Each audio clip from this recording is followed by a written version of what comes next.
15 seconds.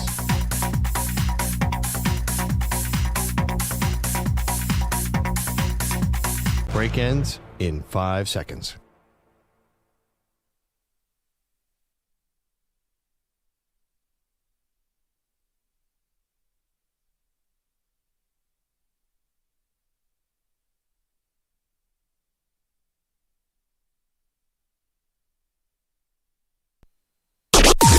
Maggie and Perloff on the Infinity Sports Network.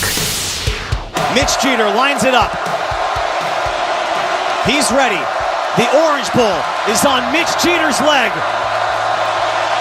Good snap, good hold, kick on its way, and the kick is good! Yes! Mitch Jeter, with 7 seconds left, gives the Irish a lead, 27-24. Notre Dame is on the precipice. Notre Dame Radio Network, although you probably could have guessed that. Welcome to the show, Maggie Gray, Andrew Perloff. It ended up being a thrilling finish. Notre Dame moves on to the national championship game, the first time in 12 years. They're going to play for the title, Perloff, and we're going to give Notre Dame a lot of credit today and a lot of flowers, but I got to be honest, I feel like Penn State choked this one away. I feel like do it. I'm sorry, and I'm not trying to pile on just Drew Aller. He's a young man. We don't like to do that with college players. It's not just him. I didn't love the game plan. I think the flaws for Penn State were exposed.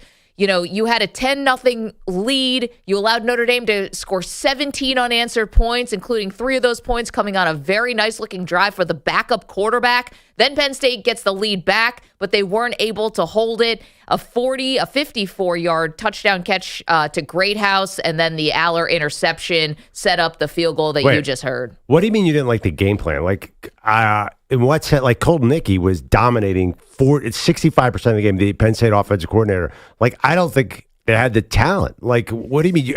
What are you supposed to game plan when you don't have a quarterback who can throw to wide receivers? Well, okay, but see, that's the thing, right? What did Notre Dame do in a lot of ways? Like, besides that 54-yard touchdown, which was basically 2 guys fell, and it left just all this wide open space for Greathouse. But you're telling me after you lost to Ohio State when you didn't complete a pass to a wide receiver that you are going to go into this game against Notre Dame and you're going to be able to replicate and you're going to be able to win this game, rather, without throwing a pass to a wide receiver. Well, they did throw passes. Didn't complete screen passes, anything. I mean, trying to get more. You're not going to do this air it out, air raid. This is not, may he rest in peace, Mike Leach. I get that. But to get absolutely nothing from your wide receivers also felt like a mistake here. And something that almost felt like a fatal flaw. Then we can go down to little tiny decisions, like should James Franklin have called a timeout after they got the first down with 33 seconds right before Aller threw the interception. Stuff like that maybe didn't do them any favors. I disagree on the game plan thing, though. I think Penn State came out with a better game plan than Notre Dame, for sure. Yeah, they got the lead Penn early. State watched the tape of last week and said Notre Dame has one thing. They run the ball with Riley Leonard. Yep. And Penn State absolutely just 10 guys were watching Riley Leonard and stuffed him left and right. And they should have ran away with that game in the first half. And it was an inability to recover a fumble that was right in their hands. It was an inability to catch a screen pass for a touchdown or maybe a bad throw, whatever. They came out with the better game plan, for sure. I mean, they definitely should have won the game in the first half. Should have been up by a lot more. And then they knocked out Riley Leonard. What happened in the second half, like, you're right, there was just a few fluke plays, and then they just didn't have the offensive talent. I think Colton Nicky did a fine job. Like, they were the craftier offense by far. Like, you didn't really know where that run game was going. So and Singleton scored 3 touchdowns. No, I understand. It wasn't like a coaching strategy thing. The team got tight. I guess when I say game plan, I mean, how do you expect to win that game if you don't complete a pass to a wide receiver? Well, is that a game? I mean, maybe you just don't they have went away from them. Well, you don't. Okay. You know, they tried early, and there was that would have been a walk-in touchdown pass that was like slightly behind, I guess. That's a running back, but a running back, that's true. But it was just like they went to them, I felt like a little bit early, then completely went away from them. And the thing is Ty Warren is awesome, but when 3 guys are on him, that's impossible. Well, Drew Aller threw an early pass. It was like 8 yards past where it was supposed to go. He was bad in the first half. 5 for 13 bad. in the first half. He ended up 12 for 23 with 135 yards. And again, 0 passes connected with wide receivers. Yeah, you credit Notre Dame's defense too.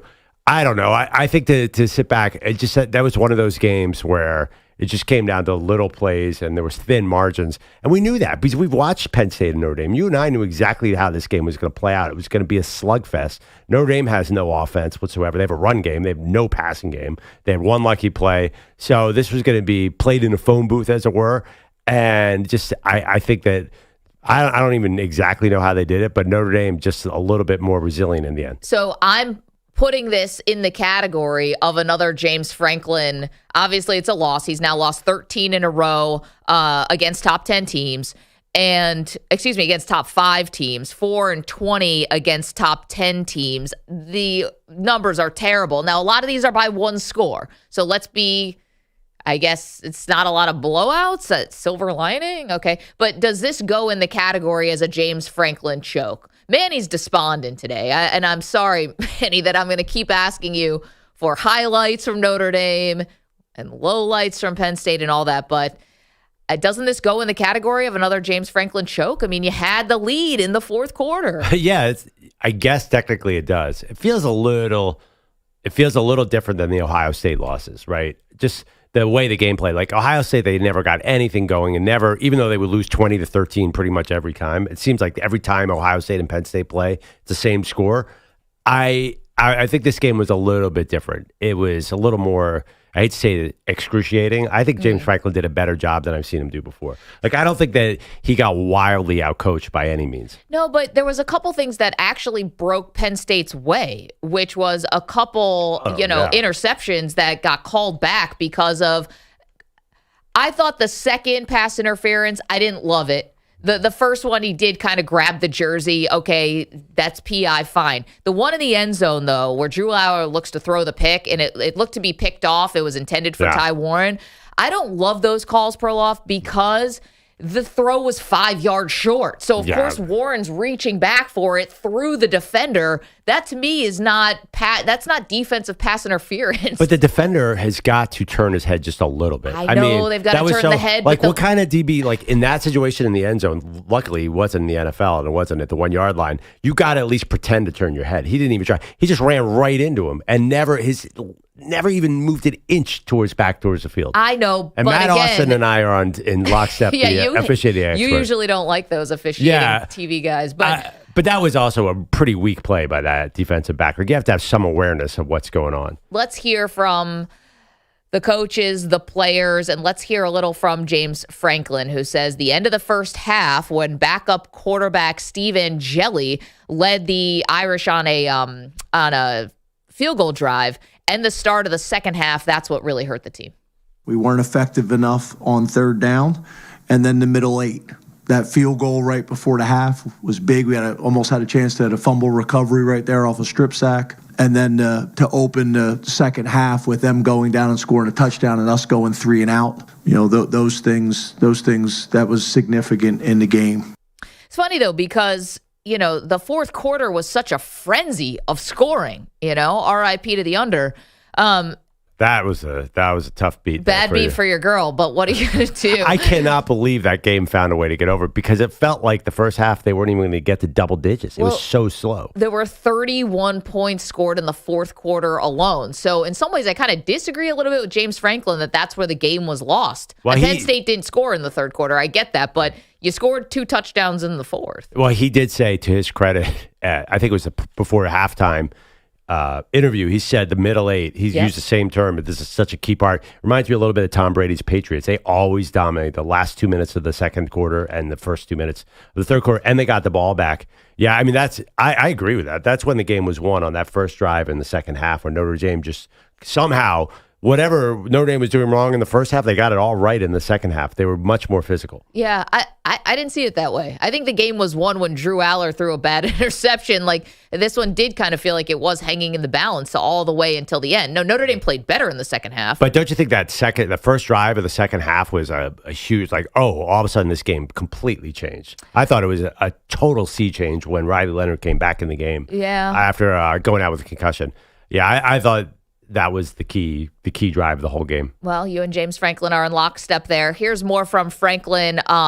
Drew Aller obviously throws the bad interception. It sets up Notre Dame for the game-winning field goal as we played for you at the top of the hour. He said Aller was hurting, but he knows he'll bounce back. He'll handle it great. He'll be hurting tonight, and he'll be hurting tomorrow, and he'll hurt a little bit less the next day, and so on and so forth. But he's a committed guy that's going to do it the right way.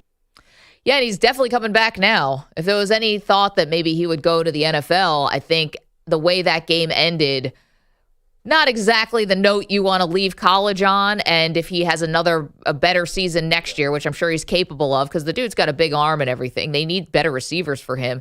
Maybe he raises the draft stock. Let's hear from Aller. He's detailing the interception and what he was trying to do, throwing late and over the middle. I was going through my progression, got to the backside, and honestly, I was just trying to dirt it at his feet, but I should have just thrown it away when I felt the first two progressions not open just because of the situation we were in. But I was just trying to dirt it at Amari's feet, but just didn't execute what I was trying to do. Yeah, that's funny. That's not what it looked like at all. It looked like he was being smothered. He threw the ball up basically blind, and Christian Gray of Notre Dame made an all-time great play to pick it off. He definitely threw off his back foot. He was not. Yeah. His body wasn't moving in the right direction. They didn't get a ton of pressure on him, so he wasn't used to. I think he got a little overconfident. It was great interception. Yeah, it was a bad play. I mean, he's had a really bad playoff, Drew Aller. I hate to say it. He reminded me of another Penn State quarterback, and Manny's probably familiar with this man's work. I would say like the second half of Christian Hackenberg's career at Penn State. Just a guy who started out with all this Manny. hope. Yeah, that was a shot at Manny. Oh, wow. But Drew Aller, number one overall recruit, like, is supposed to be a huge stud. He was just like, he is missing passes. I mean, the fact that I almost give James Franklin credit for getting that close to winning with that guy. He hasn't been good he wasn't good in all three playoff games. The first one was freezing cold, so that might be an exception, but there's just something missing there. Like I think you're it's right, like good receivers. Maybe, but I don't know. He looked really inaccurate in the first half. Again, I thought Penn State should have run away with it, kind of like Texas against Arizona State. Like Texas should have been up by 4 touchdowns against Arizona State. You let these tough-minded teams hang around, Maggie, you have a problem. 855-212-4227. All right, you watched that game last night. It was exciting. Where are you placing your thoughts? Is it more about a Penn State choke job? Was it more about, hey, Notre Dame found a way to survive and win? And can Notre Dame win the whole thing?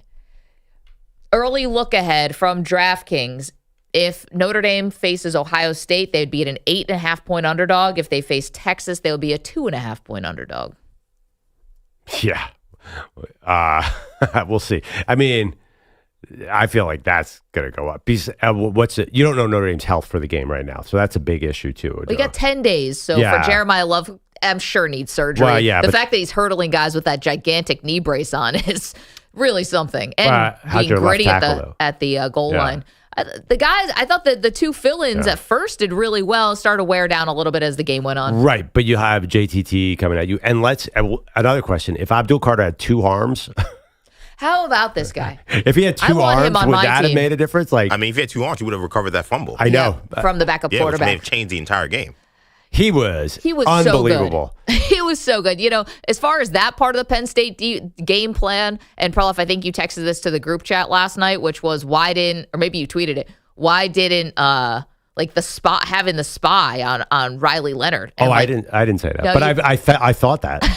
Was it you, WJ? No, he said that, and he said that last week. He's been saying that every time Notre Dame plays. He just didn't say it last night for some reason. We're in the future now, where Perloff, all of his thoughts just implant directly in my brain. We don't even need a group text. You should definitely spy Josh Allen, by the way. That's another thing. This playoff? No, I think the NFL has a sea change coming where they're going to start spying these quarterbacks more.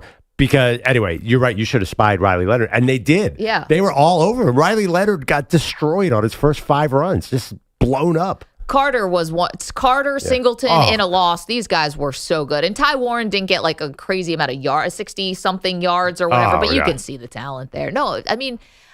Can we do 2-player comps, by the way? Sure. I said that Ty Warren is Chris Cooley. BC Bryant lines up everywhere. But Jim Nagy, our friend who runs the Senior Bowls, doing a lot of GM, said he's a twin with Dallas Clark, the former Colts. He's like, they are the same exact player. Yeah. And that's like a Hall of Fame level tight end. And then Abdul Carter, sorry, I know you guys follow Penn State closely. Like, isn't he Micah Parsons 2.0? Undersized, ridiculously strong, ridiculously fast, do everything. Wearing the number 11? Yeah, I mean, he's not big, but he's unstoppable. Yeah. A wasted effort by, he deserved to win that game. I mean, he gave it all. The fact that he is playing with one arm is, well, like he had one arm is like severely injured. It's all bandaged up and stuff like that. And he dominated. And he was great. Yeah. He was great. He probably needs surgery too, and I was wondering about that for his draft situation, but you take him anyway. And it's funny, we talked a lot in the last game about Notre Dame's dominant defenders. I don't really remember saying Cross's name or a lot of it wasn't like the Notre Dame defenders, except for Christian Gray with the interception, really dominated. Like it was Penn State's pass rush. Again, you asked me is it a Penn State choke job or is it Notre Dame resilience? I still am not quite sure how Notre Dame won that game, Maggie. I felt like that was Penn State's game to have. I'll tell you how they won the game. This is what you need to know. Maybe you should tease us because you seem like you have it figured out. Oh, I have it. I'm sorry if I buried this. I shouldn't have buried the lead. I was too busy piling on James Franklin and Penn State. I know exactly how Notre Dame won this guy game. involve a leprechaun? Maybe. No. I'll tell you exactly how. It's one number. Oh, I have no idea. Okay, we'll take a quick break. I'll tell you exactly how Notre Dame won this game. It comes down to one number alone. And it's not the 41-yard field goal that Jeter kicked. Not that. An actual number that told the story of the game. Oh, I cannot wait. Yeah, we'll get to that right after this. All right, Maggie. I came in happy today because I followed your lead and I did the Drew Aller under passing yards on Prize Picks. When you said that yesterday's show, I was like, yeah, there's no way that dude's getting to 185. Prize Picks, the best way to watch football. You can win cash while watching the NFL playoffs, college football, basketball, all sorts of sports. Over 10 million members, billions of dollars in award winnings. So simple to use. You pick 2 or more players across any sport, pick more or less on their projection, and you could win up to 1,000 times your money. I dare you. I defy you. Find a place where you can have this type of fun tonight. Would you like Jeremiah Smith? How about, I'm going to go less than 87.5 receiving yards because I think they're going to be all over him. Texas has to stop him. With a Karl Anthony Towns, 40.5 points, rebounds, and assists. That's for you, Manny. I got to tell Cheer you, up. The points, rebounds, and assists might be my favorite It's thing. so good. I love it. We love Prize Picks. It's America's #1 daily fantasy sports app. It's available in more than 40 states, including our friends in California and Texas. All you got to do is download the Prize Picks app today. Use the code MNP and get a $50 credit instantly when you play $5. That's code MNP on Prize Picks. You get a $50 credit instantly when you play just $5. You don't even need to win to receive the $50 bonus. It is guaranteed. Prize Picks, run your game. Must be present in certain states. Visit prizepicks.com for restrictions and details. Mand P.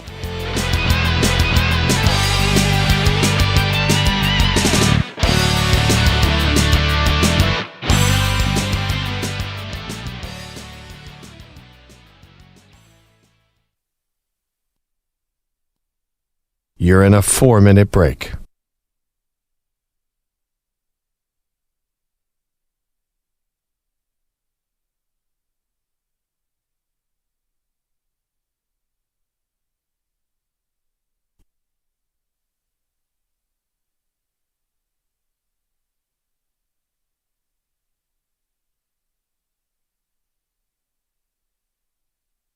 Three minutes, 30 seconds remaining.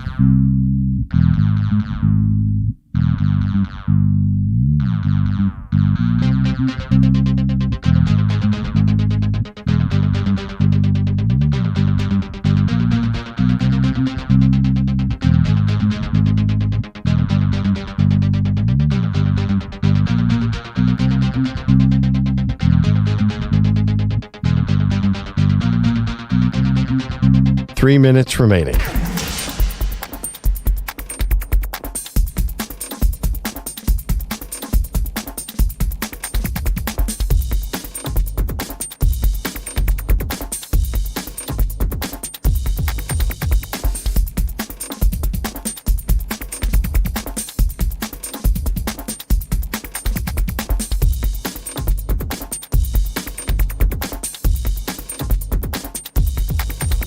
Two minutes, 30 seconds remaining.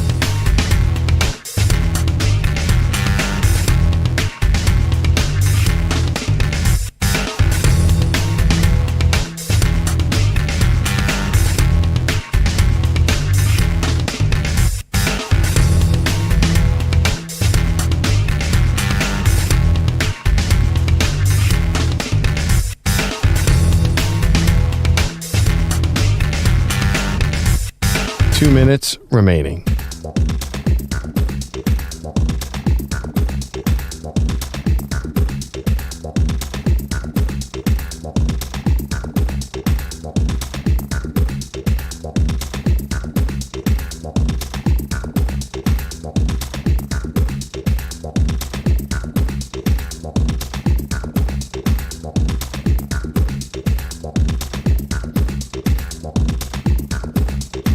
One minute, 30 seconds remaining.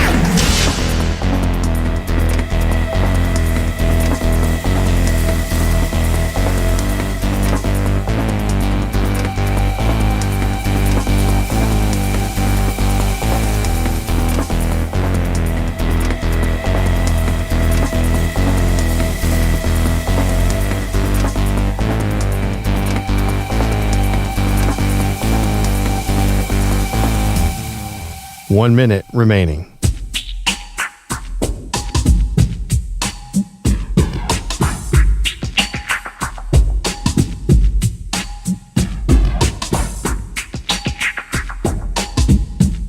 Forty-five seconds remaining.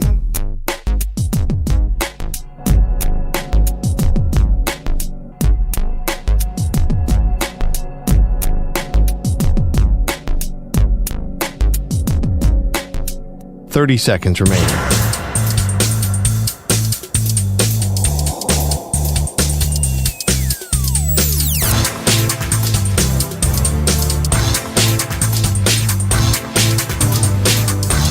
Fifteen seconds.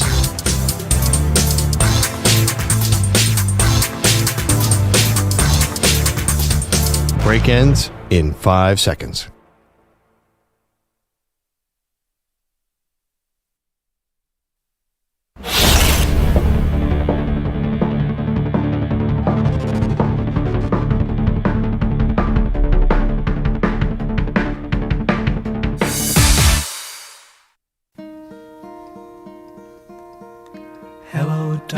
Oh, Manny, did you really think you were winning that game? I mean, it is Penn State and James Franklin after all, Manny. Because a vision softly I creeping. think that is a yes. I kind of blame Manny. You were sending some group texts last night, and welcome back to Maggie and Perloff show, that were a little overconfident. You kind of put the kibosh on your Nittany Lions. You were like, the exact text was Manny, who's a Penn State fan, texted us, "I'm making indescribable noises." And I'm like, I hope you're watching the game. That was my first thought. He didn't say what he was doing. Lots of incoherent noises and then a lot of sadness afterwards. Oh, Manny. You know what? Here's the thing. 12-team playoff, you're going to be back. I just don't know if James Franklin can ever win this big game. I think it's a fair question. How much more evidence do you need? Well, I don't think, and I'm curious what the callers think. I don't think this Penn State team was that good. I actually don't even think Notre Dame is that good. I don't think there was not a dominant college football team. Ohio State looks like one now. I honestly don't. I don't think either of these teams is the second best team in college football. I think Oregon would beat both of them. I mean, I don't think that's a hot take either. I teased before the break. Perloff's wondering, how did Notre Dame win this game? I have a stat for you that's going to tell you exactly how. But first, Josh in Pennsylvania is on the line. Good morning, Josh. How you feeling? A little depressed, Maggie. But I got two things about that game. Sure. I don't put maybe only 10% of the blame on Franklin. I know it's rough to put blame on kids, and I can call him a kid, and I'm in my mid-30s, but that Drew throw, like 2 yards behind Singleton at the 2-yard line, he had a wide-open throw, and that would have changed the complete momentum. And then the second thing is, I don't know if you caught the announcers mention it last night, but how was it allowed that the same reffing crew that reffed the Notre Dame-Georgia game was allowed to ref this game? Josh, I was surprised by that, too. I did notice it. I was surprised by it. Well, yeah, but Notre Dame didn't get – I think Notre Dame got worse calls than Penn State. Yeah, the two they were interceptions holding that got wiped Carter out. all night, Perloff, like wrapping around the neck all night. Oh, I don't know. That Penn State guys were holding on those edge runs. Yeah, Penn State was holding on both sides of the ball. Yeah, like, I don't want to get into a ref show, but the refereeing crew was terrible, in my opinion, on both sides. Yeah. I didn't think it was like overwhelmingly pro Notre Dame. In fact, I thought as Maggie started the show, like the PI was a tough call. Oh, 1,000%. I agree. But I just don't know how that's allowable. We don't even allow that in the NFL for them to ref the same team, I think, more than twice in a season, let alone back-to-back weeks. Is that right? Yeah. I feel like that. Did you tell me No, the officiating crew can do twice in a season. There's no way. No, I think 2 might be the max, though. I don't know if that's also continues in the playoffs because for the NFL, and Josh, thanks for the call, and everyone heads up there in Pennsylvania. You're going to be back in this playoff, no doubt about that. But they do the thing, the all-star crews, they call them in the NFL playoffs, which has the complete opposite effect. So guys have never worked with each other before, and I find you end up getting worse calls at times in the postseason, even than in the regular season. Brad is in Alabama, has a thought on last night's game. Good morning, Brad. Good morning, guys. How y'all doing? We're great. Well, Manny could be better. Well, yeah, Manny, James Franklin, he's 4-15 against good teams, Manny. I mean, what do? Do you just go to 12 games and not win? But the question I have is, okay, next year, when Arch Manning's starting quarterback at University of Texas, right? Mm-hmm. And he's going to come out for the draft because it's the end of his junior year, and he looks at the team that's about to draft him. It's the New Orleans Saints, and he's like, ooh, Pawpaw says I don't want to go there like Uncle Eli. I'm coming back to Texas. What is NIL going to do to these draft boards eventually? Well, Brad. Oh, sorry. Go ahead, Perloff. Brad. I mean, his dad lives in New Orleans. He would take New Orleans. That's a bad example. He's from New Orleans. Yeah. Yeah, but the team's terrible, Perloff, and the owner's not good. Yeah. I think that. Well, I understand your point. You're saying, will NIL, if you get a $25 million NIL deal, will that keep kids out of the NFL? I think the answer is yes. Absolutely. Brad, thanks for the call and the thought. Listen, his uncle Peyton Manning did this without NIL. He didn't want to go to the Jets, or he wasn't assured by Bill Parcells that he'd be the number 1 overall pick, and so he went back to Tennessee long before anyone had money. The one thing about Arch, though, that's interesting is, and not for me to count his wallet or whatever's in his wallet, he doesn't need the money. I mean, everyone needs the money. He should be able to make his own money, be his own person, but is he under a different calculus because he's coming from like a beyond wealthy family? Yeah, I mean, here's but I think Brad's point is also valid. Like, because of that reason, he doesn't have to rush to the NFL. If he doesn't like the team that's sitting at the top, he could just go back to college. So it goes both ways. Arch is still, he turns 20 on April 27th. Mm-hmm. So he would not be, he definitely could stay 2 years at Texas and not be old when he gets in the NFL. So he has a lot of options. We have, we got to see Arch play a full season, but if he plays well next year and the Saints are lined up to get the number 1 pick, this is LeBron James getting drafted by the Cavs. Like, this is hometown guy. I mean, LeBron was the most hyped prospect of all time. Arch is not far behind him. LeBron is better was better at that stage maybe than Arch is, but that's like an all-time great story. Local guy goes back as the number 1 overall pick. It's like what dreams are made of. Why does it feel like the Mannings are a national brand? I mean, he's got ties to the Giants. Now he has ties to Texas. He probably has ties to everywhere, like Denver, where his uncle is. It doesn't feel exactly like LeBron to me. I know what you're saying. Does that feel like an all-time homecoming like LeBron? Because Arch is like, it's already such a huge thing. And it's like another generation removed because Archie was obviously, Saints quarterback, legendary, even though they didn't win.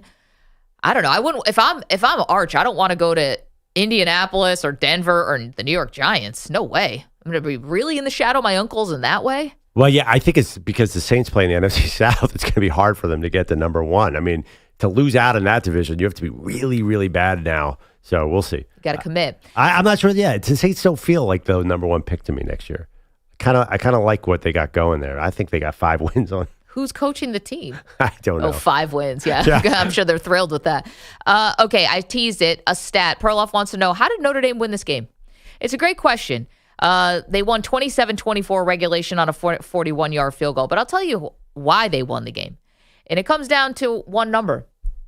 11 for 17 on 3rd down. Meanwhile, Penn State was 3 for 11.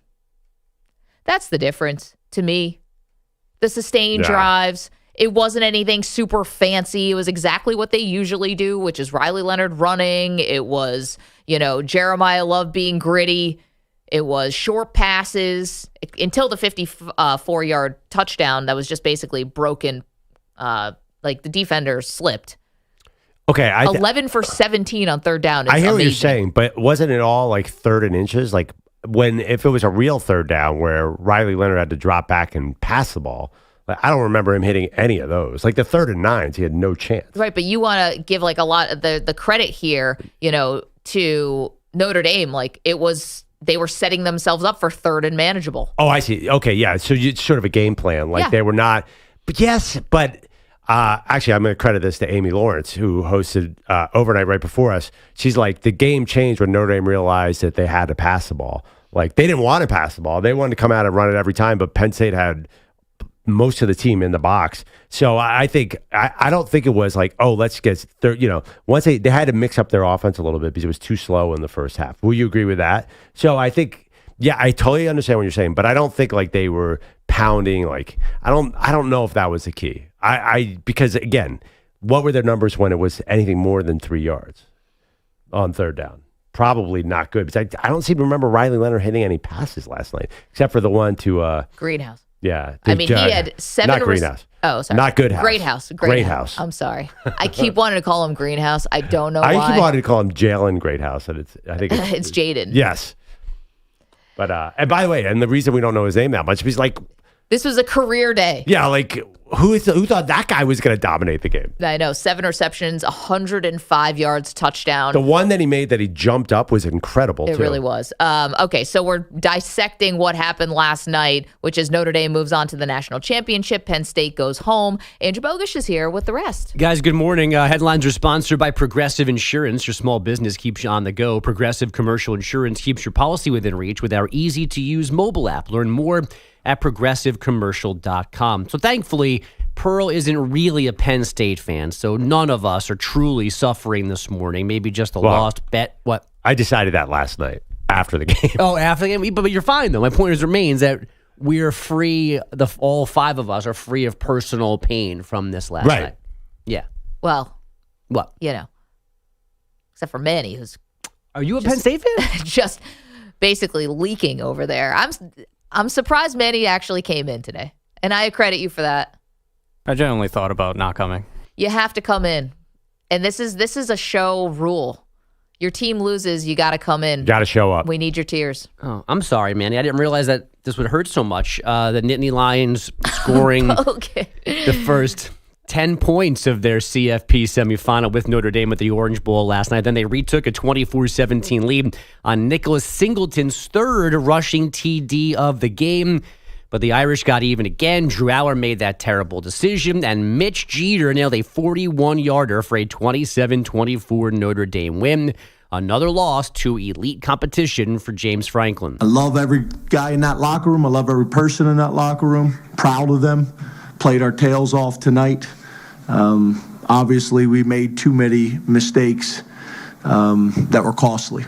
So give Notre Dame credit, and we'll learn from this, and we'll be better. Can I ask when?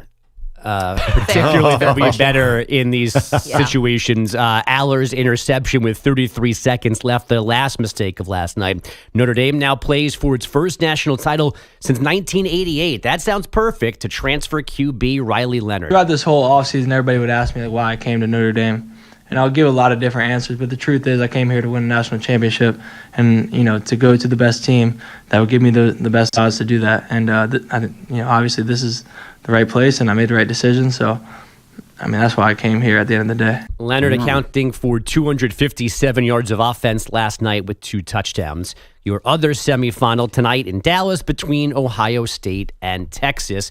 Away from all of that, Georgia QB Carson Beck apparently entering the transfer portal instead of the NFL draft, and maybe he's going to end up at the U. Wait, is that good, EJ? I thought I have to be honest, I think you're a long-standing critic of Carson Beck. Well, this is NFL Carson Beck. Okay. College Carson Beck in Shannon Dawson's offense and not Mike Bobo's 1995 offense. He's got to be healthy, though. That's the only thing for me. Really? I feel like he makes terrible mistakes at times. I think that you guys underrate how great an offensive coordinator Shannon Dawson is. He's legit one of the best in college football, and it's an entirely different offense than what Georgia's doing. Georgia's trying to run something pro style. This is spread, get the ball out fast. I think this is a much better fit for him. And this is a great move for him. His stock is not high coming off this season where he went through a stretch where it was just turnover after turnover. And I know that Georgia had more drops than any wide receiver core in the nation, but his stock was totally down, and he's hurt. I didn't realize he was dating the basketball player from Miami. Yeah. Hannah Cavender. Yeah. Oh, I didn't even think of that. Is that part of the recruiting? That has been mentioned. It's the long con. It's been mentioned as one of the reasons why he may be coming to Miami. She started dating him just on the off chance that maybe he'd do one more year in college. She's a plant. She was going to say, get kicked back from Mario Cristobal. The criticism of Carson Beck, and this is totally mean, it's character more than talent. Like, everyone wonders about that guy. That's what I worry about, too. Yeah. Like, because to me, again, I live and die Miami football, and what doesn't get talked about enough by Cam Ward is how much he just changed the locker room and changed the guy came in and just took over in a way that Miami hasn't seen in maybe 25 years. Carson Beck is not that guy. Right, so right. Might better find somebody else to be a locker room leader. Right. I meant football character, by the way. Nothing like off. Yeah, exactly. Off. It's really like, and I think it's the way his face looks. I'm going to be totally honest. We're back on that?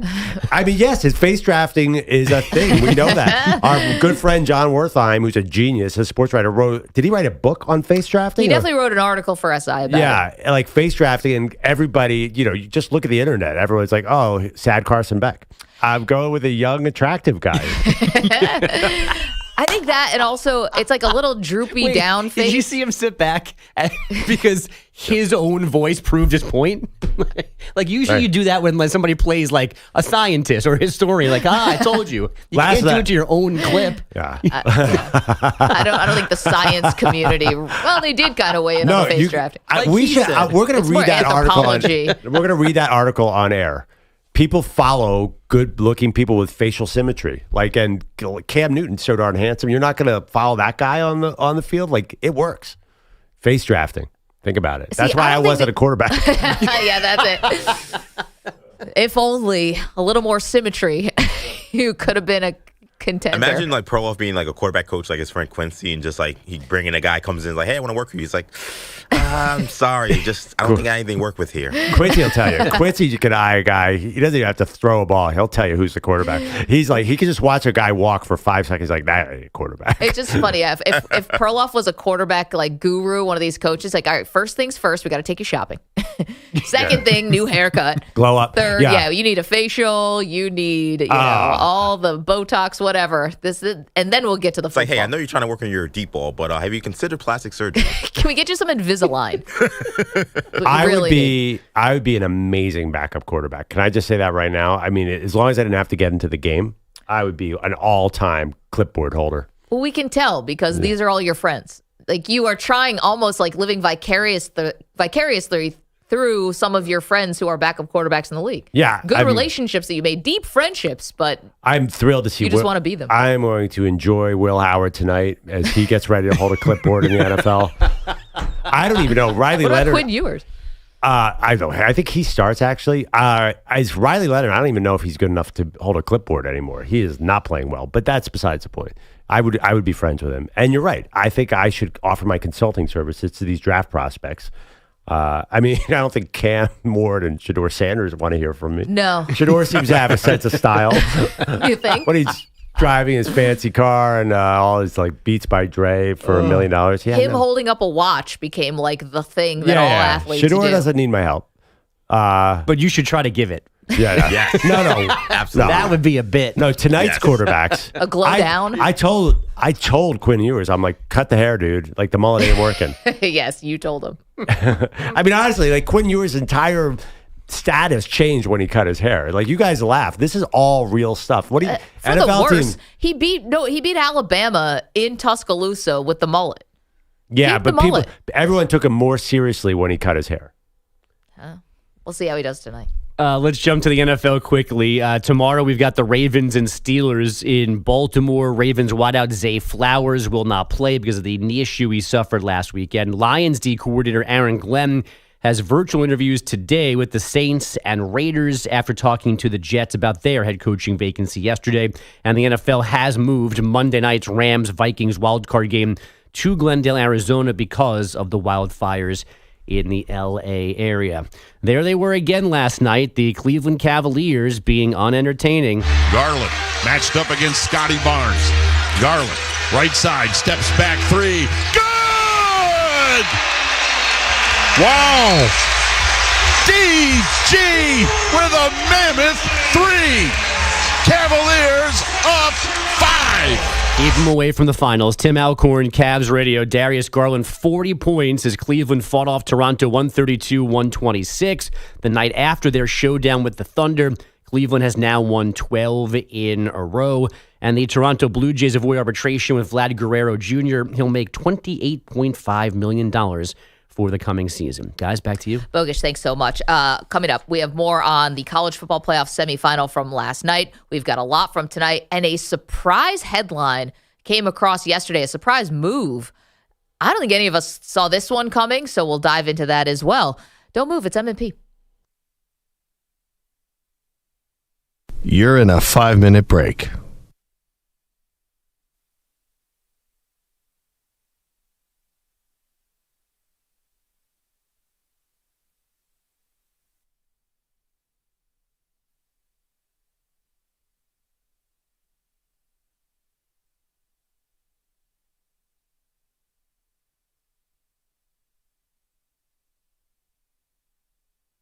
Four minutes, 30 seconds remaining.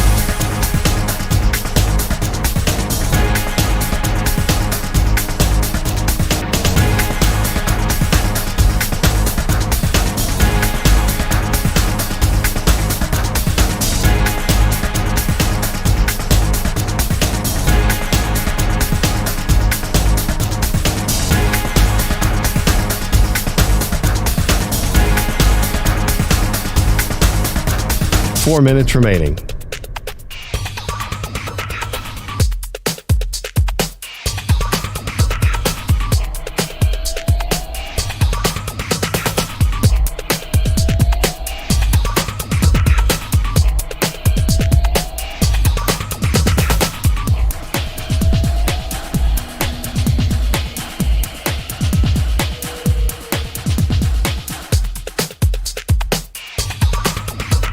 Three minutes, 30 seconds remaining.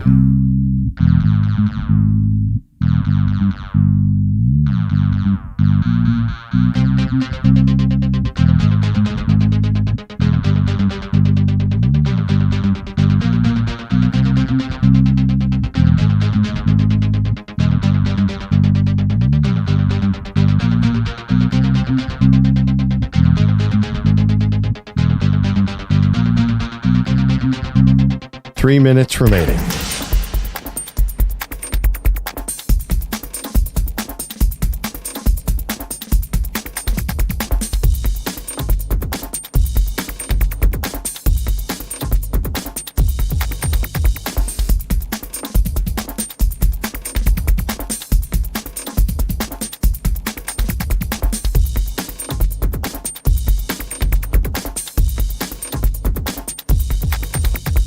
Two minutes, 30 seconds remaining.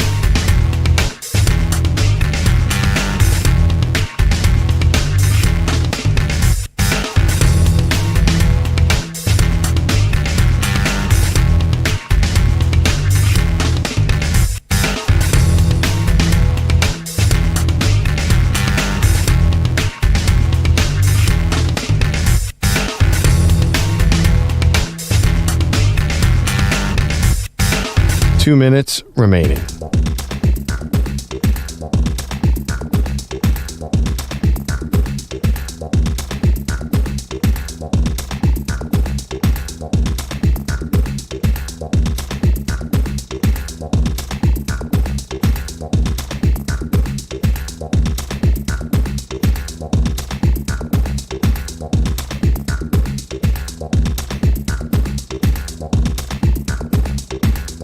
One minute, 30 seconds remaining.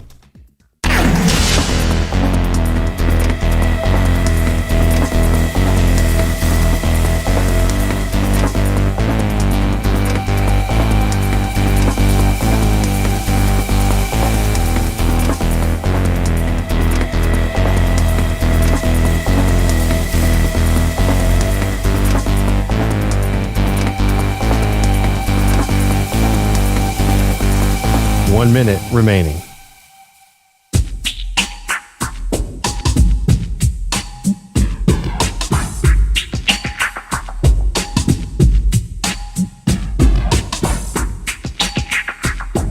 $45 seconds remaining.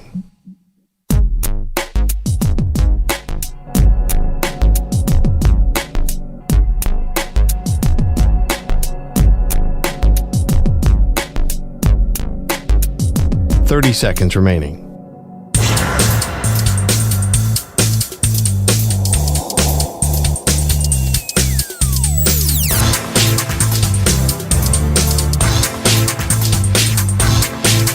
Fifteen seconds.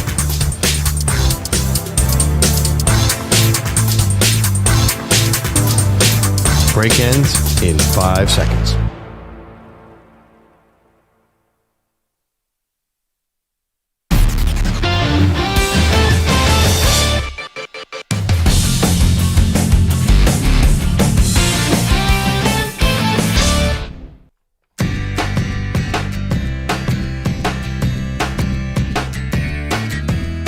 All right, it's football season, and Uber Eats has the best deals on game day food. No matter what you're craving, Uber Eats, official on-demand delivery partner of the NFL. Order now. Probably the funniest commercials on game week. Jerry, what you eating? Is that Uber Eats? Yeah. Uh-huh. Rice. Jerry's eating rice. And then there's one where a guy goes, I love this other commercial too, where a guy goes, oh, like, look at the names. CJ Ham, like an obscure fullback that only like real NFL fans know of. Like, that's the name you got. I laughed pretty hard. I was trying to see if anybody noticed. There was a million ads last night, but they had this new how it's hard to execute things. And there's basically Tim Tebow's trying to throw his keys. Yes, I saw that. But there was one where DeMarcus Ware's trying to get the little bag that you put the vegetables in at the grocery store, and he can't open up. I related so much to that. I'm like, and I love DeMarcus Ware. He seems like, I've never met him, but he seems like the coolest guy. I love that ad. I thought it was really funny. Yeah, the produce things at the grocery store, those little plastic bags, you gotta roll them. Yeah, I know. So hard. But the ad was like how it's hard to do the little things in life, and he just totally nailed it. Well, when Tim Tebow in the commercial throws his keys to the valet and it hits the back of someone else's window and shatters the glass, it's pretty funny, especially considering Tebow's pro career. Yeah, good ad. Anyway, so I don't know how we got onto that. What's he eating? Rice. All right. Meanwhile, McConaughey hasn't done a movie in a while. But he's too busy. Like, are you kidding me? He's got a team to follow. Yeah. He's busy tonight. He's going to be on the sideline, probably calling a play or two. We're going to get so much McConaughey. Oh, are you ready for McConaughey tonight? It's going to be, and if they win, forget it. He's going to be the official ambassador of the national title game. Born ready. Okay, enough about me. Let's get to the surprise headline from yesterday, which was the Raiders firing Tom Telesco, their general manager. I'm trying to get a research team on it here because I tried to find this. When has a general manager been fired only a year into their tenure? Outside of like some big scandal, and doesn't appear to be happening with Telesco. The Raiders hired him last year, right off of his long run with the Chargers, and he's out. Perloff, I don't know how you read this any other way except for Tom Brady and maybe Richard Seymour, according to our pal Amy Trask, former Raiders CEO, that they are met with Mark Davis. At least this was one of the articles I read in The Athletic. Mark Davis had no plans on firing Tom Telesco, but as they talked about it more with Brady and Seymour, it became more apparent that they were just going to completely clean house. You and I have a major bet riding on this about whether or not Tom Brady decides to hang up broadcasting to try to run the Raiders in a more real way with a bigger commitment. I think I got more evidence that I'm going to win this bet. This feels like Tom Brady is now running the show. Actually, that all might be true. I was actually thinking like it reminded me of what's going on in Jacksonville with Trent Baalke. If you have an in-place GM, you cannot get the highest end coaches because a lot of coaches might not want to be paired with that GM, whoever he is. So I thought like, oh, they're noticing that coaches are coming in and are not high on Telesco. Yeah, but I haven't seen anyone turning down interviews with the Raiders. Like Aaron Glenn yesterday turned down an opportunity to interview with the Patriots. Just said, no, thank you. I haven't really seen that, at least publicly, with the Raiders. Well, I mean, I think Ben Johnson's going to interview with the Jags, but everyone thinks he'll turn it down eventually because of there's a GM there. I don't know. By the way, the Raiders are a little bit behind on their coaches interview, aren't they? Have we seen the whole cycle of what they're going to do? No, listen, this cycle's going to last now for another couple weeks. The Jets have already interviewed like half the league. It's unbelievable. Yeah, you're right. And so have the Bears, it feels like, too. But I thought this was more evidence that Tom Brady is going to have a heavier hand in who's running the Raiders than we may have previously thought. I already thought he was going to have a lot of input on the coach and the quarterback, but now that the GM is out, I think Tom is really, again, I think he's running this show. And I think Mark Davis, the owner, is more than willing to hand the keys over to him. He's probably thrilled. He's probably relieved that someone with Brady's stature can come in and maybe give him some fresh ideas. Yeah, I mean, I would argue against you because we have this big bet about will Brady give up broadcasting, but I think you're right, but I do think it's at a high level. Like, again, I don't think that he's going to make the second or third or fourth round pick. He might try to, and I just don't think that's a good idea either. Because there are other guys who really are 100% all in. And even if Brady wasn't broadcasting, like, does he feel like he's going to be all in the same way that other executives are? You know, that'd be up to him, right? Because he has a lot of different ways he can spend his time. I should tell you what the bet is. If you weren't listening yesterday, the bet is if Tom Brady gives up broadcasting and is doing more with the Raiders, presumably, then Perloff will have to dress up like a member of the Black Hole. And if Brady continues his broadcasting and continues this with Fox after the Super Bowl, then I will dress up as a member of the Black Hole because I think Brady is one and done in broadcasting. And I think he's going to have a fine Super Bowl. I think he's going to almost, I don't say go out on top, but it's possible that this is not looked back on as a disaster or something for Brady, just not really a great fit. Okay. The broadcasting. Yeah. I just get, all I can say is black makeup, shoulder pads. You might as well start shopping on Amazon right now because he is not going to go out a loser like Jason Witten. A couple things about Tom Telesco, by the way. It is a unique situation because nobody thought he was coming off he got fired by the Chargers. Yes. Right. I don't think people were surprised when the Raiders they settled on that guy. It wasn't a strong hire when they made him. And even you and I said, I can't believe they're keeping Telesco and they fired Antonio Pierce.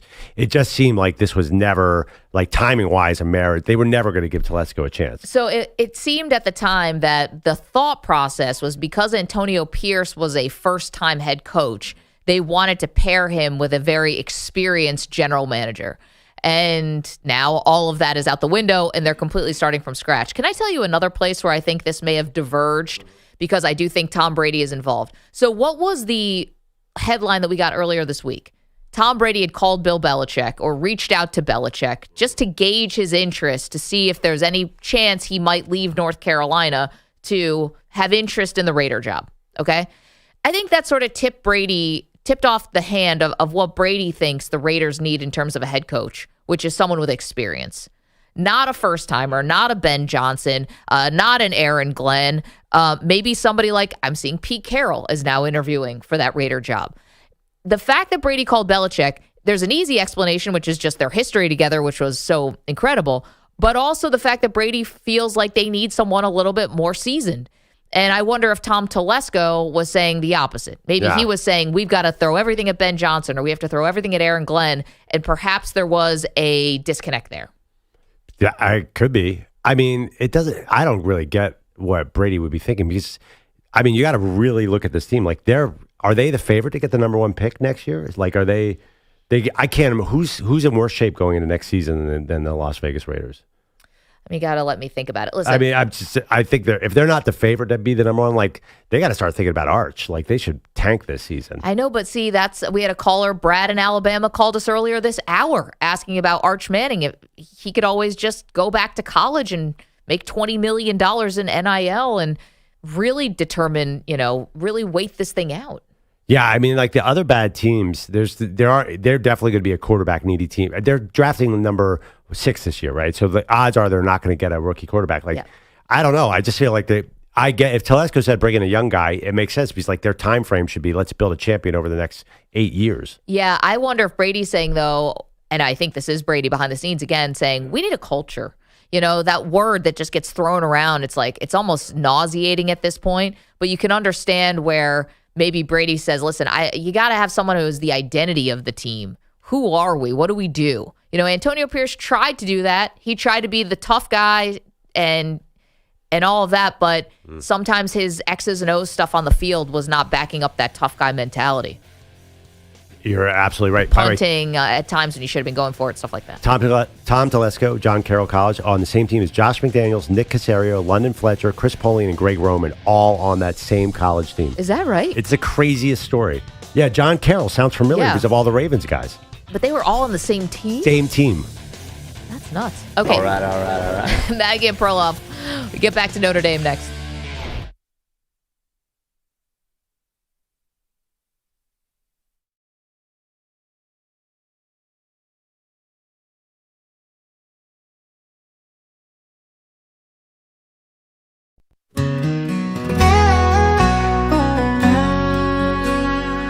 Miami Gardens where the Orange Bowl shines, Manny Rodriguez and Andrew Perloff's hearts entwined with Penn State's pride. They wore their blue, but Notre Dame's resilience cut their spirit in two.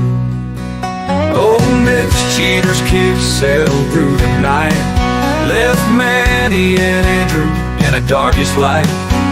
Their cheers fell silent, their hopes did die. A brutal loss to Notre Dame, a sorrow that won't subside. Manny's "We Are" chant, now a distant memory. Andrew's optimism, lost in misery. They wandered empty halls, alone and blue. Their Nittany Lion heart shattered, broken in two. Oh, Mitch Cheater's kicks sailed through the night, left Manny and Andrew in a darkest light. Their cheers fell silent, their hopes did die. A brutal loss to Notre Dame, the sorrow that won't subside.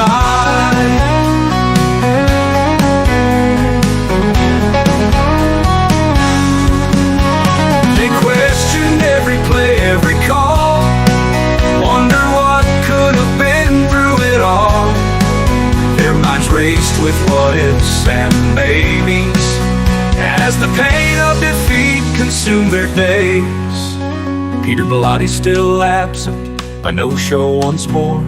The office lights are low, his work undone at shore. Annie and Andrew face the long drive home, their Nittany Lion hearts still aching, still alone.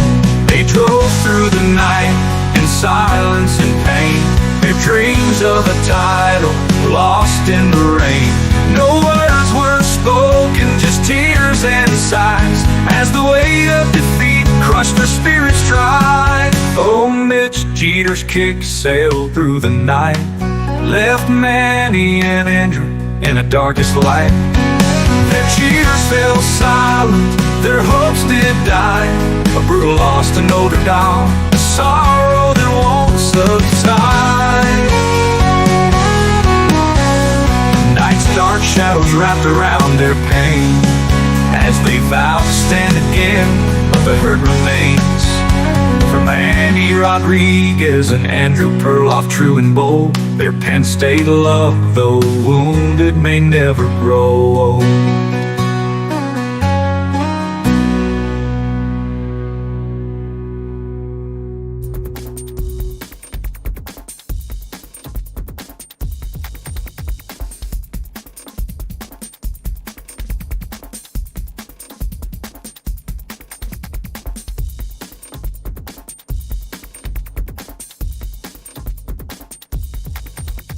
1 minute, 30 seconds remaining.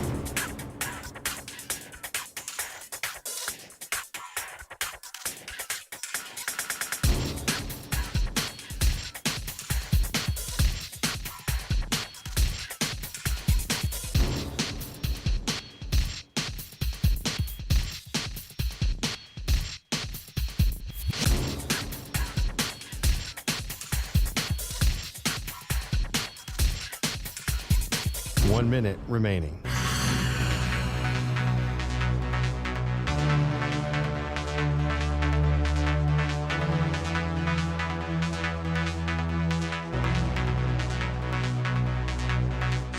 Forty-five seconds remaining.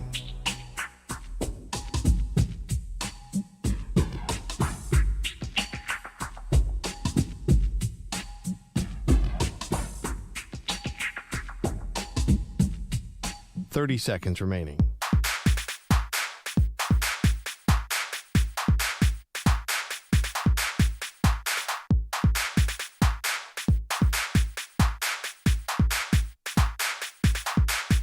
Fifteen seconds.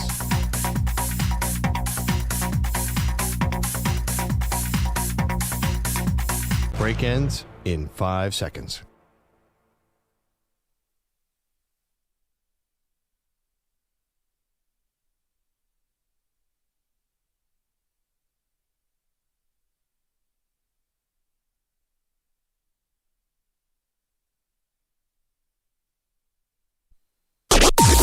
Maggie and Perloff on the Infinity Sports Network. Ball's at their own 28. Quick snap for Aller, looking left. Can't get it out. Now pressure coming. Aller throws. Loose ball. Yes! Intercepted! Christian Gray picks it off at the 42-yard line. Notre Dame will get the ball back with 33 seconds left in the game. What a big-time pick from Christian Gray. 50 Shades, Christian Gray, Notre Dame Radio Network, and that set up the game-winning field goal. Mitch Jeter knocks in a 41-yard field goal with just a few seconds left on the clock. Welcome to the show, Maggie Gray, Andrew Perloff. Notre Dame, Pearl, moves on to play for the national championship. They'll get the winner of tonight's game, Texas-Ohio State. First time in 12 years that the Irish are going to be playing for all the Tostitos. Yeah, it's funny, too, because first 12-team playoff, Penn State would have made the Final Four. Notre Dame would not have. So this is they were already seeing the results of the 12-team playoff, giving us a new finalist that would, I don't think they would have made the four. It would have been close. So, and also the draw, let's face it, like Notre Dame got the right draw. This is definitely a result of the 12-team playoff, but I think it's been great. Like the fact that we finally got like a classic game out of this, to me, is proof of concept that the 12-team playoff is better than the 4-team. I saw you tweeted last night, long live the 12-team playoff. I don't want to shortchange Notre Dame here. I know it wasn't the same Georgia team as years past, but, that was a big win. I mean, you could look at Penn State and say, all right, you got to welcome in SMU, a warm weather team, came to Happy Valley, had to play in 20-degree weather. Then you got to play Boise State, which is, a great team, but obviously has one star that they're really built around. And then this was a game that really could have gone either way down to the fourth quarter. 31 points were scored in the fourth quarter alone. And it's a shame for Drew Aller, but this pick was unforgivable. And he said he was trying to dirt the ball, but he's throwing blind to the middle of the field late as he's getting smothered. It's just like everything not to do as a quarterback. I'm sure he'll learn from this. I'm not trying to pile on a young man. He's got a great career ahead of him, and this will probably make him better and put a chip on his shoulder. But it was just a terrible moment for him, and it set up his opponent. But you say you don't want to shortchange Notre Dame, but let's have a real talk here. Yeah. Just amongst us friends. Okay. Like, is this a great team? I don't know. I don't know if there is a great team in college football right now. Ohio State looks like one. On paper, I think Ohio State is a great team. And they've played like a great team in the last two games. Yeah, no, I totally understand what you're saying. But I just look at Notre Dame seems like a flawed team amongst many flawed teams. Maybe they just have a little more heart than other teams. I'm not even sure. So, yeah, I mean, like they beat Georgia, but like, would the coaching staff of Georgia in a coma? How did they not know Riley Leonard was going to be? Because Penn State knew immediately. Yeah. They sniffed out the entire Notre Dame offense in 2 seconds. And I was like, wow, why didn't Georgia do that? I watched the first half of that game where Notre Dame was lucky to get a field goal in the entire first half. That's why I'm saying, like, they're not classically a great team. They almost got shut out for an entire half of football. Like, that doesn't happen to a juggernaut. No, it doesn't. I thought maybe Oregon was a great team. Yeah, Oregon and Ohio State seemed like the two best teams. And yeah, it's a shame that they met, so early on in this playoff, but that was the way this seeding went this time around. I thought Oregon got hosed because they were the number one overall seed and had to play Ohio State in the first round. It was just kind of a bummer. But it just doesn't feel like Joe Burrow going against Alabama right now. That's one of the all-time great teams, that 2019 LSU. But I don't think we're going to ever, my point too is that we're never going to have those great teams again. It's not going to happen because of NIL. It's spreading the town all over the place. But the other question is, like, where's the air raid offense? What happened to the where's the spread offense? I think we're back to the ground and pound. We're back to running quarterbacks, I think, is what's happening. The quarterbacks are now some of the most athletic guys on the field. That's the biggest change. And we had great running backs last night, too. That's true. Great running backs, including Jeremiah Love, who's playing with this gigantic knee brace and was still able to hurdle a defender. It ended up at that play and keeping the drive alive, ended up setting up the biggest and most explosive play of the night, which was a 54-yard touchdown to Greathouse. And he dragged like 4 guys into the end zone, too, on a bum knee. Amazing. Yeah, pretty wild. I guess I'm picking up from you that even though you maybe were impressed with Notre Dame last night, or no, I was not impressed with Notre Dame last night. So you do not believe that there's any shot that they can win the national title? I do think there's two shots. One, if Texas wins tonight, which I think is realistic. I mean, you never know with Ohio State. That would I think Notre Dame could beat Texas. In fact, I would pick Notre Dame over Texas. And that's it. No, if it's Ohio State, it's a wrap. I think I'm going there. Yeah, is that it sounds like a terrible mistake because Notre Dame has defied some odds here and they were resilient. I also wonder, like, last night their line looked great after the injuries, but is their left tackle playing? They're missing that big defensive tackle. Riley Leonard, he had a concussion clearly last night, and I just don't think he's not playing well enough to beat an Ohio State. So, man, I sound like a hater today, but you just look at that team on paper. It was 10-0, and it should have been 14-0, and there was a minute left in the first half, and they had scored no points. I mean, I don't mean to bring this up again, but you bet the under. And I was like, that is the easiest, safest. Did it feel like the most no-brainer bet of all time? I felt like I was going to be starting off the week. I went 0-5 last week in my picks. I'm like, all right, this is great. I'm going to put the boat in the water with a win here. I'm going to get this under. It's going to cash. I believe I said to the group text, if this goes over, I will walk into the Hudson River. I'm not doing that. But yeah, Notre Dame didn't seem like they had any answers on offense until they came out in the second half and were able to run the ball a little better. A weird quirk of this game, which I don't think should be understated, was when Riley Leonard got knocked out, the backup quarterback, Steven Jelly, who in a weird twist went to the high school that Bill Belichick was recruiting at yesterday, the private school in New Jersey, Bergen Catholic, and he came in and started throwing the ball. Yeah. And he looked good, and maybe that showed Marcus Freeman or something like, hey, there's throws to be had here, because it's odd. The backup quarterback almost gave the proof of concept. Like, hey, we can move the ball a little bit more on Penn State than we thought. Did you have the thought maybe that guy should stay in the game? I saw a lot of that on social media. Yeah. I did not think that was that you, EJ? You thought he should stay in the game? Yeah, I was definitely ringing that chorus. I mean, here's the thing, though. You can't do that to Leonard. Wait, what do you mean? Who cares? You couldn't have benched him there. Well, he was hurt. I mean, it would have been concussion protocol. It would have been a straight benching. You would have said, I mean, if you could... Up until that point, the backup was clearly better than Riley Leonard. Riley Leonard was inaccurate, and he was having no success running the ball. Yeah, I think what happened a little bit was the backup quarterback, you have no time to think. You just got to come in and execute the play, and he did that. If you have a whole halftime to start thinking about it, and maybe now you get a little nervous and all of that, I think they obviously made the right decision because they won the game. Well, I don't know. I would have been shocked if they stayed with him. It's so funny. I don't quite see it that way. I thought Leonard did not even play that great in the second half. Like, he's really not throwing the ball well right now. He had that big 55-yard play. That was a nice pass. But every time he drops back and he has to actually throw, like, you're not quite sure what's going to happen. 855-212-4227. Can Notre Dame win the whole thing? We'll tell you about the bulletin board material that was handed to Notre Dame on a silver platter. But first, Jeff is in Tucson, wants to talk about tonight's tilt, and that would be Ohio State and Texas. Jeff, how do you see this one? Hey, how you doing, Maggie? Doing great. Great. I called you the other day about that Cavalier game. You did. And thought I'd call you back. That was an epic game. Tonight, we're looking at wide receivers running wild on the Texas defense. They can't cover anybody. And, it's like, Maggie, I hate to say it, but that Ohio State is a juggernaut.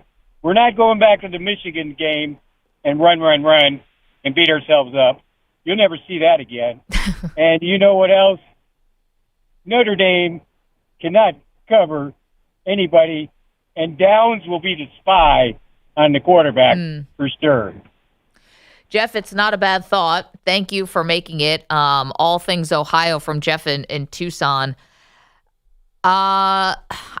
Listen, why would Downs be the spy? He spies the pass game. He's like breaks up every single pass. Yeah, but maybe they're just thinking, let's put our best guy on him. I don't know. I mean, he puts up a ton of size to Riley Leonard. Do you think that Jeremiah Smith's going to have a big game tonight? Oh my God, no? Totally. Okay, but I don't know why. By the way, what he's talking about is Texas. Texas can't cover anybody. Actually, I don't know Is that true that they're... I think for Texas, the bigger thing is going to be trying to get home on Will Howard. Try to disrupt him, try to put, be in his lap. That's what Michigan did. That's the blueprint to try to beat him. And he was just getting the ball out so quick against Oregon. I don't even know really if the Ohio State offensive line was actually playing that much better. I just think Will Howard was getting the ball out. And somehow, if Texas can be a little bit more in his face, let's see what happens. Yeah, I don't think anyone has gotten to Texas's defense yet this year, except for one half of Carson Beck, and that was a weird game. So I'm not sure Texas defense. Did you see the against Arizona State? It was 5 wins at the offensive line every time. So it's a different game, I think, than Oregon. I think Texas has more NFL players on their particular defense. So we'll see. It's going to be an interesting game. I think the fact that everyone's counting Texas out, does that get Texas fired up? Well, I took the points, so I basically just put the kibosh on them the way that I've been betting. But can I bring something back to a show discussion that we had in the last round? It was a big debate about whether Texas-Arizona State was an all-time great college football game. Generally, all of us thought yes, except for Perloff. Yeah. Did you consider last night an all-time great college football game? Because Sean McDonough said it. I saw a lot of it on social media. This was the classic. I'm like, you know what? This was a very fun game in the fourth quarter, just like Arizona State and Texas got fun in the fourth quarter. I thought Arizona State and Texas, though, had more weird twists and turns. This one had a quarterback made a bad throw and a guy picked it off was kind of the biggest moment. Yeah, this was maybe top 15 all-time college game. Really? So you thought this one was an all-time great? Yeah, because the stakes are so much higher, too. Because, unless Texas surprises everyone, that Texas-Arizona State game, it was the round of 8. Yeah. And you assume that the winner of that was going to go away in the next round. And just, the iconic helmets of Notre Dame and Penn State, there was a lot going on. This felt Texas huge. is such a blue blood program, though. I know Arizona State might not fall in that category, but Texas is certainly doing its part to be iconic. Yeah, but just the way I thought that was a particularly poorly played game, Texas, Arizona State. What did you think of last night? This one was definitely not good quarterback play. I don't know. If we put up a ball, I think this game just felt bigger and greater, and it was so dramatic the way the fourth quarter unfolded. Where Arizona State was one team came back like crazy, and Cam Scatterby was great. It's a great story, but it felt like, I don't know, the stakes weren't just quite the same. Interesting, because it's still one and done, no matter what. You're still in a single elimination, so I feel like stakes are similar. Right, but it's the round of 8, and neither team is a title contender. Yeah, it's funny. I thought the Texas-Arizona State was more unbelievable because Scatterby, throwing a 40-yard touchdown pass and the fake punt and the, double overtime and Quinn Ewers, completing a 4th and 13, for everything. I thought that one actually was a little bit more exciting, but last night was great. I don't think it was an all-time great game for me, though. Unless Notre Dame wins the title. Think about this. If you have a game that is in the Final Four and there's an epic last shot, that means a lot more than the round before it. For example, that's fair.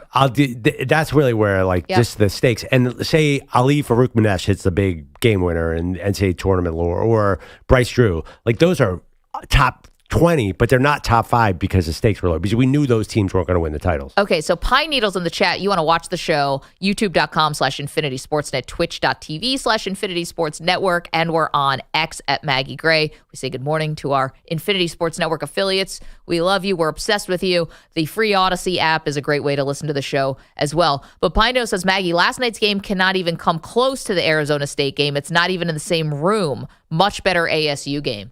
I'm with Pine Needle on that. Let's do a poll. Let's get it out there, baby. It's up already. All right.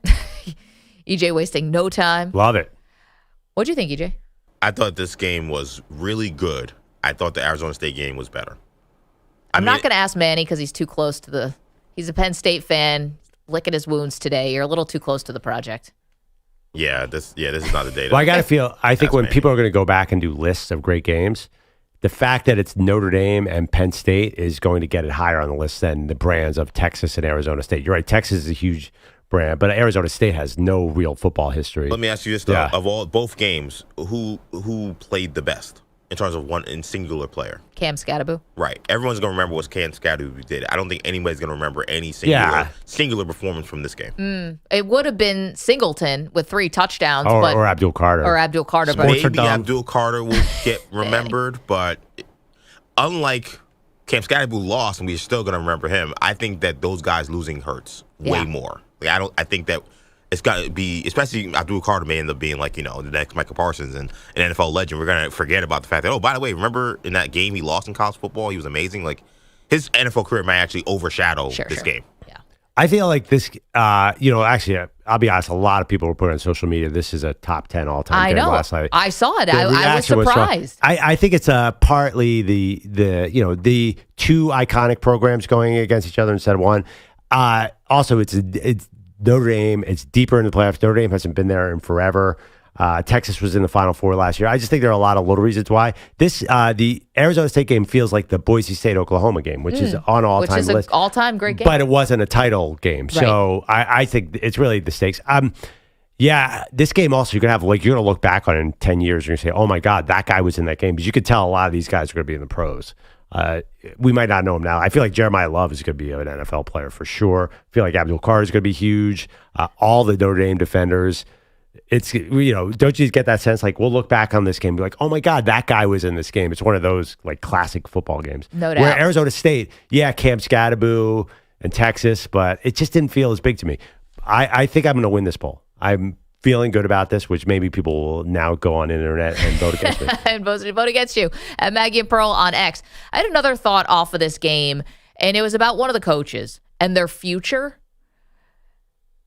I heard some familiar refrains last night of coaches kind of complaining a little bit about the state of college football. We'll get to that in just a moment. You're welcome to call up about this game at 855-212-4227. We have a lot of NFL playoff preview stuff to get to as well. Hang tight. It's M&P. You're in a 5-minute break.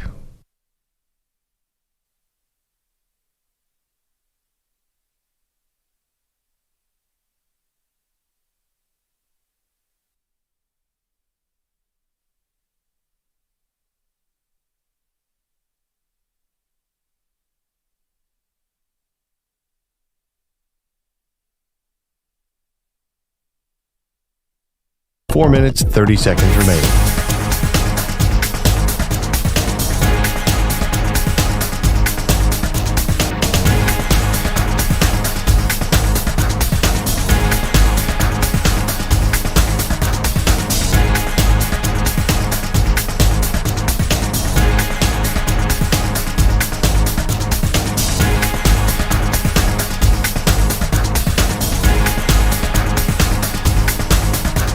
Four minutes remaining.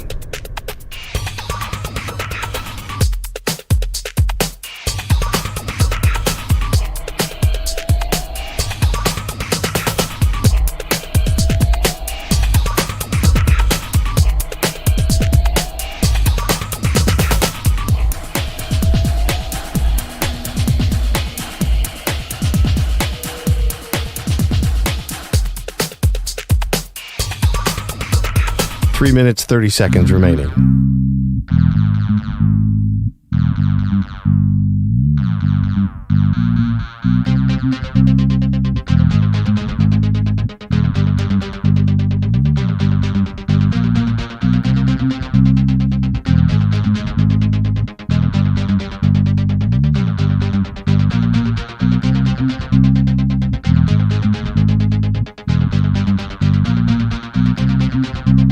Three minutes remaining.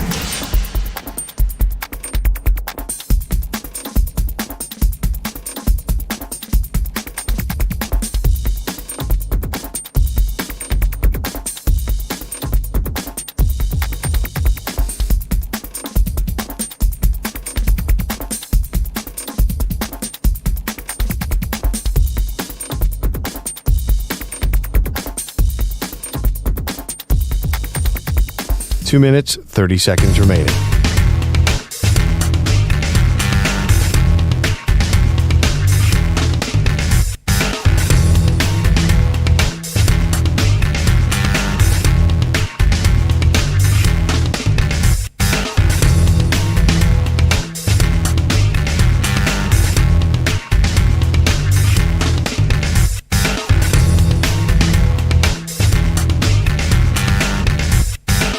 2 minutes remaining.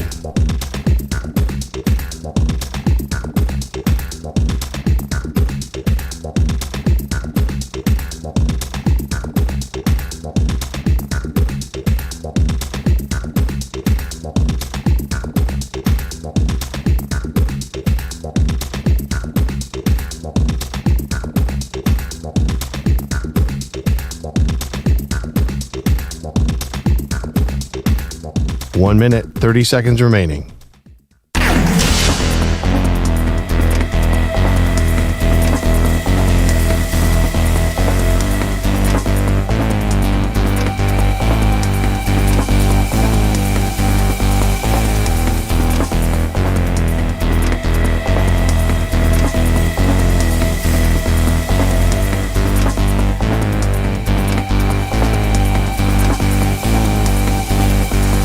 One minute remaining.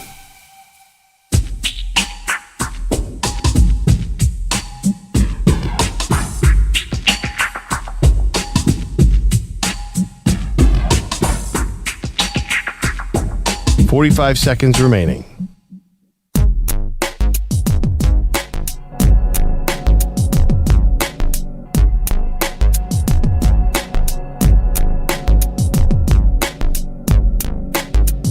$30 seconds remaining.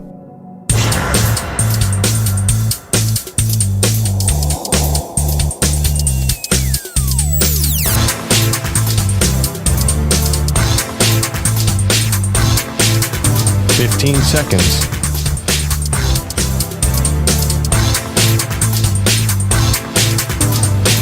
Break ends in 5 seconds.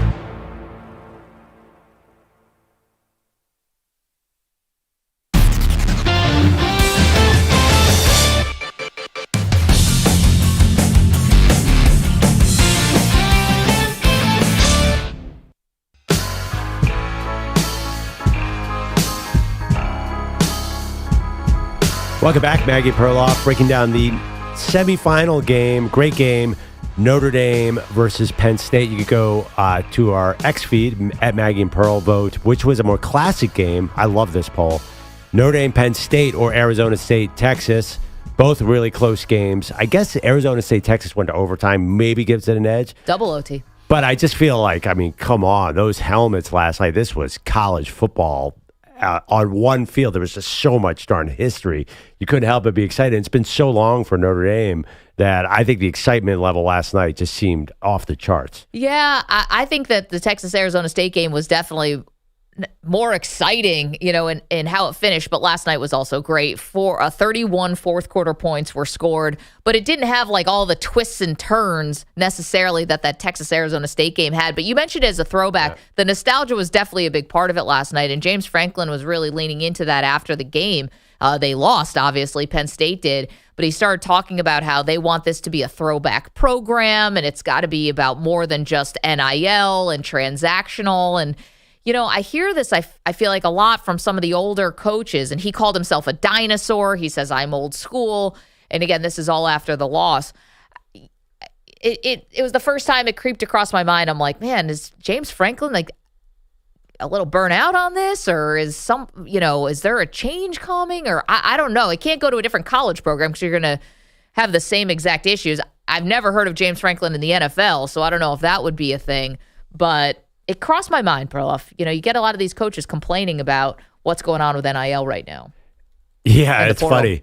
I was thinking about, and this is totally shallow, and this is not like a study. I feel like you could tell where the transfer portal is. To me, there's one position that is greatly affected by the transfer portal. Receiver. Yeah, I always and they feel need it. Like receivers always jump in the transfer portal. Penn State needs to tap into that portal for the receivers. They had no completions to receivers in the game last night. I still remember I was talking to DJU's dad, and he said, I can't stand that his whole career was gutted at Clemson because they would never go into the portal to get a receiver. Mm-hmm. Turns out maybe that wasn't the case. Maybe that wasn't what was wrong. But that being said, like you think of I was thinking Jordan Addison turned Caleb Williams. Like you need to bring in talent on the edges via the transfer portal, like Dion, And I just think that doesn't sound like James Franklin. Like you look at this team and they're just a ground because linemen. I don't have I don't feel like the right guard is going to go into the transfer portal. I feel like the guys who have like big NIL deals and are big visible players, receivers, quarterbacks, running backs, they're going to go in the transfer portal. And James Franklin clearly didn't have him last night. Well, he does not have that like outside talent. No. If you combine Deion Sanders' program and Penn State and James Franklin, you'd have something. Just put them together. I mean, you look across at Texas. I mean, Isaiah Bond obviously is a transfer. Matthew Golden is a transfer. University of Houston. Matthew Golden's a transfer. Yeah. Okay. Yeah. So I mean, except then you look at Ohio State, Jeremiah Smith, straight out of high school. Ohio State. They brought in. They lost Jamison Williams. Like basically they're ridiculous. So they get every 5-star wide receiver goes there. No, James Franklin should be all about the portal and all about wide receivers. And I heard the athletic director for Penn State gave an interview a couple weeks ago and said, they really can't fundraise on the level of some of these other Penn programs, State, but with the new, when we think revenue sharing is going to come in, then they're going to be right there because they're getting a big check from the Big Ten. Penn State is from the TV network. Well, yeah, but revenue sharing is going to even it out where everybody can pay. And if you're an individual player, then you might be attracted to other schools because of revenue sharing. And I don't think that's happening anytime soon. I mean, if you ever follow that case, House versus NCAA, it's a mess. And even if you do that revenue sharing, then the NIL will come in and pay over the top. Right. So say the players get $2 million. I didn't actually see that. Why can't Penn State fundraise? That was according to them. I don't know. I mean, you said it's Philadelphia school. I have to imagine a lot of rich people have graduated from Penn State. Yeah, I mean, it's the most popular school in Philadelphia. It's a state school of Pennsylvania. But it does seem, and you poo-poo this. I heard Georgia and Alabama are not, can't compete either. Feels like these Texas schools with all that oil money are just unbeatable. Yeah, I mean, we got a little taste of that firsthand, literally a taste when we got to go to a collective, a party for the University of Houston collective. Yeah. And it was fancy. Yeah, there was, it was in, we're allowed to say it was a Fertitta's apartment. Yeah, it's penthouse. One of the Fertittas, and Mattress Mac was there throwing money around like he was betting on the national title game. It basically was. We were in town for the Final Four. I still have my slippers. Yeah. From that event. That because was you really couldn't cool. wear high heels on Tillman Fertitta's basketball court that was in the penthouse. So for women, they had slippers that you could slip into, and I took them home. They only had men's sizes, thank God. It was actually the center for the Houston Rockets. I got to borrow his slippers. Alfred Şengün. He's the only ones that fit my colossally big feet. Good pull. Thank you. By the way, on Penn State, this is very fascinating. In terms of the NIL situation, one of the issues I've now read in my quick Google search is a lack of a collective thought on what to do with Joe Paterno's legacy. Yeah, it makes sense. And there are a lot of folks who are withholding NIL because they don't honor Joe Pa enough. Well, they took the statue down. Right. Oh, I thought you meant the other way. No, it's the other. No, I mean, and my mom's a Penn State grad. I know Manny's the one but I got Penn State, ties too. And that is a very complicated thing in State College. So people are withholding money because they want Paterno's, they want more. Jay Paterno is talked about how Penn State's not done him right. Not done his dad right. So, I mean, that is apparently a thing and an issue that is, I don't know if that means that's why they've been kind of an average NIL team. I don't know if that's the reason why, but there are people who are attributing it to that within the Penn State circles. Crimea River, Paterno's. Yeah. I mean, I hate to ask this, but it's also regional too because college sports are not as big in the Northeast as the South. Sure too. Yeah. I mean, not in Pennsylvania though. Yeah. And while Paterno that's a unique situation, I would bet almost every school has something like that going on. Some super central, to them specific, even petty at times fight. I don't like the AD. I don't like this coach. Right. I've got money, but I'm not giving it until you get this, or my name is on that, or whatever. So I'm sure every school is dealing with some collection of unhappy people who are not giving the money they think they should be giving. Oh my gosh, rich people demanding something? well, one fan base that I don't think has any. I think it feels like the Oregon. Everyone's on the same. Oregon, I'm seeing a list is number one in NIL. Nobody has any problem. Okay, but think about that. There's a very obvious food chain there. Yeah. Who's the top donor? But they all Phil feel Knight. and everybody loves Phil Knight, and everybody's on the same page for Oregon, and they are they don't. Maybe and I love people from Oregon. They're so nice. They don't feel like they get petty, so everyone's like, "Here's my money." But also, I think you're almost sometimes better served finding the one mega source than trying to recruit all these guys in. Whether it's Phil Knight or old T-Boone school Pickens. yeah, right. Yeah. Or Mattress Mac. Like, you need the one guy. Yeah, he who's sets the agenda. Or here at St. John's, the body armor guy is basically Mike Rapoli is funding Rick Pitino. You need that one source. At Miami, that's John Ruiz came in, and he went into legal issues, but he kind of got the whole Miami thing kickstarted. I mean, you Gotta can't be honest, Life Wallet never really sounded like an actual company. Yeah, but it's Miami. You can't ignore the oil money, though. I mean, obviously, like Texas and Texas A&M are going to, by definition, be above anybody else. I mean, how are you going to compete with that? SMU is also oil money, and SMU right? is coming out of no. Yeah, I mean, have you ever seen the campus of SMU? I doubt it is like. It looks like something out of fantasy. It's so rich there. Well, I've seen, I can't remember his name now, a former professional team owner who keeps saying now the next thing for money guys is to basically buy a team. Like, you're going to buy a college team. Wow. You're going to be the bankroll, and you're going to make it, from that aspect, too, it's going to be more professional. If you have a general manager, why not have an owner? Right. Now, you can't call it an owner, but like that's the idea is here's my money. I'm Penn State football. Well, let's not also forget what happened at FSU. They've got a hedge fund that invested in the athletic department. Yeah, now a lot of schools are going to. You were into that model. I think that's spreading. Well, but here's the thing: with an owner or the hedge fund, you put a lot of money in, you're also expecting to get something out. I mean, Jerry Jones doesn't own the Cowboys just because he wants football in Dallas. He was making money off of that. So do you expect that you're going to get money back? Like, I think now with boosters, the collective, you're kind of giving out of the kindness of your heart. Like, my Uncle Wayne is a big University of Buffalo, loves to give to the program. The men's and the women's. Like, we're very... And he tells them exactly where he wants his money to go and all of that stuff, but he's not getting anything out of that. He just loves being a Buffalo alum and is able to do it. But he's not getting access. He's not getting seats or like a handshake or whatever. He gets he can call the coaches whenever he wants to. He can email them but he's not actually getting any money back. Like, if I'm a hedge fund, I'm doing this as an investment. Yeah, I mean, I wonder. You watch a game, there's 700 million commercials from the highest end companies in the world. I always wonder, like, where's that money going? I know it's actually going to like bowl administrators and stuff, but like maybe they want to get in on that TV money. It's a great question. Like, and also I do know, I was reading the other day that youth sports, Bogusch, which you're really into, baseball, that apparently private equity has just taken over that entire industry. And now all the baseball leagues are all owned, like Josh Harris and their fund bought these tons of youth sports things. Like, that's all private equity now too, because there's so much money to be made. And I know that as a parent because we had to pay like $1,000 to do every little practice. Yep. So, oh my gosh, yeah, private equity is taking over sports everywhere. When they charged me, I think it was $300 something, north of $300 for my 2-year-old to play soccer, I was like, I'm out.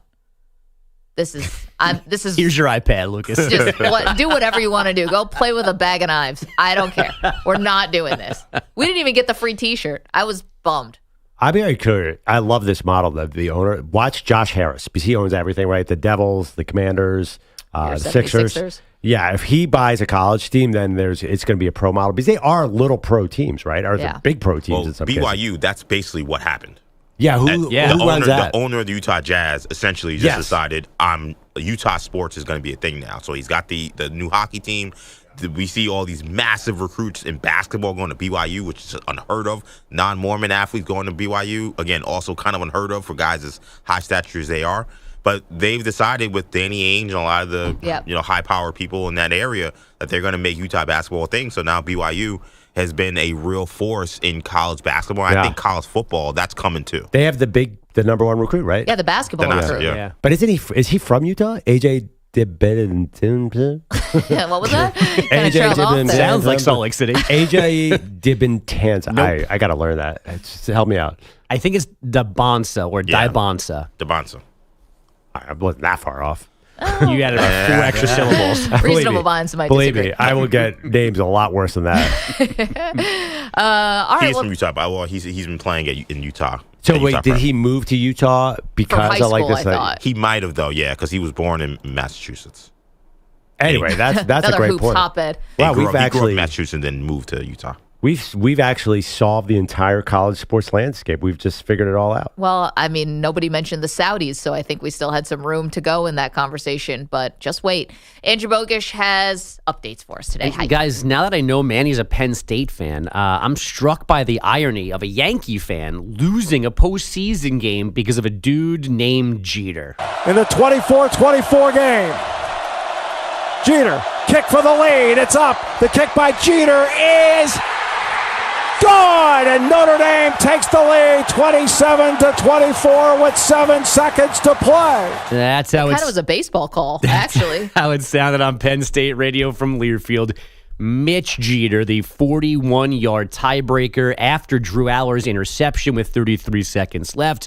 The Irish, by the way, call Mitch Mr. January. To go out there and just do what I do thousands of times, just to be able to go out there and hopefully give our team a chance to achieve team glory. That's what Coach Raymond obviously often talks about.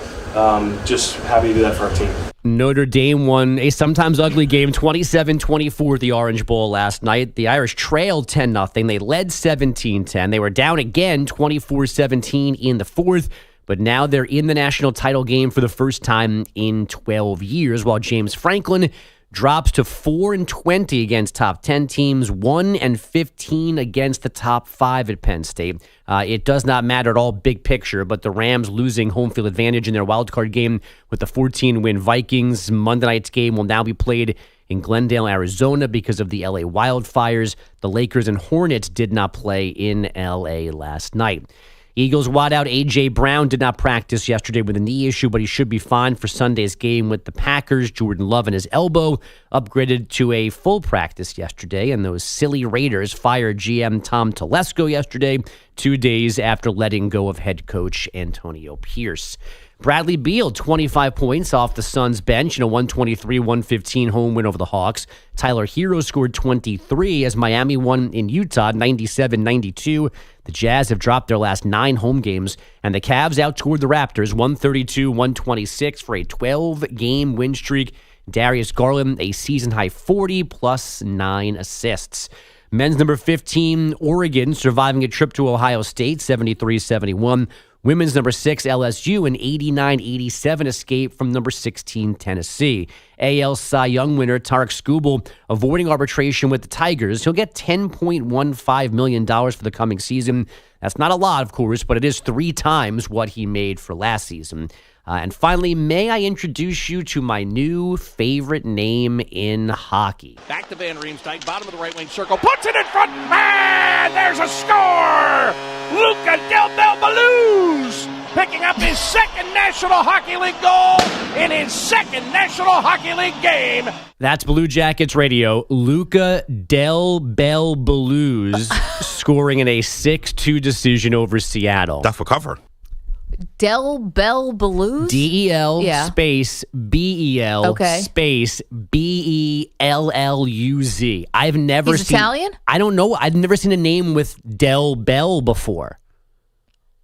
He's got to be Italian, right? Spanish, Luca, Italian? I mean, it fits, but I've never seen like a name constructed like that before. Are there Italian and Spanish hockey players? There has to be. There is now. It's a global game. Mostly like Finland They and definitely stuff, do but not play ice hockey in Italy, do they? I'm sure they do. I'm sure they have ice. Oh, they have a yeah, rink like or North two. Italy? Yeah, I don't know. Well, they could have Yeah, they have Tuscany. rinks in Arizona. They could have a rink in southern Italy. Yeah, Perloff, I follow the Mexico women's national hockey team on Instagram. So, yeah, I'm pretty sure there's an Italian hockey team somewhere. How they doing this season? Are they based in Jalisco? I don't even know where they play. Okay. Probably like Minneapolis. If we're being real about Ottawa. it. Bogusch, I thought you were going to give us an update about Jake Jake Gadden, Sacramento sports reporter. I don't know what you're talking about. I can't tell if this was planted or if this was by accident, but our, fellow sports yacker, James Gadden from Sacramento, did a live hit from the newsroom, and you could see what was on his computer. Ah, yes. And he was looking up Rihanna's Valentine's Day line at work. Big Rihanna guy myself, if I do say so myself. Yeah, let's check Manny's computers. By the way, looking up, an ad might have appeared. It might not have been him looking up. That looked like, yeah. I mean, I think we could see the URL that was typed in. Yeah, maybe. I gotta tell you, if Rihanna in lingerie comes up on my screen, I might click that to get a better view. I think You're everybody. just one person. Maggie's like, "Isn't this funny?" And we're all like, "Yeah, hold on, I gotta look at this Rihanna picture." All of a sudden, the chat went quiet for like 25 minutes, and then all of a sudden circled back with, "Oh yeah." But anyway, I think did everybody else react to that story the same way I did? Of like, okay, gonna look at this picture now. I had already seen the picture before the story came out. You had already seen it? Oh, big time. Yeah. And by the way, she's making billions of dollars off that lingerie line. you guys are looking at the pictures. Who's actually buying her makeup? Can you imagine This being gal. ASAP Rocky just being a stay-at-home dad? Remember his rap career? Why you just got Rihanna. You got Rihanna to pay off all your bills and whatnot. Huh. Damn it, ASAP. Manny. That's why you're jealous of him because of the money? I'm so envious of ASAP Rocky. We can tell. Manny, I've met Rihanna. Have you really? Yeah. Don't talk to me. I thought she was untouchable. This was the last year. These are either the 2006 or 2007 Arthur Ashe Kids Day before the U.S. Open. She was, 17 years old. She was just beginning to be famous, and she was the main act at this charity day, if you don't know, before the U.S. Open tennis. Yeah. Hey, they have Mr. this huge DJ thing. Replay. And I was working for the website Banger. at the time, the U.S. Open website, and I interviewed her, and it was not a good interview. Oh, why not? Because of you? Distracted? She was not prepared. She was a baby, all things considered, and I don't think she understood the game of you have to say more than 3 words in an answer to a question. Yeah. But I met She doesn't Rihanna. give a lot of interviews, I don't think. I mean, again, this was 17 years ago now, 18 Yeah. years ago. You have a photo? No. Then it never No. happened. There's probably a video somewhere. I have a photo of Rihanna up on my screen. I'm coming in there. Okay. Well, good luck to Jake. I think it was on purpose. I think he wanted to go viral, and he did it. You guys seem to disagree on that. You didn't think it was a plant. I can't imagine you would do that. Yeah. I just. Why not? If you want to go viral, have like a naked lady or something. Well, that's a little too I mean, much. that was an ad for Rihanna's lingerie clothes. I can't believe that actually made a print story. That's Mhm. amazing. All over the internet. Big Fenty guy. Listen, it's great makeup. Sure. On the women's side of it, it Yeah, really honestly. is good. It's a good quality product. Maggie, I get these things on my social media. I think we all do. It's like, whoa, better scroll past that fast. Nah, X And is crazy now. Yeah, X is- by the way, X and is it's the not Wild Wild like West. it's nothing I'm looking up. It gets sent to you, and you just have to scroll immediately away so that it gets off your algorithm. Well, I Thanks, know. Muskie. Especially because I just go through videos, and then all of a sudden something out of left field will come in. I'm like, oh, great. Now that I'm going to get served 15 dudes punching each other in the stadium. The key is you can't watch it because once you watch one like deep conspiracy video, all of a sudden, boom. Yeah, you're in. You're in a world that you don't really want to be in. I have no idea what you're talking about. Someone who's consumed 15 JFK books in the last 6 Next months. thing you know, you're Aaron Rodgers. Talking about lizard people in the Middle Earth. Anywho, I know it's been a bad morning and bad last night for everyone in the state of Pennsylvania. However, the Steelers may have caught a break. I got nothing for you, Penn State, but the Steelers may have caught a break. I know there's a lot of Penn State grads in Pittsburgh as well. We'll tell you the latest next. It's M&P. You're in a 5-minute break.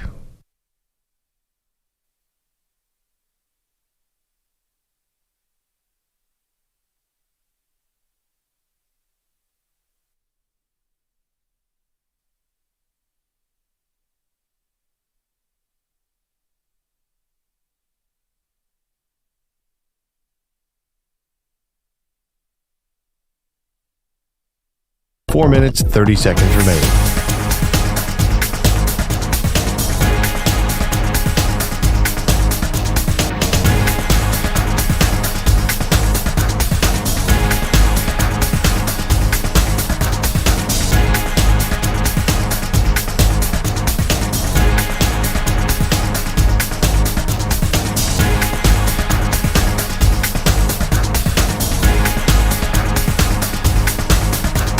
Four minutes remaining.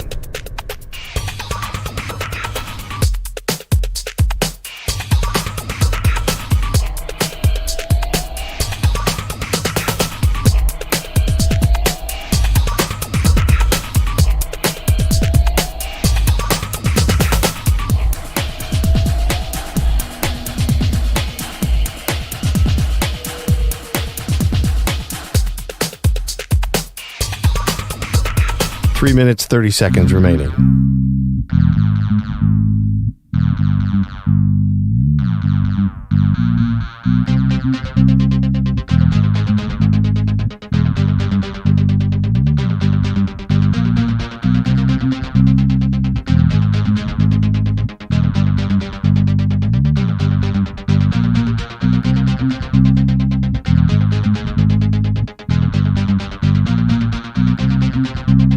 Three minutes remaining.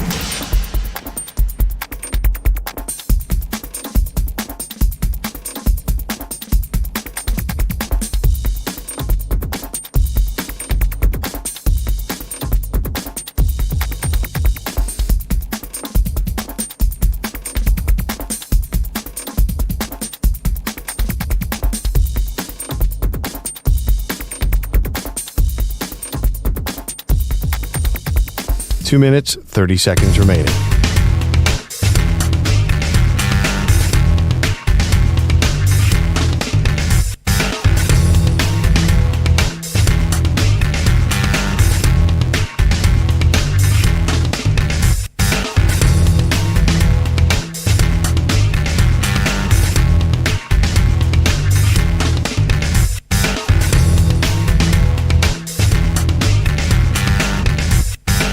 Two minutes remaining.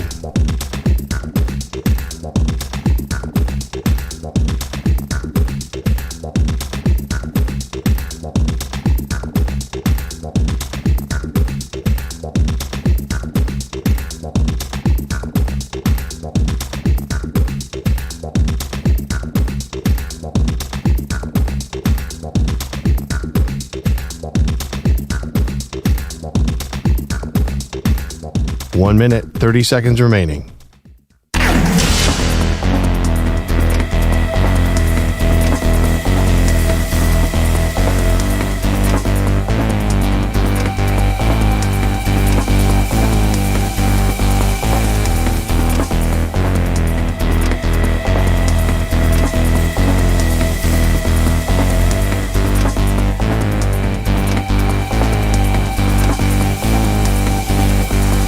One minute remaining.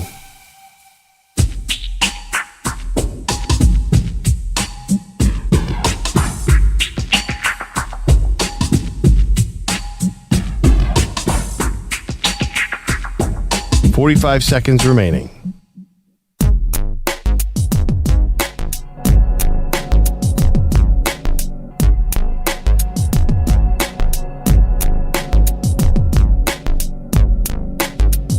Thirty seconds remaining.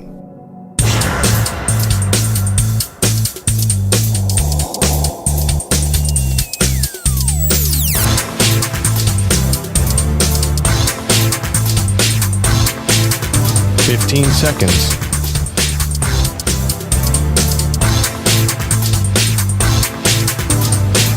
Break ends in 5 seconds.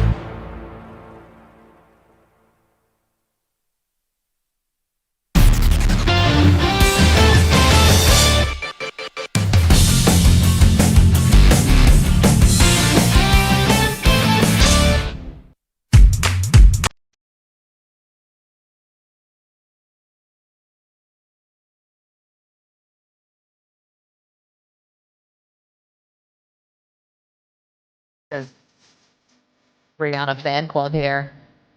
You guys gonna have to fight me to be the president of it. I love her. For other reasons besides you guys.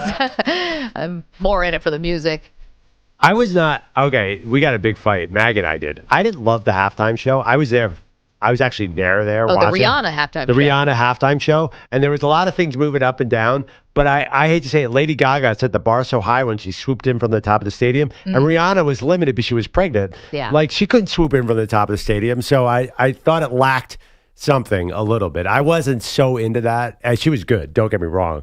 But you have to admit, like, as far as, like, spectacular, I'm not sure it was there. It was one of the most confusing halftime shows because she had just had a kid. So, you know, we all know people. You have a kid, then you have a second one right away. They literally tell you this when you're leaving the hospital. Like, by the way, you could have another one right away, sort of warning you. At least they did that for me. But she was pregnant, but you couldn't immediately tell. I could tell. Well, like you could, but no one's going to be like, You there though? I was not there. I was watching on TV. Oh yeah, I mean, I thought on TV it was obvious. She was kind of holding her stomach a little bit. Anyway, we're talking about Rihanna because a sportscaster in Sacramento got caught doing a live update with Rihanna's an ad for her lingerie line, like on the computer behind him. That was the worst day of my life when Rihanna announced her pregnancies. It doesn't mean you don't have a shot, Manny. I mean, all these celebrity couples break up all the time. I'm trying to tell him. One of the goats of my generation is now back. She's in the streets now. J-Lo? Jessica Alba. Oh, I saw that. Jessica Alba. Manny, look, I know you lost Haley Steinfeld, you lost Zendaya, but the real legends are entering the game again. So don't be worried. I know. Eyes wide open, Manny. Kaplan says this has been a bad year for you. I mean, sports-wise. I know the Yankees blew it in spectacular fashion. Oh, big time. I get that Penn State lost last night, and that was brutal. Yeah. Still got a long way to go with the Knicks. Yeah, they could have had a better end to last season as well. Yeah. No, my life sucks. May I offer a little romantic advice? Maybe get a date before you start pairing him with Jessica Alba. Perloff is the least sensitive person on earth. Listen, Perloff, that's the last thing you need to hear, right? If Manny's going to be able to go to a game with you, there's a chance Alba may be there. Like, we need to actually be propping him up. This might be his opportunity. Or what's-her-face, who OG Anunoby's always playing hard for. Oh, what's-her-face? A little respect, please. Yes. Do not disrespect Anne Hathaway, though. No, not Anne Hathaway, the other one. Emma Roberts. Emma Roberts. Sorry, I wasn't a big Harry Potter Oh, yeah. But that's Emma Watson. I actually had to look up this Emma Roberts character. Like, I'm like, am I supposed to know this Emma? Oh, gosh. Because there's a bunch of others. Emma Stone and there's Emma Watson are far more famous than she is, right? What movies is Emma Roberts in? She's in she was in a Nickelodeon show. Also, Julia Roberts is her aunt. Yeah, anyway, Julia let's Roberts. get back to the football because She was in a Nickelodeon show. Emma Watson was Hermione. Oh, my gosh. I mean, same audience. The football side of this Bogusch just ripped in here. Are you all right? Well, I'm 2 for 2 now. I've met Rihanna, and I've been in the same Sirius XM hallway as Jessica Alba, and no human being has ever smelled better than her. That's creepy. No, she was beautiful, and she What'd she smelled smell like? Cedarwood? heaven. I don't know, perfection. I assume that's what heaven smells like, but it was like Generally remarkable. a stripper's name, but sure. I can't believe you just said that. Did she smell like clean clothes or more like flowers? Yeah, I would say floral, but it was just the Jessica Alba experience exceeded expectations. Wow. I'll just say that. It's like LeBron James. How did he exceed It's the not hype? like LeBron at all. You know what I mean? I don't know how LeBron smells, but Jessica Alba is on point. Well, unfortunately, you can't say that to her. I think she'd be flattered if I said she smells heavenly. Manny can't say that and be like, hey, my friend told me you smell really good. Manny's not going to talk to Jessica Alba. Why not? I'm trying to speak into existence. No, because now that you're saying this, he's never getting the courtside seats. You guys are burying Manny. Perloff's never going to take him It if he doesn't has matter. to worry about telling Jessica Alba that she smells nice. I've been to like 8 games courtside. I've never talked to Jessica Alba or any woman at all. Period. By the way, because security was in the way. how ironic was it, Perloff, that the time we sat next to Dolan, the models weren't sitting next to him. There was no models there. There's always models there sitting in Madison Square Garden, but it was his son, which was kind of interesting. They're afraid that Perloff was going to steal one of them. Or maybe he was going to tell Bogusch, hey, there's smell. Bogusch like, what's the smell like? Wait, can I give a little small piece of advice here for men? So obviously, you know, I know there's probably men out there like saying, oh, you can't tell a woman she smells nice. Like you can't say anything to women anymore. And I'm just going to tell you the small distinction. If you do want to tell a woman that she smells nice, don't say you smell nice. A little creepy. Your perfume. Whatever perfume you're wearing smells really nice. Oh, what's the fragrance? What's the fragrance you're wearing? That smells really nice. Wait, is there You smell good. Yeah, I want to point out, I didn't walk by and take a sniff of Jessica Alba. It didn't linger. Yeah. It was just as she walked by, like, whoa. Now my brain is just going over all the inappropriate things I could say to women. Like, so wait, you smell nice. Is not bad. How about, wow, you look good in that sweater. Yeah, Like, I don't even know like, what is doing here. Like, that I don't sweater's know. doing work went out a while ago. Yeah, I mean, listen. FYI. Yeah. But no, you can say your perfume. That's a lovely perfume you're wearing. Not you. I got a good whiff of you. And you smell nice. If you're in an office and you go up to Girl, some woman you and say smell nice. your perfume smells nice, just quit. 'Cause it's not going to go well. Someone once stopped me on the street because they said my perfume smelled nice. But you Yeah. have to say the perfume. Yeah, You don't know what I smell like. You know what the perfume smells like. How annoying was it to get that restraining order 15 minutes later? Never Honestly, wore I'd that rather perfume somebody again. say like, "Whoa, you're hot," than your perfume smells I'm nice. just trying to get people not fired. Like Bogusch sniffing around Jessica Alba. Don't sniff around Jessica Alba. I'm still here. Not serious. Apparently, by the grace of God. Now we know why. More football next.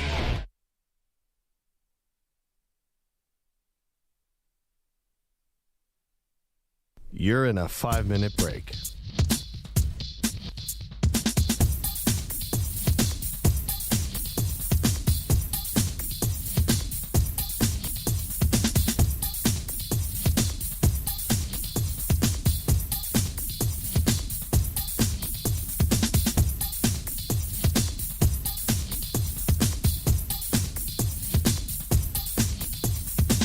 Four minutes, 30 seconds remaining.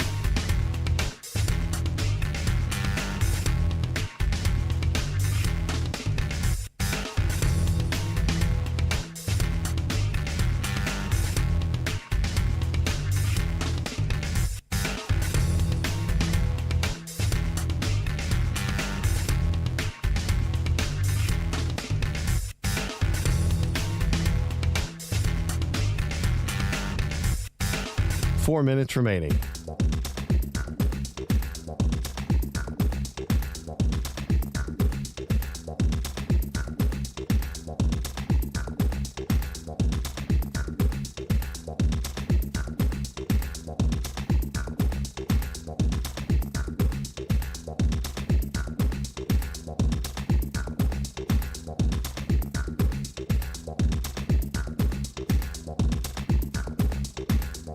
Three minutes, 30 seconds remaining.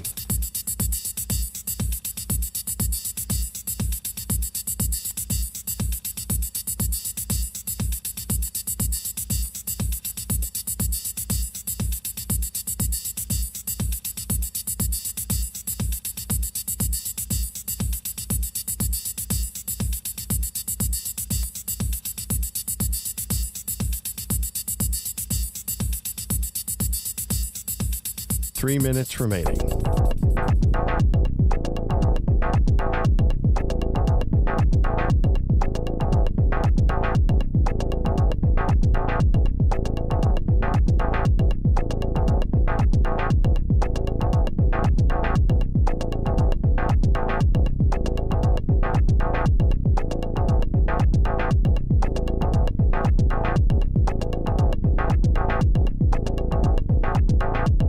Two minutes, 30 seconds remaining.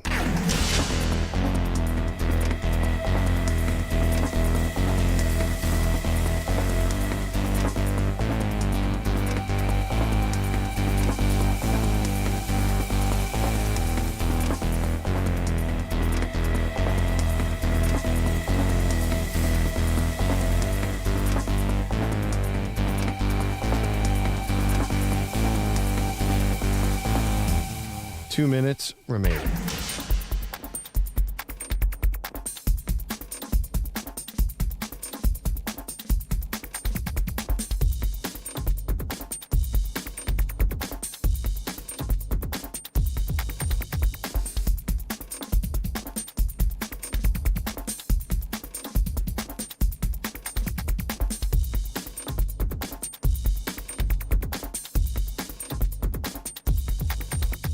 One minute, 30 seconds remaining.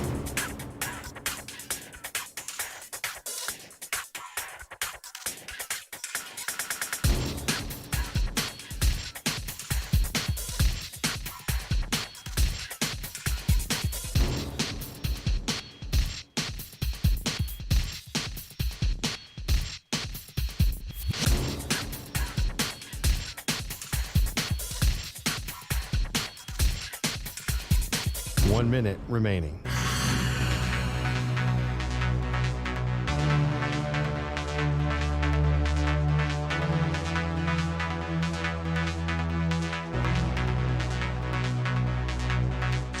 45 seconds remaining.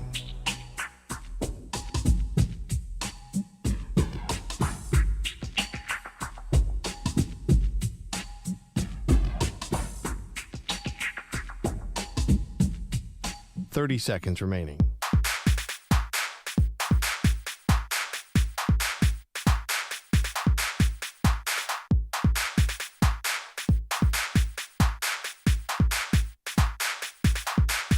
Fifteen seconds.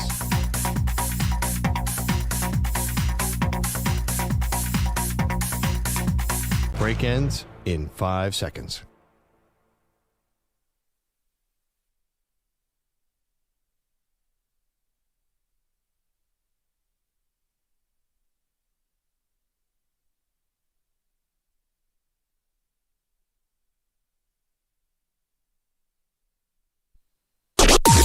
Maggie and Perloff on the Infinity Sports Network. 3 defenders back beyond midfield. Aller takes the snap. Final play of the game. Over the middle of Warren. Laterals it. Wallace is on the move. Now he's going to drop it back to Aller. He's in trouble. Throws it all the way across the field. It's out of bounds. The clock runs out. It's over. Woo! Notre Dame has won the Orange Bowl. And the Irish are going to play for a national championship. The dream season continues to Atlanta. Notre Dame radio, you probably could have guessed that. Final call last night. Notre Dame moves on to the national championship game. First time they're playing for a natty, Pearl, in 12 years. And it's funny because, listen, congrats to Notre Dame. Felt like the season was lost after they lost to Northern Illinois, rebounded, longest winning streak in the country, and they've pushed every right button here. Has it always looked pretty? Is it this gorgeous offense? No, far from it. But are they making the plays when they need to? Are they making fewer mistakes? All of that is just been in the plus column. They made a couple big mistakes yesterday, but yeah, no, Riley Leonard definitely threw a pick. I understand it, but when they needed it, they had to. Picks. Well, but Drew Aller threw a couple picks, and some of them got called back and negated off a penalty. Some that I did not agree with, including one pass interference in the end zone. We've argued about that this morning. But what I'm trying to get at here is it hasn't been pretty. There's really not one thing you can point to with this Notre Dame team, unless you just want to say the defense as a whole, which they're clearly led by. But I just think it's finding where you're winning on the margins, because this is not an all-time great team. And yet here they are with a chance to win a national title. I think it's beyond impressive. And, we talked last time and last week about whether Notre Dame has become likable. I think that if they play Ohio State in the national championship game or Texas, I think a lot of people are going to be pulling for Notre Dame. Yeah, no, I agree with that totally. I think we can't really write the story of this team yet. I think we have to wait to see how they do in the final. Oh, I disagree. It's already been a great season for them. It's Notre Dame. Yeah. They're a storied program, but they're not a national championship contender year after year. Well, I think if they lose 42-7 in Ohio State, we'll talk about them one way. If they win the national title, we'll talk about them a different way. I think, honestly, there's a major couple chapters left. I really do, and I'm not even just saying this to be contrarian. I really believe, we really don't know the legacy of this team, because if it's all going to depend. And listen, if you believe in them being so tough and resilient and finding ways to win, then you should have faith in them to win the national title. But I don't think people know. I think people looked at the way the game went last night. It's like, wow, this is the way the 12-team playoff. This ball is bouncing in funny ways. I really don't think we know how good Notre Dame is. They might be better than you're saying. They might not just be winning the margins. They might be a legit great team. That's what I'm saying. I really don't think we know. I guess I have a hard time thinking they would get blown out. And I'm doing a little transitive property or whatever that's called, where you had Ohio State. That was not a blowout against Penn State earlier this year in Happy Valley. And then if you want to go a little ipso facto, well, then Notre Dame, just beat Penn State. So that should be a close game between Ohio State and Notre Dame if that's the national championship. But we just seen a different Ohio State. You've been pointing out, did you see Ohio State blowing out a really good Tennessee team? I did not, but let's see what Ohio State looks like tonight. I'm curious to see if they can keep this going for 3 games in a row and then 4 games in a row. I mean, they have Ohio State has all the ingredients to blow out a team like Notre Dame on paper. They have a veteran defense that should be able to handle Riley Leonard's running, no problem. Like Notre Dame does not have a varied offense. Jeremiah Love is hurt. Their left tackle now might be hurt. They have defensive line injuries. Like all on paper, you have to admit this doesn't look good for Notre Dame. And that sounds like I'm hating on Notre Dame, but I think the story of this team is whatever you look at on paper does not matter. The fact that they can't throw the ball, the fact that they got pushed around like crazy by Penn State's line last night. So many injuries. It looked like a high school team playing a JV team in the first half. When Penn State would run the ball, they were road grading against Notre Dame. They weren't nearly as big. The announcers kept saying, like, wow, look at that size differential when you put the two. And none of it matters because they're finding these ways to win. But, I do think the story is not written yet. On the Penn State side of it, we put a poll up at Maggie and Pearl. Did Penn State blow it last night? And I thought, yes. The crowd is with me. 64%. Yes, they should have won. 36% no, Notre Dame took the game. I feel like this just added to the laundry list of James Franklin,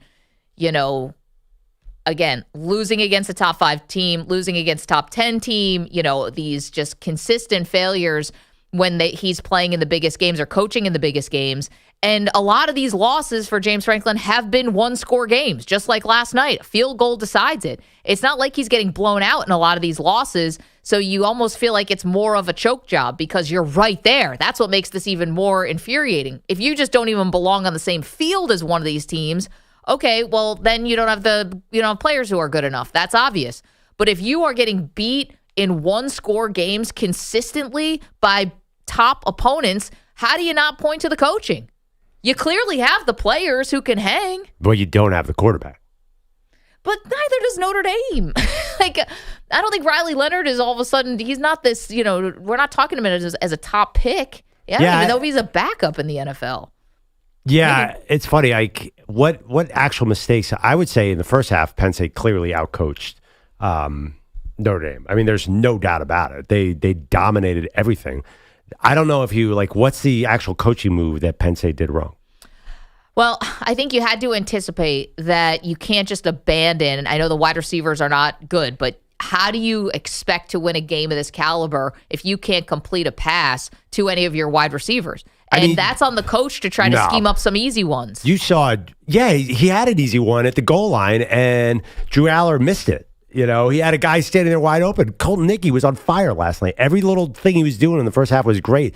Aller just couldn't execute. I don't know if that was, I thought the defensive game plan was fantastic in the first half. Mm-hmm. And I just think they got a little bit tired. And I think Abdul Carter probably wore down a little bit. He did have some big plays in the second half. Guy's playing with one arm healthy. But honestly, I think Drew Aller kind of blew that game. And I think Drew Aller would probably tell you that today. So we did have a little bit, just on a side note, Manny getting my ear telling me that Abdul Carter has declared for the draft. Okay. We knew that was going to happen. He's probably going to be a top 5 pick. Let's hear from Drew Aller. Can I hear Cup 15, Manny? Says he didn't play well enough to win. We didn't win the game, so it wasn't good enough. I mean, I think it's plain and simple. So I'll learn from it. Just do everything in my power to get better from it and just grow from it.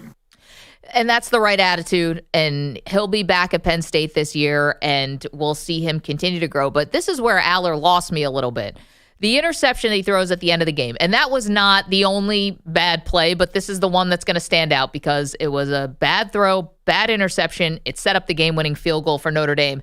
Here's Aller giving the details of that throw and what he was trying to accomplish. I was going through my progression, got to the backside, and honestly, I was just trying to dirt it at his feet, but I should have just thrown it away when I felt the first 2 progressions not open just because of the situation we were in. But I was just trying to dirt it at Amari's feet, but just didn't execute what I was trying to do. Yeah, Amari Evans, I didn't see it that way. It looked like Perloff, he kind of threw this thing blind and just threw it up and in the middle of the field and late, and bad things are going to happen. Well, yeah, I mean, we see quarterbacks under pressure make mistakes like that. It was an incredible interception. I just, again, this reminded me so much of Georgia against Notre Dame at the end of the half. That was probably a time to be conservative. And Gunnar Stockton fumbled the ball and gave Notre Dame that key lead, then Notre Dame could run the ball on them. So I think one thing, Notre Dame does not make little panic moves like that. I honestly was watching the game and I was like, you know what? Penn State should probably be really conservative on this drive. Did anyone else have a vibe like, oh man, he's been looking really shaky this half. Like maybe now's not the time. Maybe just push it to overtime. Well, it was funny because Greg McElroy was on the call last night, and after Aller threw the interception that ended up getting called back because of a defensive pass interference, he said, I wonder if James Franklin trusts his quarterback here. Maybe he should just hand the ball off. They do hand the ball off, and I think it's Singleton, must have been, it scores a touchdown on the next drive. Then McElroy said the opposite of that when they get the ball back right before the pick, they have a minute left. He goes, you got to be aggressive here. I'm like, do you have to be? I think he had 47. Did you have a minute? Even less than a minute. I was like, do you have to be aggressive? Nah, it turns out no. Yeah. Oh, EJ, you wanted to talk about that specific sequence. Yeah, because I think we were talking about whether or not Franklin deserves any blame. That was the question I had for you guys was that the decision after you get that first down to still push the ball down the field, considering Aller was not seeing the field well at all and was inaccurate? Well, I handed off on first down, got a first down. Maybe you could have called timeout. I'm sorry. I kind of like when coaches are aggressive in general. Like as a rule, I think both Maggie and I, and you too, EJ, we reward aggressive coaches. So imagine if they had just run in the line and then we might have said, oh man, Penn State, why are you being loser energy? Yeah, why are you turtling up here? Why are you being a wimp? So I could see it both ways. I have trouble killing James Franklin for trying to move the ball. I mean, he wasn't that far away from field goal. Yeah, the only thing is I'm a little more in favor of aggressive stuff on the NFL level. Yeah, I hear you. Yeah, no. Well, obviously, we know that now, but yeah. 855-212-4227. You're welcome to go vote on our poll. Yeah. Did Penn State choke last night? I have a few pivot points, and I think you guys will agree with me. I wrote these down last night. The game was decided on, I have 5 things. You want to wait and we'll do this with Nick Kostos when we come back? Oh, okay, sure. I'm assuming you want to get Nick's thoughts on this too. Oh, no, I don't really like Nick. I don't think he likes you either. Makes for good radio. Okay, I'll share him with you guys during the break. Okay, and then we'll share them with the audience when we come out of the break. We're not gatekeepers here. We tell you everything we're thinking. Maybe a little too much. 855-212-4227. All right, Perloff has his how many points? 5, 4? I got 5. Perloff's top 5 reasons why. No, top 5 plays. Top 5 plays from last night. We'll get to that in just a moment. And Nick Kostos from You Better You Bet will join us to help us win some money. You're in a 5-minute break.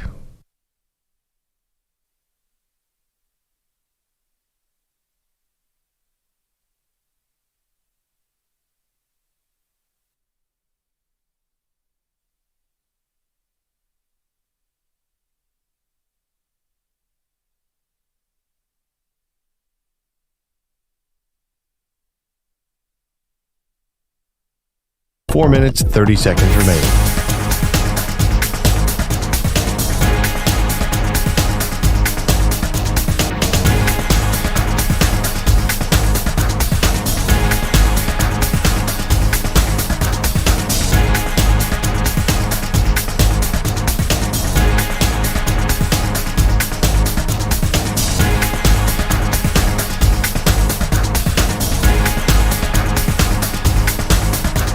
Four minutes remaining.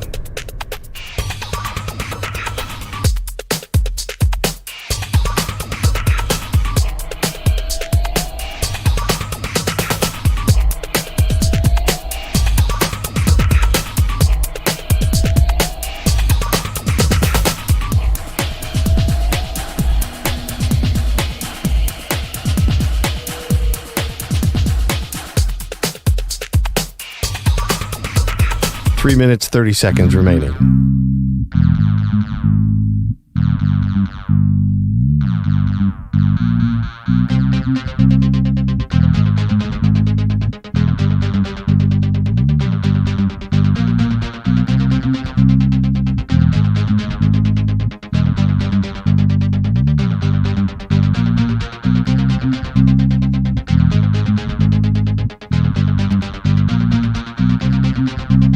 Three minutes remaining.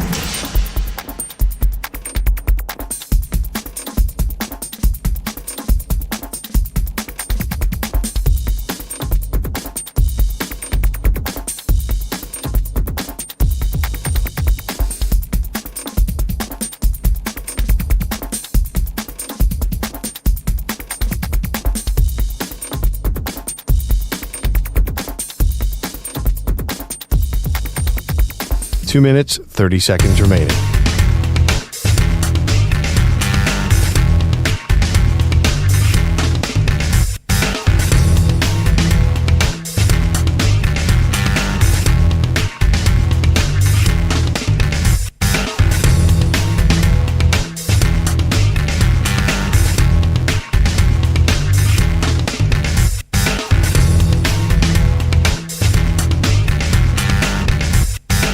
Two minutes remaining.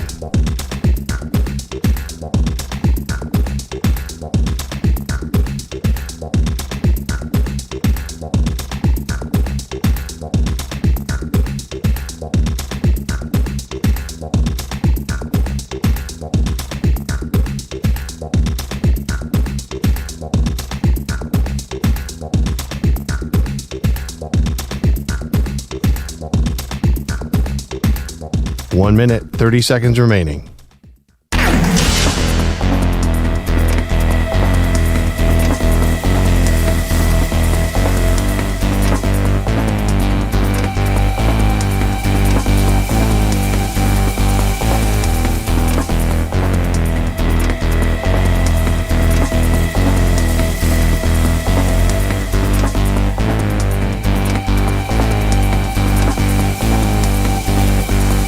One minute remaining.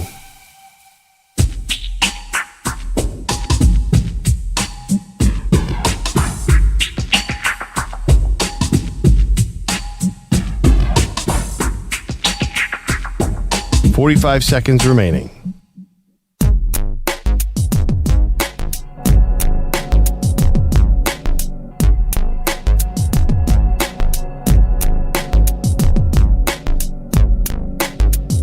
.30 seconds remaining.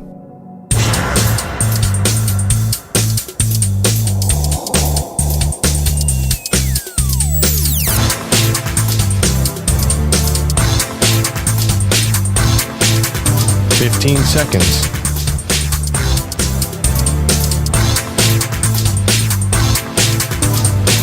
Break ends in 5 seconds.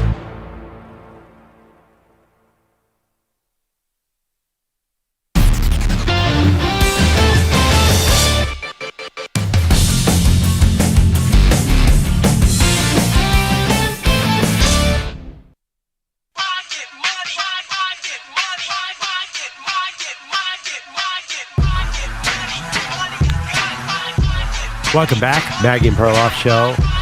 It's an unusual situation, Maggie. You and I both have teams to root for that are alive in the playoffs. We have a lot on our minds. Our next guest, of course, is a New York Giants fan, so he'll be back in the picture in April when it comes to fandom. But he is obviously has a lot of other things going on. I mean, good morning, Nick. I would have done a slightly different intro for you. If Nick Kostos, the host of You Better You Bet, I would not have led with the Giants there. I probably would have said, good morning, Nick. Well, no. It's just like, how are you? Yeah. He should have good advice because, like, we're thinking about the Eagles and the Bills. Like, he can't relate to that kind of thing. Yeah, I'm doing great. I love my guy Perloff, so that's totally okay. And look, like I always say, Perloff, Eagles could win the next 2 Super Bowls in a row and would still be trailing my New York Football Giants as far as Lombardi's are concerned. So I'm good, buddy. I'm way good here. Yeah, team total. Nick Kostos for You Better You Bet joins us every Friday. Nick, okay. No, I don't really like Nick. That was last segment. It's okay. I'm not a fan of yours either. So it's okay. Mutual. Yeah, it's awesome. I love sitting in the middle of this. So let's get to tonight's game, Nick, though, before the weekend with the NFL stuff. So I feel like nobody's giving Texas a chance, which is exactly why I'm taking the points tonight. Now, to be fair, I've been on an all-time skid. I cannot buy a bet right now. I'm 0 for my last 6. It is just dark times. Am I going to get it right tonight? So what number are you betting? 6. You have Texas what? Plus yeah, 6. I think like you could win that bet.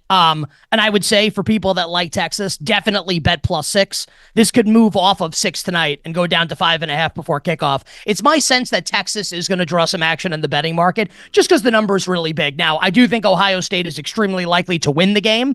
But after what we've seen, and we talked about this recently on the show when I was on with you guys, right? That now it's reached a point, given what Ohio State's done since the Michigan loss in the regular season finale, destroying Tennessee and then wiping, the the consensus #1 team in the country, Oregon off the face of the planet in the Rose Bowl, that you're paying a tax now if you want to bet on Ohio State. So the number is definitely inflated on Ohio State. Now, again, I think Ohio State's going to win. I think Ohio State will wreck Notre Dame if and when they play in the national championship, but there's no question that this line is inflated because of Ohio State's recent string of results. So, Maggie, you could very well be right on that with Texas plus the 6. I will say, I am not betting the game tonight. I have a ton of futures on Ohio State to win the title, and I have an Ohio State over Notre Dame exacta that I'm rolling into. Nice. So I will be the world's biggest Ohio State fan tonight against Texas. Nick, going back to last night, and this isn't a straight betting question, but you have 4 coaches in the Final Four: James Franklin, Marcus Freeman, Sark, and Ryan Day. Which is there a coaching advantage with one of these teams, in your opinion? Honestly, this is going to sound a little nuts. Isn't Freeman the best coach of the 4 now? It doesn't sound nuts to me. It's not. Well, it's definitely not James Franklin. And to be fair to James Franklin, James Franklin did not lose that game last night. Drew Aller lost the game last night. And people were tweeting me how could you say that about the young man? He's filthy rich, Drew Aller. This is not 15 years ago, college kids. He's rich. It's okay. He lost the game. Aller lost the game, not James Franklin. It's definitely not James Franklin. I don't really know. I guess Notre Dame could win the title, and you could say it's Ryan Day. I definitely don't think it's Sark, and I think Ohio State will win tonight. What Marcus Freeman has done since the Northern Illinois loss, and I haven't always been the biggest Marcus Freeman fan. Also, he's too good looking. Yeah. This is it's like Fight Club. I want to he'd kill me if I punched him in the face, but I almost want to destroy something beautiful. I would not bring my wife around Marcus Freeman. He's not Jared Leto, Nick. How dare you? Yes, he is. I mean, he's my wife walks by the TV. She's like, "Who's that?" And I'm just like, you know what? Let's change the channel. Put Baby First on for my daughter. What he did in the Sugar Bowl, outcoached Kirby Smart. This game, we all watched. I had money on Notre Dame last night. I thought the bet was dead. At halftime, dead. And they come out of the second half and they look like a totally different team. That's coaching. The game management was spectacular. Down the stretch of the game, the way he managed the clock, managed the timeouts. And you could give credit to his assistants. I'm not trying to say it's all Marcus Freeman, but I thought, running the ball with Riley Leonard, managing the clock the way they did, setting Jeter up for the game-winning field goal, and there was no question. I am wearing a Yankees hat that Jeter was making the kick in the big spot. I think it's Marcus Freeman. I was thinking about the young, attractive guy. Yeah. We were talking about how quarterbacks have to be good looking for people to follow them. Maybe that applies to coaches, but I don't know. Is that why Carson Beck hasn't done good? I'm just... That's actually what this conversation was based on, Carson Beck. I bet. Nick Kostos is joining us from You Better You Bet. Okay, let's turn to Super Wild Card Weekend in the NFL. To me, because I don't bet on my own team, the Buffalo Bills, I don't bet any part of their games. I'm already too emotionally invested. I don't need my money to be invested as well. I think this is the only spread I would bet, though, if I were going to bet and feel comfortable. I think Denver plus the 8.5 is the bet. The rest of these spreads, though, Nick, I'm going to be honest, even the Zay Flowers injury for Baltimore still doesn't make me really want to take the Steelers and the points. I'm curious, do you have any point spreads that you love this weekend? That I love. Probably, love. Yeah, like I would say yes. And look, I always say this because I do all my radio interviews are all late in the week, which you understand, right? Because we're closer to the games. But when the point spreads come out on Sunday and Buffalo is 7.5 and Baltimore is 8.5, and I fire in as many teasers as I can on those two teams down to less than 3. And those point spreads don't exist later in the week. So as it sits right now, I can say that I like a couple point spreads coming up this week. I don't know if I absolutely love anything. When you get to the playoffs, I mean, this stuff gets really hard. And, when we get to the real high leverage games, I will have significant financial opinions on those games, like Kansas City. I will be betting the Chiefs straight through the Super Bowl. I've got it already, and exactas, etc. Overall, the big teams in the NFC. But I'll give you why don't we hit the 2 games tomorrow, and then we can get to some others if you'd like. Yeah. So I have bet both games tomorrow. One of the bets I made makes me want to chug bleach. The other I feel like I'm gonna win. So I like both underdogs tomorrow. Now the number really matters here. So Chargers, Texans, the point spread, and I always say this with you guys, right? Someone out there listening or watching could say, Nick, you're an idiot, probably. Maybe you like the Chargers in the game. Totally normal opinion to have. Please, if you like the Chargers, lay 2.5, not 3. And if you like Houston, bet +3, not +2.5. And the same thing with Steelers Ravens, where if you like Pittsburgh, bet +10. If you like Baltimore, lay 9.5. And I'm going to bet both underdogs at those key numbers. Texans +3, Steelers +10. You know, the Texans still have, and I don't think it's going to come to fruition, but the Texans still have like the theoretical upside of a team that could potentially make a run. Like their defense is sick. Like the defense is actually like Super Bowl quality, just that the offense has been miserable and Bobby Slowick's a terrible coordinator. But we've seen CJ Stroud be awesome in playoff games. Like it happened last calendar year, like 365 days ago, basically. This happened. And I do think the Chargers should be favored in the game, guys. Where it gets up to 3 is where I kind of draw the line a little bit. Where, okay, Chargers win by 3, no harm, no foul. I push my bet. Like the bet never happens. I don't think the Chargers win by more than 3. I like the Texans. That's the one that makes me want to chug bleach when the game starts. All right, Steelers +10. I feel like I win that bet when I make the bet, Perloff. Oh, I was going to ask about Sunday's game, Green Bay and Philadelphia, the quarterback injuries. How are you approaching that situation? I'm going to bet Green Bay. You're not worried about Love's elbow, hand situation? Yeah, no, definitely. Like, I mean, it could get hit the wrong way. Like, things could happen, of course. Practiced in full yesterday after limited practice on Wednesday. My sense is it will be a full practice today for Jordan Love. The point spread's a little nutty here. So, look ahead markets are not the be all end all of, like you should never look at a look ahead and say, well, it was this and now it's this, so I'm going to do this. But I think it's more of like a conversation piece, right? So before week 18, the Eagles were a 3-point favorite against Green Bay, and it was juiced way towards the Packers so that this could maybe come off of, like, maybe it would just be Eagles favored by less than 3. I make my point spreads in the NFL. I made the game like 2 weeks ago, Eagles -2.5. Right? So less than 3, now it's 5. Now, but you can understand Green Bay loses last week to Chicago. Love's got the elbow injury, couldn't feel his throwing hand last week. Christian Watson torn ACL. Eagles sit like all their good players last week against the Giants and still win. Hat tip to you, Perloff.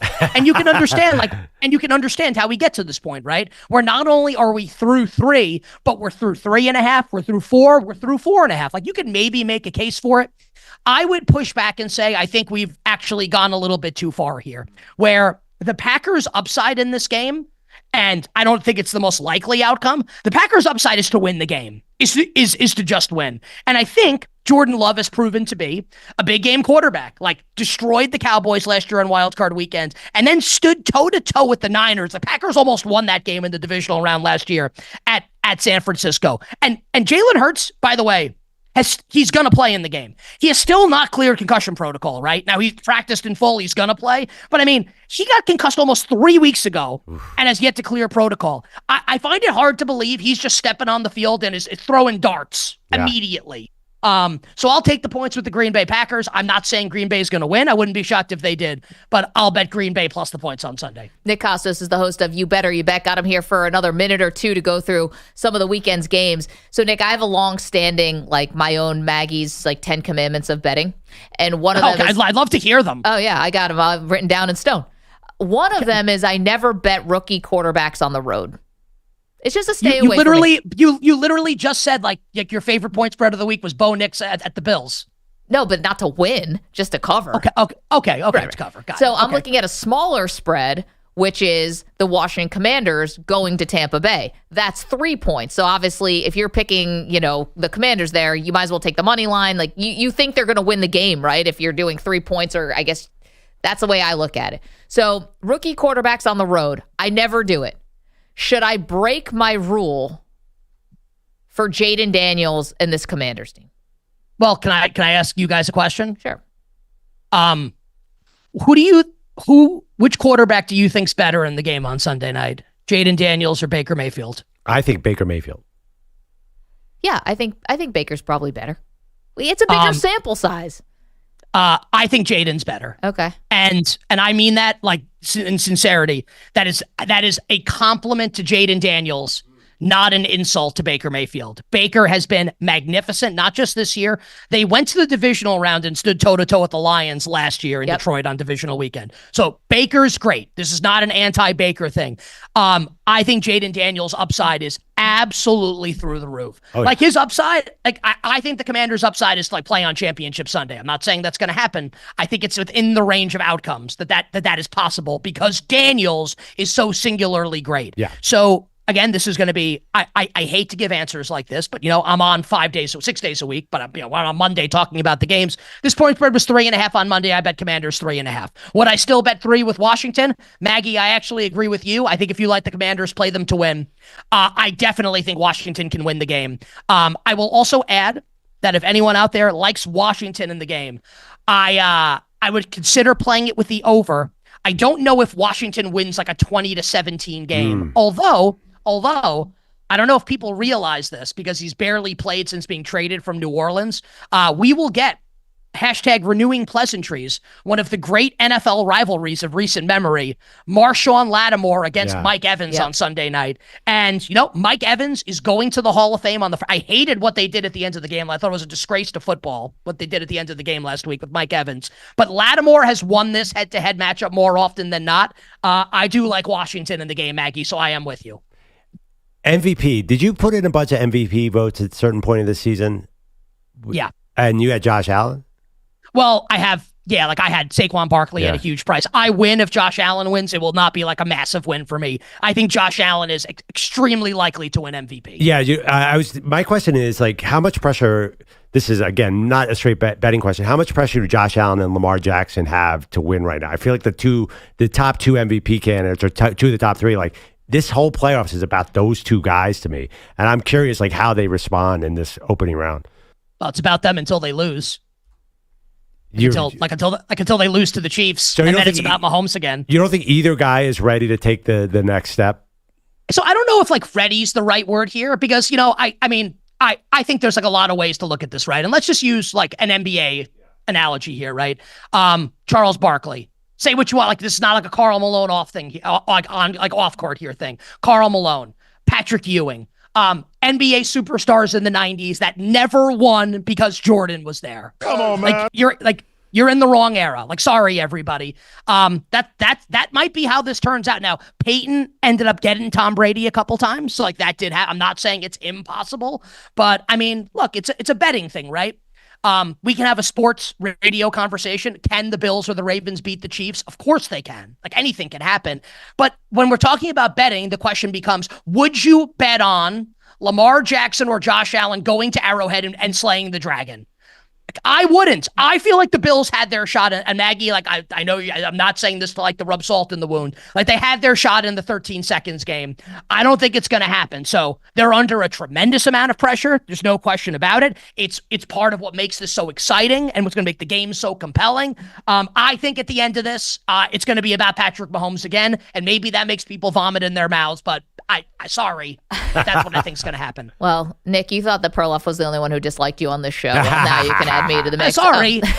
It'd be cool if the Bills won. I just don't think it's going to happen. I'm not even going to ask you for your upset pick because you already gave it to us. You got 2 upset picks in the first round. You've got Houston, and you also are picking. Are you picking the Steelers to upset the Ravens, or just you're taking the points? So let me just look at something quickly here, because the only people that are wrong more often and get to keep their jobs than people that give sports betting picks for a living are weathermen. So let's see where we're at tomorrow. Okay, weather doesn't look like it's going to be terrible tomorrow night with the Ravens and the Steelers. So, if we get like a strange wind game in Baltimore, because I think the weather is going to be funky in like on the eastern part of the country this weekend. Maybe you get into an environment where, the Steelers, and there's an argument to be made that Lamar kind of like shed that a little bit when they played a couple weeks ago and they destroyed the Steelers in that game. I think 10 points is too big of a spread in the game. When they played a couple weeks ago, so think about this, right? And there's a case to be made that it's right. I just disagree. So they play a couple weeks ago. The point spread's like 7, right? Okay, now the Steelers have lost every game since then, and the Ravens have destroyed everybody basically since then, right? Still, it was like 7, and Zay Flowers isn't playing, and now it's 10. So, I think bettors and it doesn't mean that we collectively are going to be right. We can be wrong. I think that there will be a pushback against the idea that the point spread should be that big. And maybe, again, like you're out there listening or watching saying, I've watched the Steelers play. They suck. Baltimore's going to win by 20. Like, you can be right. I'm going to take a shot, and I'll put my money that that's wrong, and I'll play the Steelers to keep the game closer than the betting market expects. Nick, wishing you a great weekend, fun betting weekend tonight, of course. I know you're going to be sitting this one out with Ohio State and Texas. I need Ohio State to win. Just like I have to have it. Need Ohio State to win tonight. And I really need Texas to cover. So hopefully we both Ohio State by 3. Get what we want. Nick, thanks so much. Have a great weekend. We'll talk to you next week. You got it. Wishing everyone minimal sweats, winning bets, the absolute very best of luck in Perloff. I wouldn't be go Pack go. Oh, get out of here, dude. Get out of here. Good luck with that number 3 pick in the draft. Abdul Carter. Yeah, I'm about to say. Print up the jerseys after last night. Looking pretty good. Yeah, Nick, thank you. Bye. Yes. So, that was fun. yeah. How are you feeling about your Eagles? Do you think they're going to win? Ooh, no, I think this is a really tough game. I think they're going to see a lot of Josh Jacobs on Sunday. I'm pretty confident they're going to win, but I think you are not sold on the Packers after that Bears debacle last week. I think, as Nick said, I'm nervous about Jordan Love and Josh Jacobs coming at us. I think it'd be a close game. So I was like, this was one of the ones I felt pretty good about. I'm like, man, I'm going to lay the 4.5. I'm not going to feel bad about it, but I've been on such an awful losing skid, and Nick just talked me out of it. So I think I'm probably going to go the other way here. I think with it's Houston. 5 now. Is it 5? Yeah, it keeps on moving up and down because of the 2 quarterbacks. Like, that's the thing. Will Jalen Hurts run? Like, can you answer me that, Maggie? How about speaking of point spreads, how about last night where... Oh, that was wild. That was crazy. Notre Dame went into that game as a 1.5-point favorite, and right before kickoff, it flipped to Penn State minus 2.5, right? I saw -1. Did it get down to 2.5? I thought it got to 2.5 at one point because of the Molly McGrath update that... 2 things. One was the Jeremiah Love update that he was going to have to be going back and forth to the locker room to get treatment. Which I don't even wasn't. think that happened. Yeah. And the second thing was the flu. There was an outbreak of the flu in the Notre Dame locker room, and it flipped the point spread. And then I got to tell you, you had a total bet on that. I was watching for the first quarter. I'm like, well, Penn State's going to run away with this game. It's going to be like 38-9. I mean, their offensive line is destroying Notre Dame. And then I didn't think it was going to get to 20 points, let alone 45.5. Did you, honestly, I hate to say this, but you thought you were cashing that bet, I assume. Oh, I was like, money in the bank. I spent it. That was a mistake. Spent it at halftime. Andrew Bogusch is here with headlines for us. What else is going on today? Guys, it was not a good night for those of us who think Drew Aller should enter this NFL draft and maybe go to the Giants at number 3. Ball's at their own 28. Quick snap for Aller, looking left. Can't get it out. Now pressure coming. Aller throws. Loose ball. Intercepted. Christian Gray picks it off at the 42-yard line. Notre Dame will get the ball back with 33 seconds left in the game. What a big-time pick from Christian Gray. A great play from him. Bad decision by Aller on Notre Dame radio. The INT coming with 33 seconds left. It led to Mitch Jeter's 41-yard tie-breaking field goal, which led to a 27-24 Notre Dame win in this CFP semifinal at the Orange Bowl. Aller says he meant to throw that pass where nobody could catch it. I should have just thrown it away when I felt the first 2 progressions not open just because of the situation we were in. But I was just trying to dirty that Amari's feet. But just didn't execute what I was trying to do. Aller had 2 other picks wiped out by penalties last night. He also did not complete a pass to a wide receiver. Back to Gray for more on that. Coach Meek has always told us, challenge every time. And we just did our job, and we just kept them to 0 catches. Notre Dame QB Riley Leonard threw for a score, ran for another to negate his 2 interceptions. His school now in the national title game for the first time in 12 years. Their last championship was 1988. Ohio State and Texas decide the other spot in the January 20th finale tonight in Dallas. Now, Georgia QB Carson Beck is doing the opposite of what some wanted Aller to do. Beck declared for the draft back in mid-December, but is now expected to enter the transfer portal instead with Miami as his most likely landing spot. Penn State defensive end Abdul Carter declaring for the draft this morning after that loss last night. Now, some break... So sorry about that. Can I ask EJ one small question about the Miami quarterback thing? Yeah. Because what if somehow Quinn Ewers doesn't have like an all-time great game tonight and he decides he wants to go back to college? And would he be a thought for Miami? I would prefer Ewers over Beck, and more because of the injury. But it sounds like there's too many connections with this Beck thing. It sounds like they're far down the road on it. Okay. And we still have those whispers of Notre Dame getting a huge quarterback in this transfer portal. Being Ewers, and right? It has to be Ewers. He's the only the only one that because makes sense. Because Or Milroe hired an agent that's going pro. Right. So like he's the only guy left. If that's true, that he's going to go there. Also, look out for what I saw yesterday was definitely Beck, but maybe also Ewers as well. Once they transfer, look for receivers to start leaving too. Right. Can I be honest? I like the backup quarterback who came in for Notre Dame last night, though.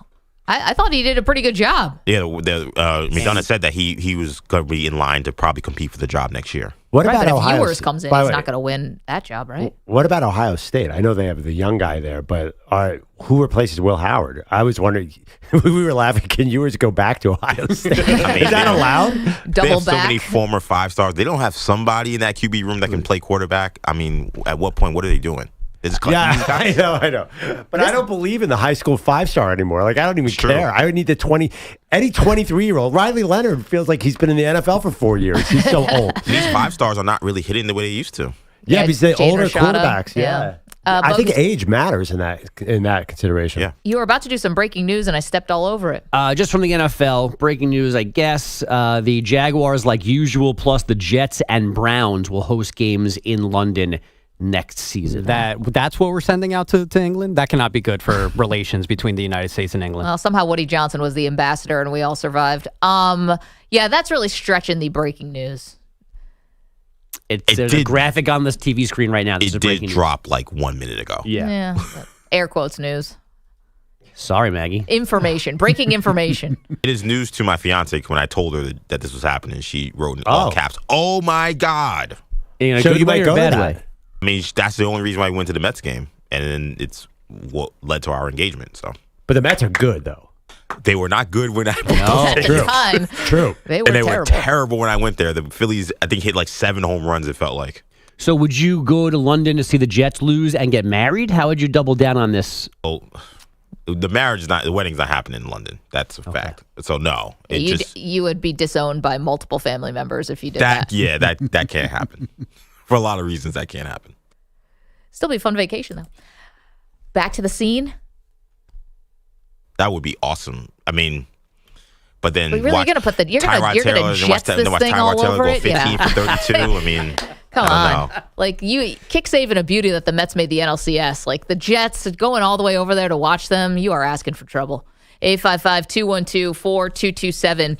Thank you, Bogusch. Coming up. Oh gosh, how have we not gotten this far and not gotten to this very important injury update? We'll do that next.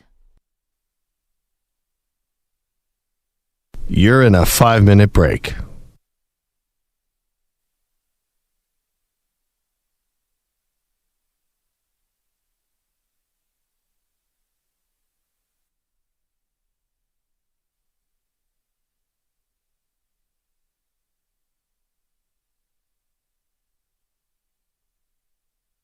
My name is Robin from San Francisco, not San Fran. Hey, Robin, how you doing? I'm doing fine. My name is Robin from San Francisco, not San Fran. I know you sports people do that. Did I say San Fran? I think I said San Francisco. No, you said San Fran. That's what set me off to call you. The name of our city is San Francisco.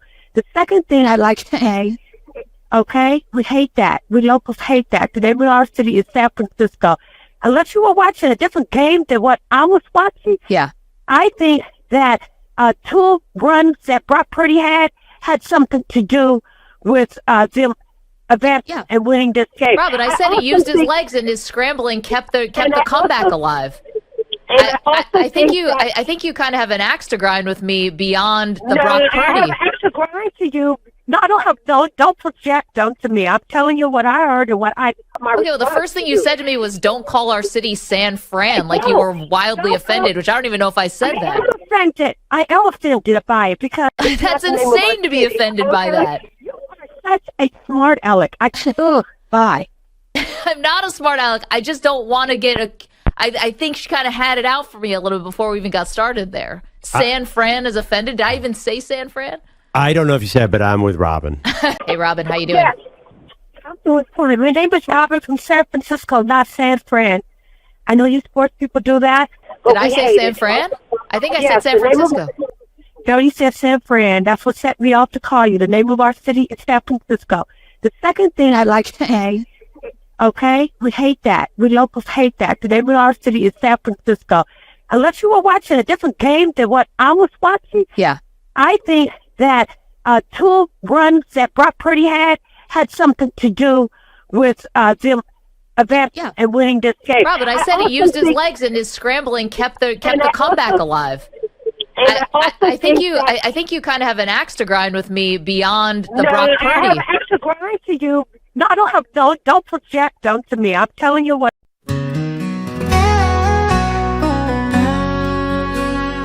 In Miami Gardens, where the Orange Bowl shines, Manny Rodriguez and Andrew Perloff's hearts entwined with Penn State's pride. They wore their blue, but Notre Dame's resilience cut their spirit in two. Oh, Mitch Jeter's kick sailed through the night, left Manny and Andrew in a darkest light. Their cheers fell silent, their hopes did die. A brutal loss to Notre Dame, a sorrow that won't subside. Manny's "We Are" chant, now a distant memory. Andrew's optimism, lost in misery. They wandered empty halls, alone and blue. Their knit-knee lion heart shattered, broken in two. Oh, Mitch Jeter's kick sailed through the night, left Manny and Andrew in a darkest light. Their cheers fell silent, their hopes did die. A brutal loss to Notre Dame, the sorrow that won't subside.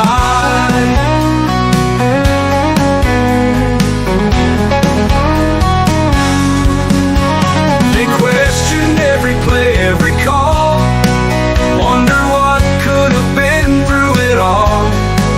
Their minds raced with what ifs and maybes as the pain of defeat consumed their days. Peter Bellotti still absent, a no-show once more. The office lights are low, his work undone a chore. Annie and Andrew face the long drive home, their Nittany Lion hearts still aching, still alone. They drove through the night in silence and pain, their dreams of a title lost in the rain. No words were spoken, just tears and sighs, as the weight of defeat crushed their spirits dry. Oh, Mitch Jeter's kick sailed through the night, left Manny and Andrew in a darkest light. Their cheers fell silent, their hopes did die. A brutal loss to Notre Dame, a sorrow that won't subside. Night's dark shadows wrapped around their pain as they vow to stand again. Wild Card Weekend. Welcome to the show. Maggie Gray, Andrew Perloff.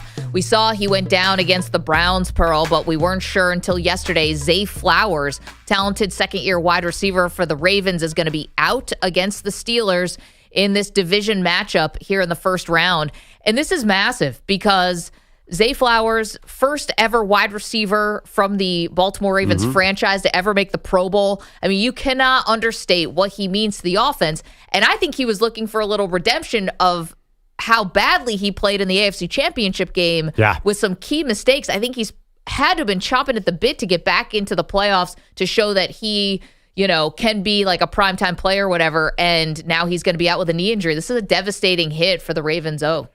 I wouldn't say devastating. Because devastating makes it sound like they're in major, major trouble. The way the Steelers are playing offensively, like you shouldn't need Zay Flowers to win. So I think devastating is too strong a word. But I got to tell you, it does make you think, oh, is Mike Tomlin going to do that Mike Tomlin to Lamar Jackson thing? Because with one less weapon, the Steelers have this superpower of containing mobile quarterbacks. Now, if Lamar is not as big a threat to throw the ball because Zay's not out there, then it's a major problem. Now, obviously, we were going to do bets later. I'm like thinking, well, you got Mark Andrews, and Mark Andrews has come on big time lately. So go back to old school Lamar, just throw to Mark Andrews and ignore your receivers. Well, but they've tried that before, and they haven't gotten to where they want to go. But it's funny, it didn't make me think about Mark Andrews. It made me think just more about Derrick Henry. Yeah. But here's the thing. So you have Derrick Henry, which is the weapon you've not had so far in these playoff runs. But let's just paint this scenario. I know it's a little tough to imagine because the Steelers' offense has not been very good. But let's say they get out to a two-touchdown lead. Say sack fumble, something happens. I don't know. Say somehow the Steelers get out to a lead, and then Derrick Henry, you can't go. It's not that you can't go to him at all, but it changes things, obviously. The equation of how much you can use Henry if you're down 2 scores as opposed to up 2 scores. Yeah, I mean, listen, if we're going to talk about the Steelers' offense getting out to a touchdown lead, there's also the chance that Bane will invade the stadium like they did with the Steelers stadium. What are you talking about? How are the Steelers with... I know George Pickens is on the field, but he's mentally out of this thing. I just don't... That's the issue. That's why I feel like me and a lot of people are not worried about the Zay Flowers injury because they're not worried about Pittsburgh's offense. Yeah, but okay, you got a team super familiar with all that institutional knowledge, all the success that Tomlin's had, and Tomlin as an underdog, all these things that line up. Listen, there's 2 ways to talk about this. There's a way to talk about it from the actual football perspective, and can the Steelers actually pull this upset? Then there's a betting perspective. With this spread going up to 10 points in some places, 9.5, 10, now with the Zay Flowers injury. I mean, they're begging you to take the point. I mean, Mike Tomlin has shut down the Ravens with or without Zay Flowers. I think the recent game, like the Steelers are really reeling. Generally, though, in the first game, I'll pull up the game log. I'm almost sure that Zay Flowers didn't do anything. He had 6 catches for 39 yards. Tomlin just shuts down the whole operation. Yep. He's done it many, many times to Lamar Jackson. So I think that's like your bigger issue. To me, it's not a Zay Flowers issue. It's Lamar. Lamar not really feeling comfortable against a really on-point Mike Tomlin defense. Yeah, but you have to wonder, is Lamar... Did he get a lot more comfortable in this offense? I'm looking at Todd Monken, their offensive coordinator, is getting head coaching job. Yeah, they've been unbelievable. Yeah, but again, he's been unbelievable for 15 out of 17 games a year, except for 2 games against the Steelers. Do you have any upsets this weekend? Or are you going chalk the whole way? Oh, geez. I haven't decided. I'm very, very chalky. I have to admit. Are you talking about against the spreads or to win the games? I'm talking straight up money lines, to win the game. I'll tell you right now, I like the Chargers to beat the Texans. I definitely like the Ravens to win. I don't give the Broncos any chance just to make you nervous. I feel like I'm jinxing you. I am a little worried about the Eagles, but I think that at home they have a big advantage. I really, really like the Bucs over the Commanders. I feel like the Commanders, unlike Nick, are a bit of a fraud. And who's the favorite? The Vikings are the favorite. I like the Rams over the Vikings. So I guess that's my upset, but it's... Yeah, it went from 1.5 points to 2.5 points because they moved it. The move is not great. That just sort of like, I almost feel like you have to stop and reevaluate that game. Do you have any upsets? The move to Glendale, moving the game on Monday because of the fires. I mean, just the lack of routine for the Rams has to be a thing. That and the mental aspect of it, right? I mean, how do you focus when this devastating thing is going on? It's hard for us to focus, and we're 3,000 miles away because it's been so bad. A couple. I think Houston. I think everyone is really sleeping on Houston. Their offense is terrible. But wait, are you selling them or buying? Well, I mean, this is my thought You're process. like, oh man, I really like this team. They can't throw the ball or run the ball, but I think they're dangerous. But here's the thing, the Chargers against good quarterbacks and against playoff teams. Yeah, but CJ Stroud is under so much pressure. He's not a good quarterback right now. He's not playing like a good quarterback. Yeah, and it's not even his fault, but... And then the Washington Commanders maybe to pull an upset over the Bucs. I was not impressed with the Bucs last week, and the whole Mike Evans thing and tying Jerry Rice, that got all the attention. They almost lost that game to a tuned out Saints team, and they were home. The Bucs were home. The Commanders just lost. Oh, they did. They won that game against the Cowboys, but the Cowboys were barely even trying. They went to their backup. They went to Mariota in the halftime. Yes, and he saved their butt. He literally played the best game of his entire career. And by the way, they were about to get destroyed by the Eagles until Kenny Pickett came in that game. The Commanders they're not hot right now either. 855-212-4227. Ramon's in Indianapolis always has a good thought on football. What's up, Ramon? Hey, how y'all doing this morning? You all on the Razor's Edge. Perloff, I'm with you. I don't understand what this It's like Michael Jordan in Detroit when you talk about Baltimore and Pittsburgh. It's like no one's commenting on what happened in that last game. The key was unlocked. It's like when Jordan finally unlocked against Detroit, there was nothing else to be had. And so they unlocked that key the last game. It was not even it wasn't even a close game. No one has mentioned it's like they're going on the previous games, but no one forgot that last game. And I thought that's where the tide turned. And so once you unlock a key in sports and you overcome that hump, that confidence comes there. I don't see anything. And then I don't hear any criticism of Russell Wilson. Russell Wilson has averaged 14 points a game the last 6 games. What Russell? We're going to compare Russell Wilson to Lamar Jackson. If it comes down to quarterback, Russell Wilson, Lamar Jackson. Yeah. Who you going to take? Ramon, we didn't leave you a lot of time here, but you know what? Okay, no Mike problem, but I appreciate that. But come on, let's give Baltimore a little more credit now. Thank you. I love that that Michael Jordan line. Like it did seem like he got over the hump against the Steelers, his nemesis. I mean, last year we were talking about the Ravens as the number 1 seed. Yeah. Lamar looked great. They couldn't beat Pittsburgh, and Pittsburgh didn't even have a quarterback. Yeah, but they beat the Texans, and then what happened? I don't know. It's hard to read this Ravens team. Come on back. We're talking Notre Dame.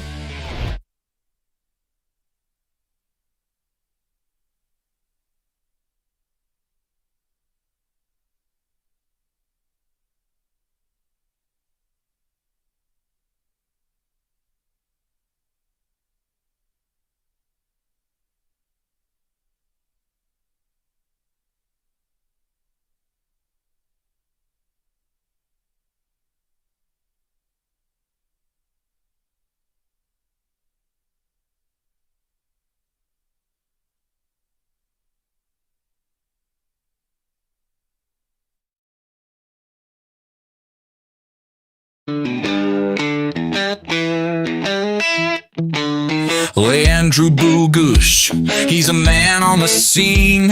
Once a proud Ford mail him like Mike Breen. But now he's gone rogue, yeah, he's breaking the code. Backstabbing Breen while he steals the show.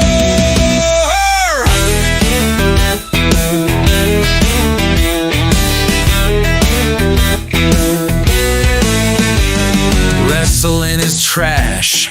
Bogusch declares, oh, John Cena, don't get me started on his jorts flair. He mocks the Attitude Era, calls it a joke. Who wears jean shorts while throwing a choke? And Manny Rodriguez with his fiery take, saying Bogusch is the worst, he's a total fake. He's no Fordham great, just a loudmouth dud. I'd pick John Cena over this clown any day, bud.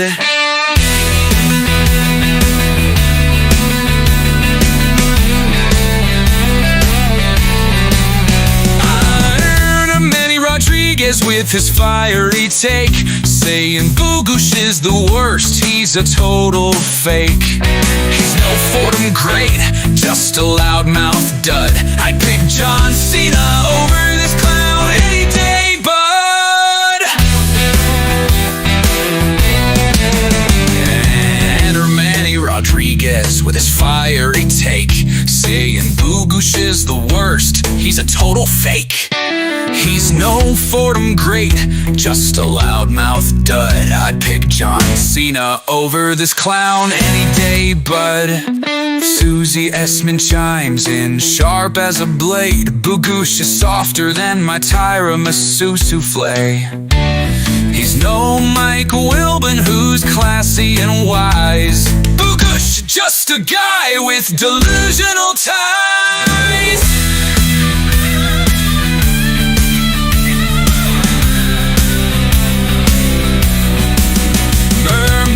Wilburn laughs Flairman, sharp as a blade. Bogusch is softer than my tiramisu souffle. He's no Mike Wilburn, who's classy and wise. Bogusch, just a guy. This is Maggie Gray with a Sports Minute. Mike Wilburn laughs from his ESPN seat. Bogusch thinks he's clever, but he's obsolete. Stick to your rants and your Breen betrayal plan. You couldn't lace up John Cena's wristbands, man.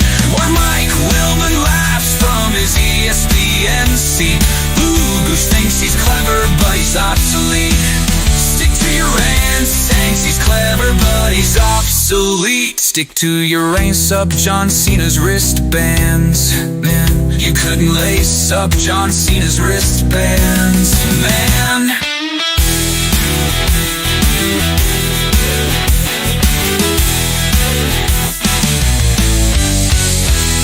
He's got the mic, and he's taking a shot. Bogusch, you're all talk, and you've lost the plot. Wrestling green and Fordham pride, you diss them all. Susie Wilburn and Manny Man, you're bound to fall.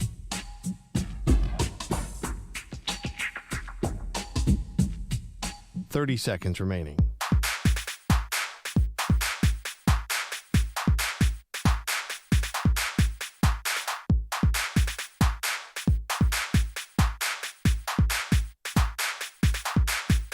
.15 seconds.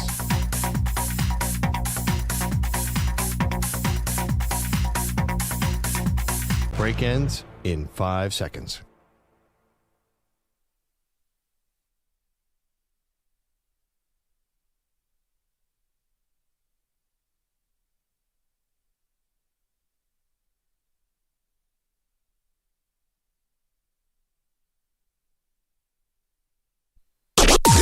Maggie and Perloff on the Infinity Sports Network.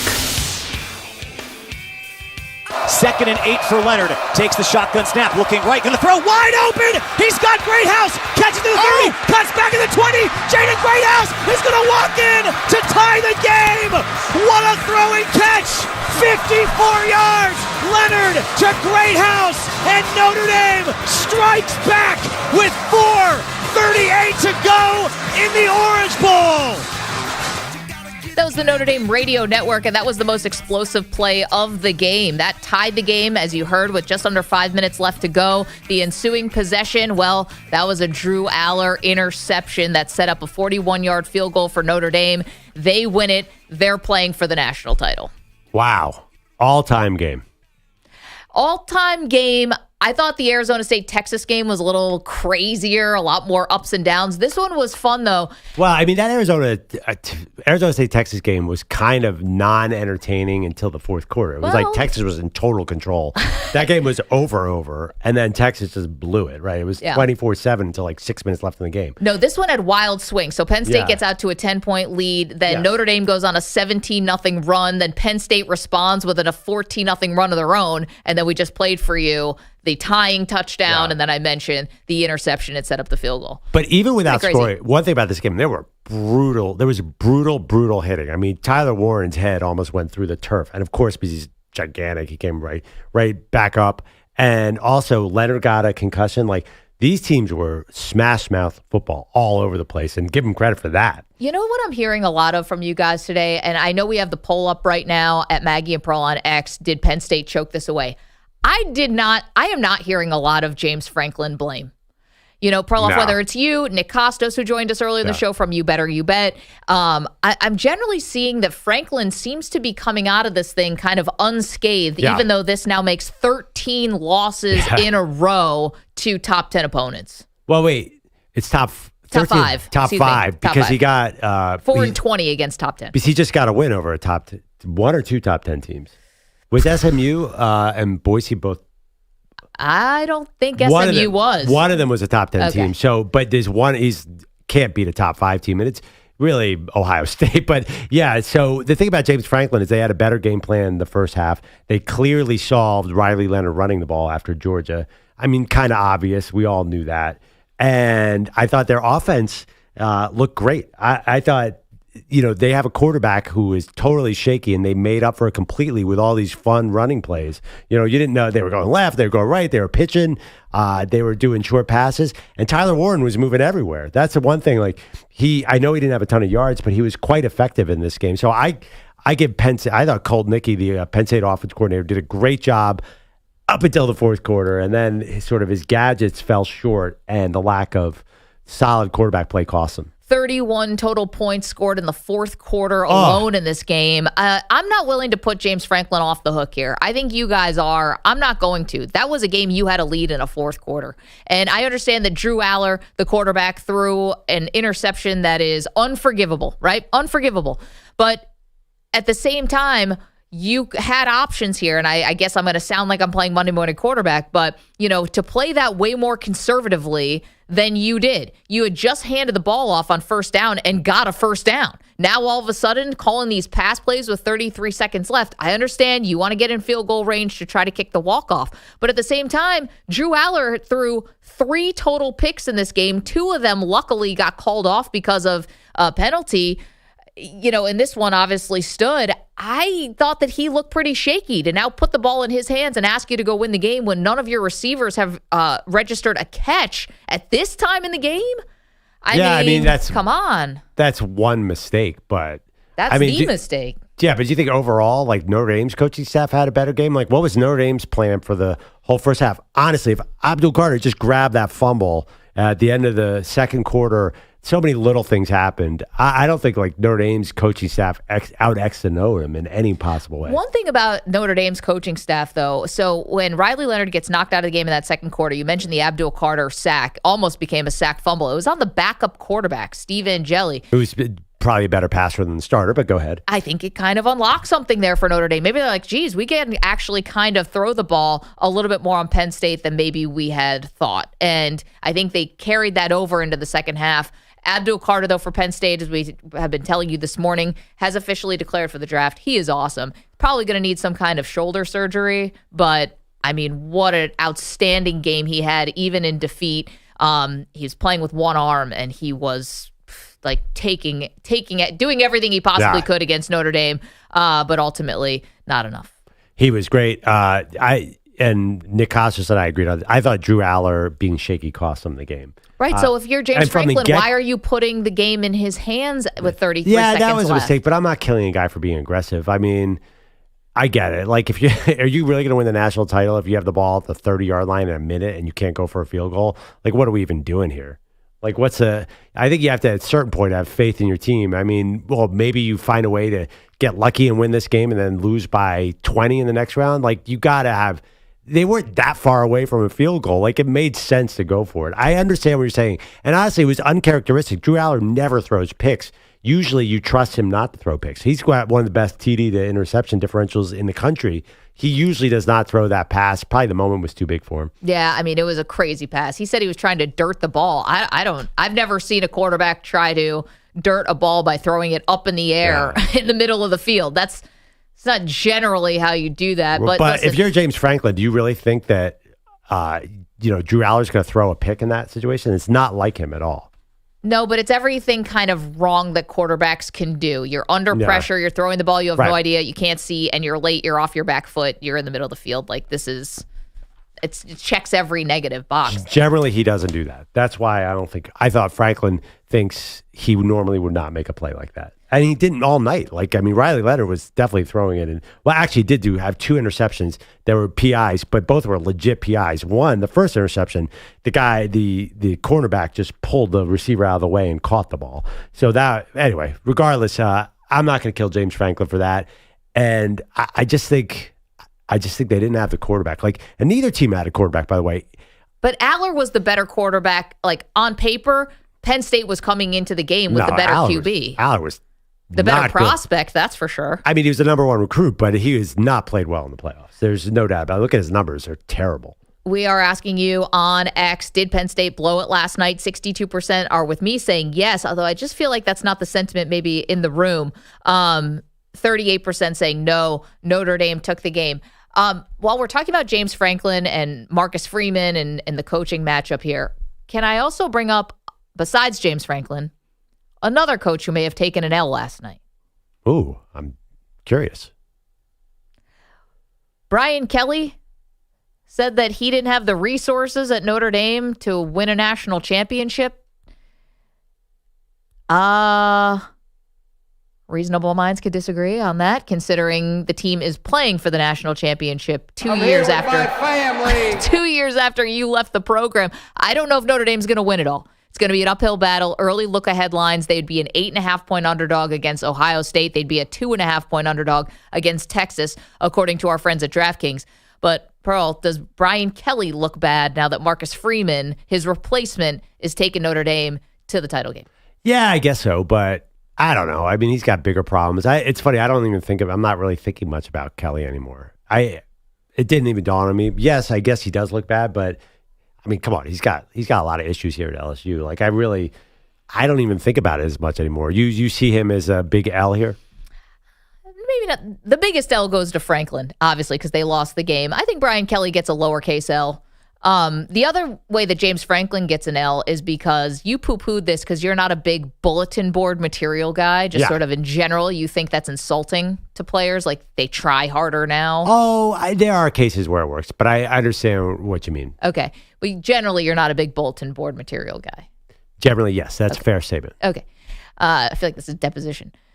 Would you say you are more leading the witness, Maggie? Leading the witness. Okay. Well, sorry. I've been sitting next to the witness for a long time. I think I got a vibe for it. But it turns out that there was some bulletin board material because James Franklin kind of went on a little mini rant about how all teams should have to join a conference and, it's not fair that Notre Dame doesn't have to play a conference championship game and all that. And it turns out that players on the Notre Dame team said that did fire them up. The Marcus Freeman did use that as bulletin board material, and they got chafed by it. Yeah, and if it was such good bulletin board material, then why did Notre Dame come out flat and Penn State look like a house on fire?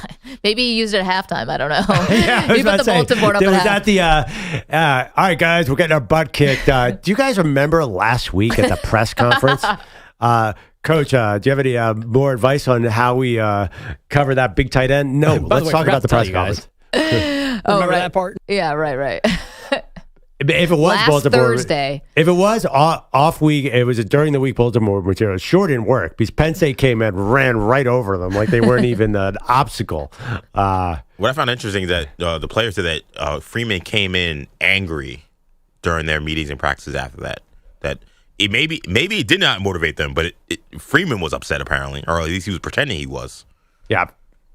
Did you see Freeman had a speech last week too, where he was screaming angry too in their last game? So I don't know. Yeah, Freeman.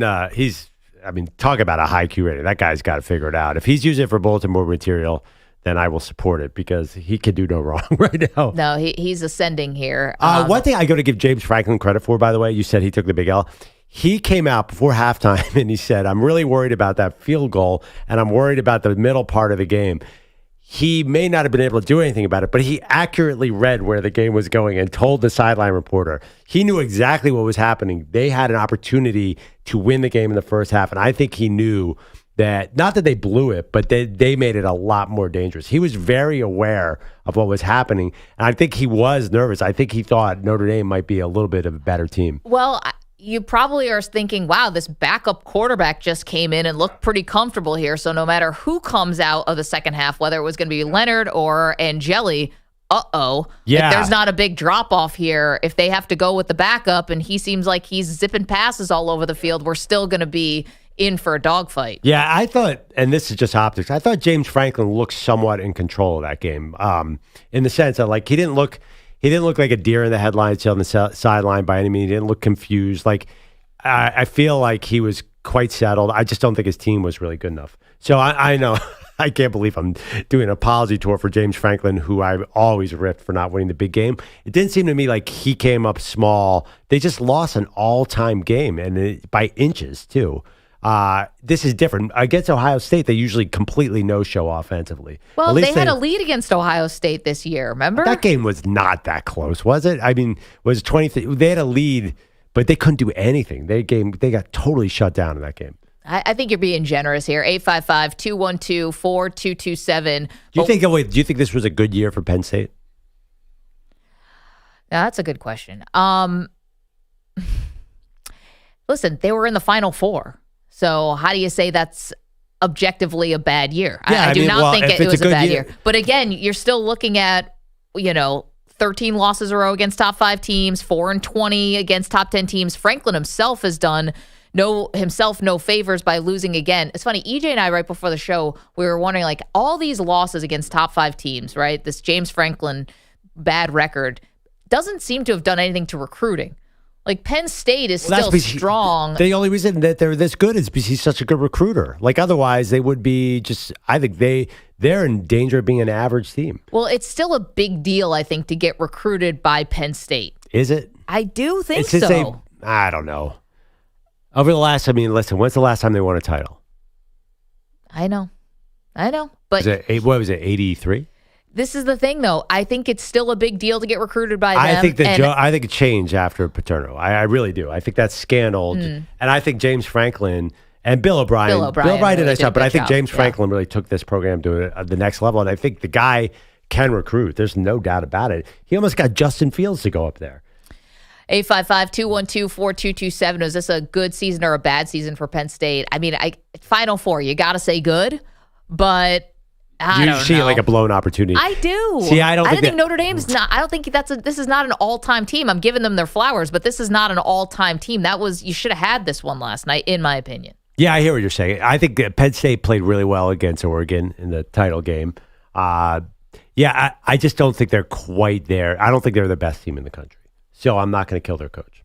855-212-4227. We're talking about last night's game. Of course, we got the other semifinal up tonight. Texas, Ohio State. The keys to Texas if they want to pull off the upset. We've got that for you. And special A-list celebrity joining us next.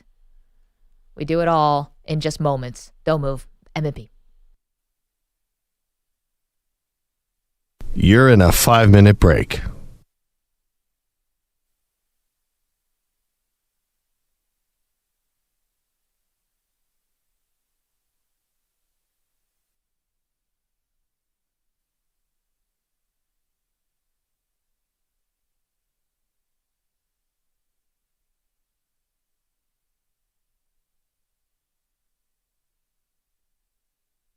Four minutes, 30 seconds remaining.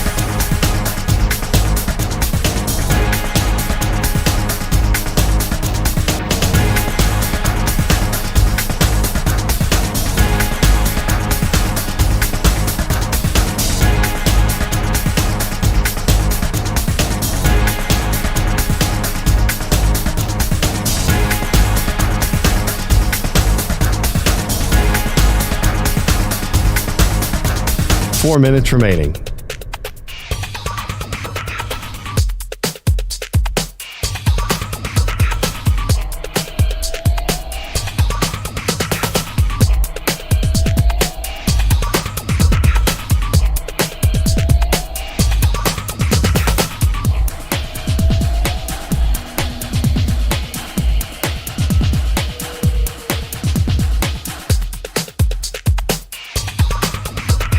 Three minutes, 30 seconds remaining.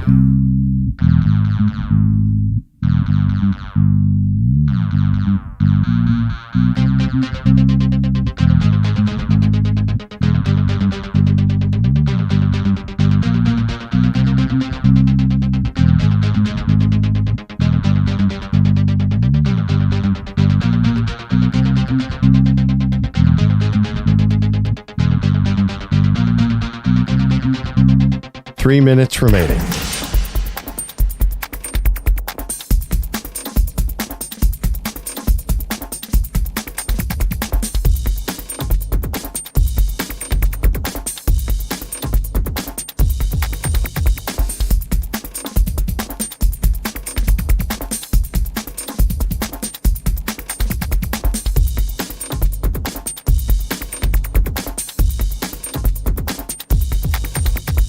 Two minutes, 30 seconds remaining.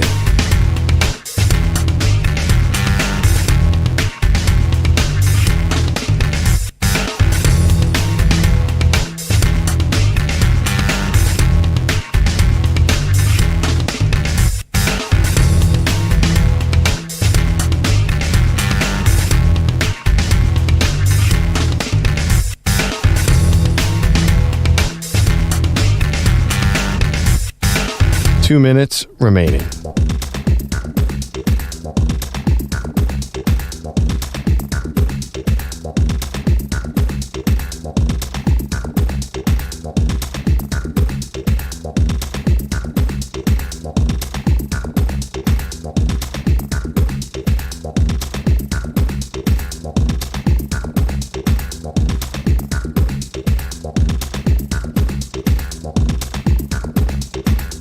1 minute, 30 seconds remaining.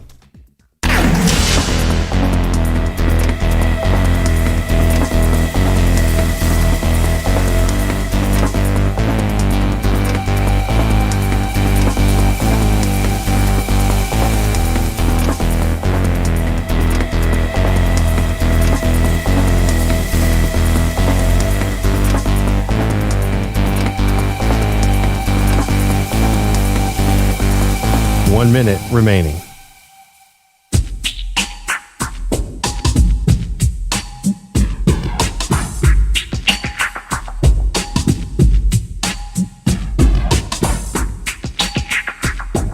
$45 seconds remaining.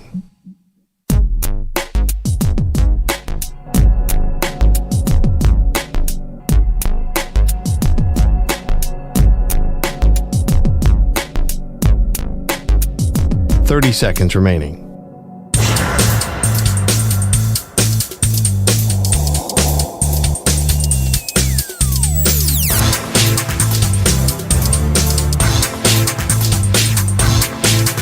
$15 seconds.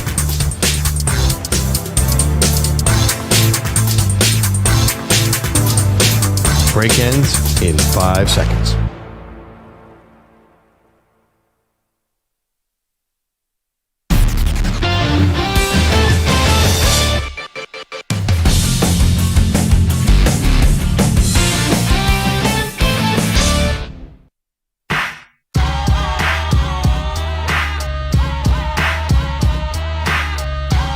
Welcome back to the Maggie and Perloff Show. It is our pleasure now to be joined by a man who's got a movie out today. You got to go see it. It's called Den of Thieves 2 Pantera. Very badass name. It's O'Shea Jackson Jr. O'Shea, Maggie and Perloff here in New York. Thanks so much for the time. Congrats on the movie. Thank you. I appreciate you guys. Yeah, I mean, we're going to be on pins and needles for the whole day, waiting to see what this weekend looks like for us. But we're all very confident and loving the work that we put out. If it helps, I've seen the first movie 3 times, and I'm going to see this 3 or 4 times. I don't know if that goes to the opening box, but I can guarantee it. Thank you, man. I appreciate it. Yeah, I promise I get beat up way less in this one.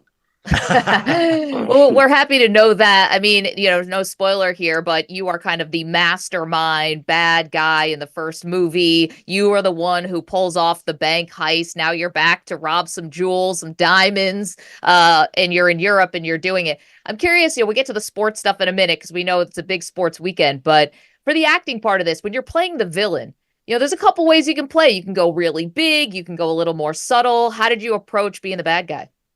Yeah, well, it was a weird position because I'm not necessarily supposed to be on your radar. I get so many tweets from people watching Den of Thieves 1, and in the beginning of the movie, I get a bunch of hate tweets, and then by the second portion of the film, by the climax, I'm usually, man, this was great.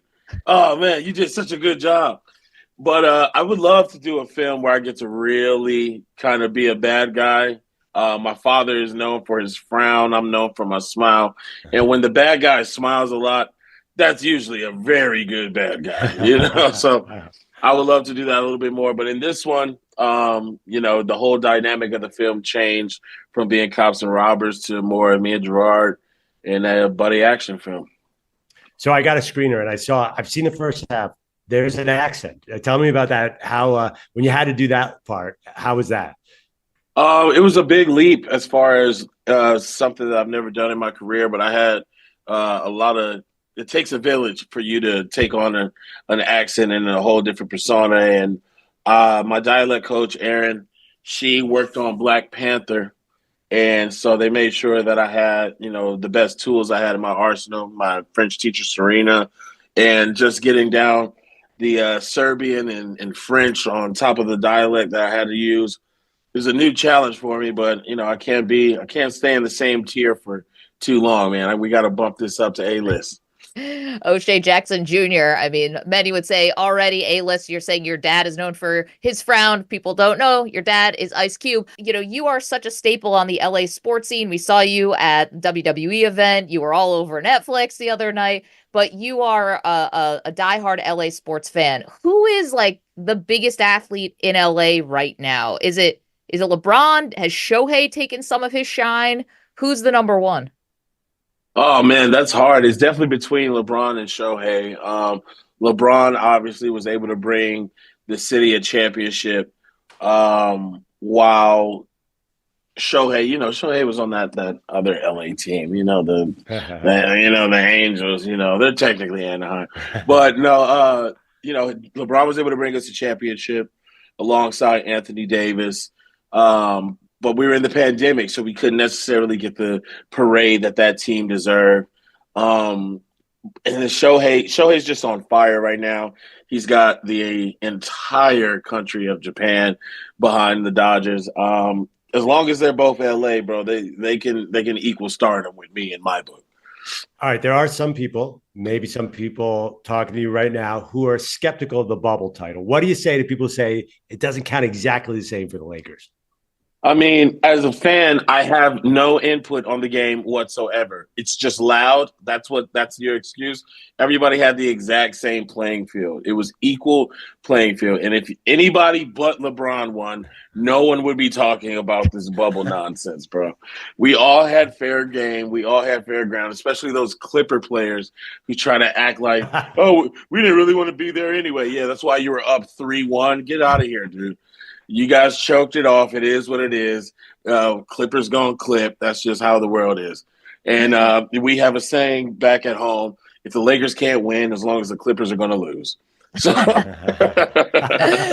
That is indeed little brother. O'Shea Jackson Jr. is joining us. He's got a new film out. It's out today, Den of Thieves 2, Pantera. But you're a massive LA sports fan, so obviously we got to talk to you about LA.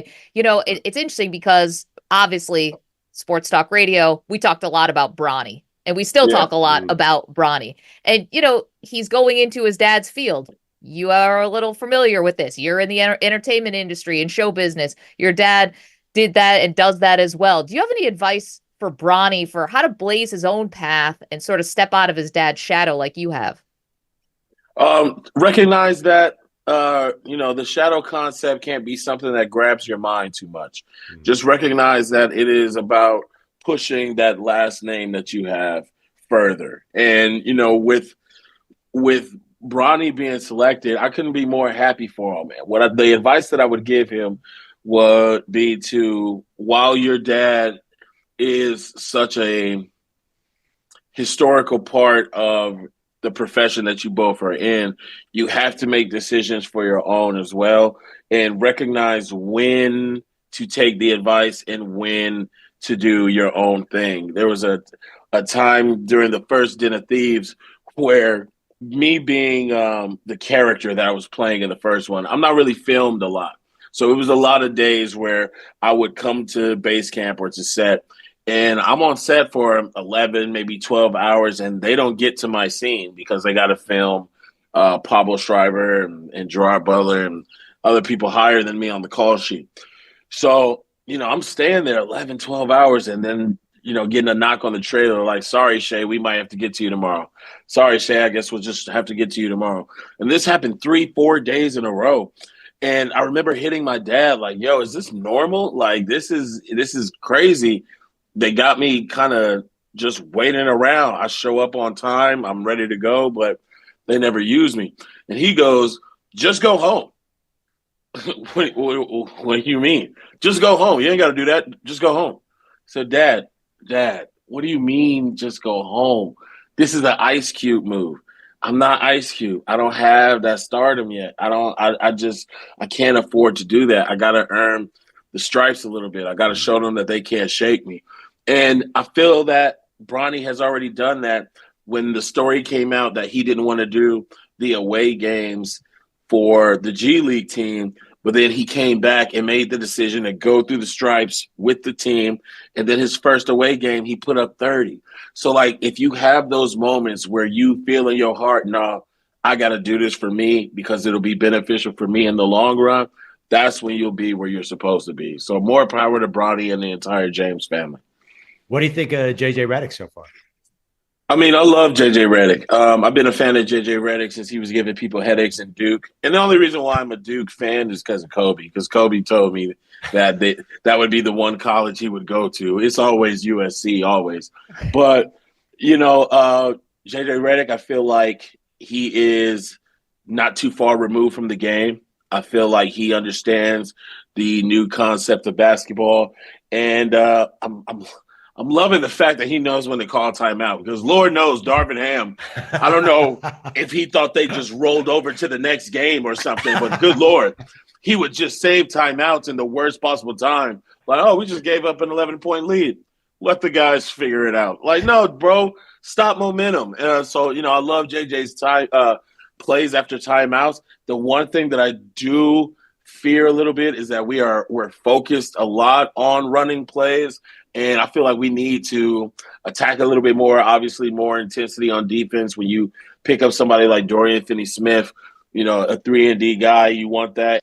Man, we told you he was a big sports fan. We weren't lying. O'Shea Jackson Jr. has got a new movie out today. It's called Den of Thieves 2 Pantera. The first one, Perloff's seen it a million times. I've seen it once, okay? I can't wait for the next one. You're diehard LA, but, O'Shea, I feel like I tried to do a little research about this, and the results were mixed about your football fandom. Your dad's like the most famous Raider fan of all time, Ice Cube. Are you Raiders? Are you Rams? Where do you fall here? Yeah, that Raider fandom, that was just a movie. No, but the Raiders have always had a place in my heart. They've always had a place in my heart because that's what I grew up loving. And I remember just as a kid, just watching my dad just ram his head in the wall for this team.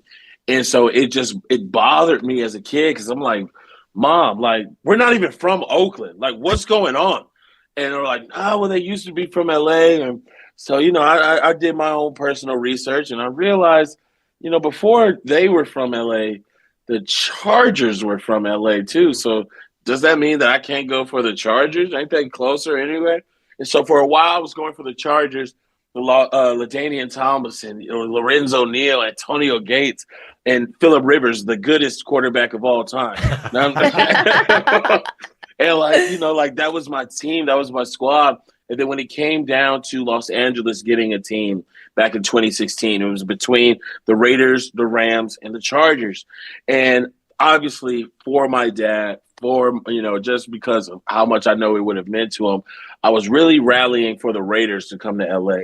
But because I know the circumstances that teams left LA for, I said, whoever came first, I was going to give my all. I was going to give my everything to, and that was the Rams. Then that meant I had to cheer for Jeff Fisher for a year, which isn't necessarily the funnest thing in the world. But I give my everything to the Rams now.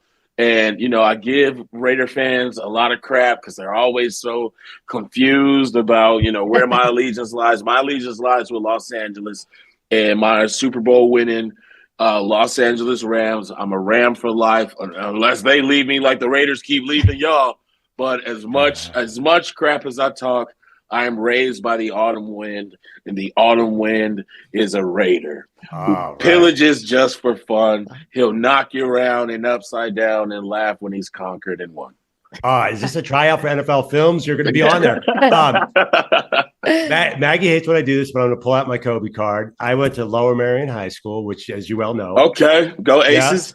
Yeah, I got dunked on by Kobe at the YMCA. No big deal. I didn't know. Did you get to know him in LA? Yeah, I ran into Kobe a bunch of times, a few times here and there. First time I met Kobe was in 2006 at the Houston All-Star game, which is just a couple of weeks after he just scored 81 points, just signed with Nike. The world was on fire. And, one of my favorite stories to tell is in 2019, I might have been a little inebriated at the house, but I got the liquid courage to DM Kobe because I had reached a point in my career where I was very stagnant. I felt like I wasn't going up, I wasn't going down, and I'm very easily content with life, but I wanted more for myself. So I hit him and I asked Kobe, I was like, can I get some movies, some books, some mantras to follow that always keep you going? And instead he gave me his number. And then so I texted him, and he was like, I'm going to hit you in a couple of days. And I was waiting by the phone until he finally hit me. And we talked about our fathers and what it's like going into your dad's footsteps. And he told me that feeling that you've never done anything or that you haven't done enough to hold on to it, because that's the only thing that's going to make me want to get up and push and thrive for more. And if it wasn't for that moment, I would have never had another chance to talk to him, because 2 months later he was gone. So I hold that moment dear to me, and I use it to keep me pushing forward. O'Shea, thank you for the time. Den of Thieves 2, Pantera. We love talking LA sports with you. We could talk wrestling with you all day. Thank you and congratulations on the film. Thank you so much. And obviously I'm going for my Rams, but I want Bills versus Lions in this Super Bowl. Maggie's a Bills fan. I know. I saw it. Yeah. I want Bills versus Lions. I want people to be going for their first Super Bowl. I need that. Too bad Eagles are going to be there. My Philadelphia Eagles. Yo, chill, bro. I've had Jalen 2 years in a row in fantasy, and he didn't want. You needed Saquon. That's your problem. Exactly.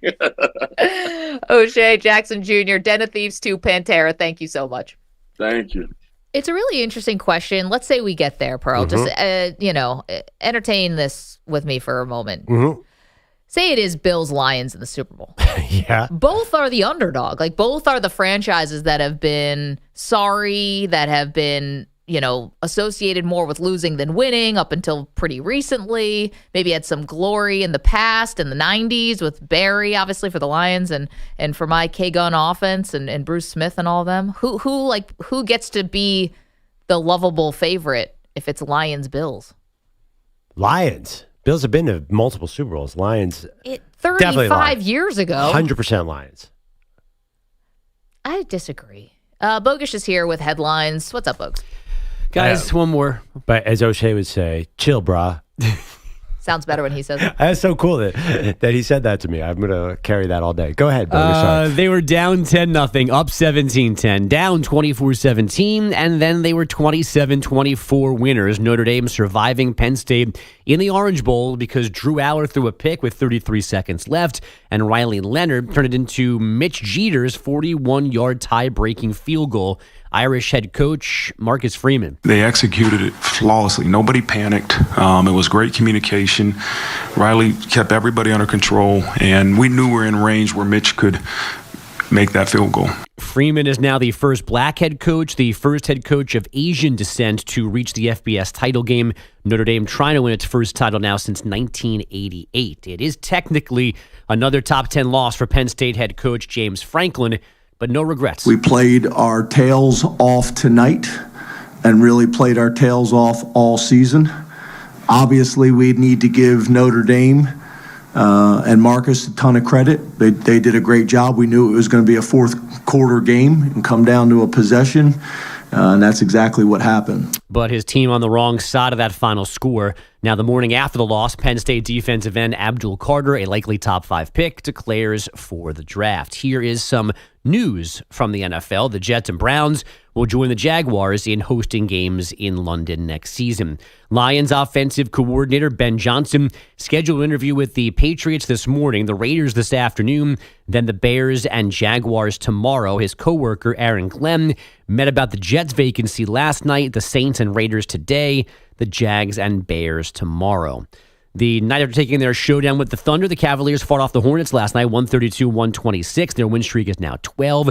The Mavs used a late 16-0 run to steal a 117-111 win from the Blazers, and the Rockets spoiled Ja Morant's return from a shoulder issue with a 119-115 win in Memphis. Ja had 27 after missing 5 games. MLB Network Radio says Pete Alonso's camp has given the Mets, and the Mets only, a 3-year proposal. There are opt-outs for Alonso after each of the first 2 seasons. A big money deal from anybody has not materialized for him this winter, but Alonso is the Mets' best remaining option for lineup protection for Juan Soto.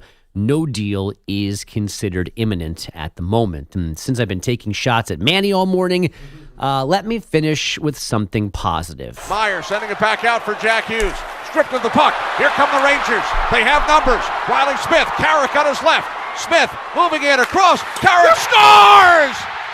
Sam Carrick, the overtime winner. And the Rangers defeat the Devils 3-2 in a thriller.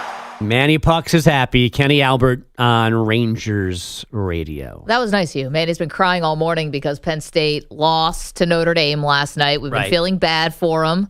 He's our big Penn State fan around here, along with Mrs. Stewart, obviously, EJ's mom, who's an alum. That made you feel good, though. Now you're smiling. Yeah, hockey. Woo! Fun. Hey, the Knicks are still good. Yeah, but they didn't play last night. That's true. It's true. It's all right. You only have to sit with this Penn State loss for, I don't know, 8 months. How's the money thing going? What money thing? Right.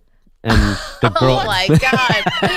Bogusch, next you're going to bring up the fact that Rihanna's already taken.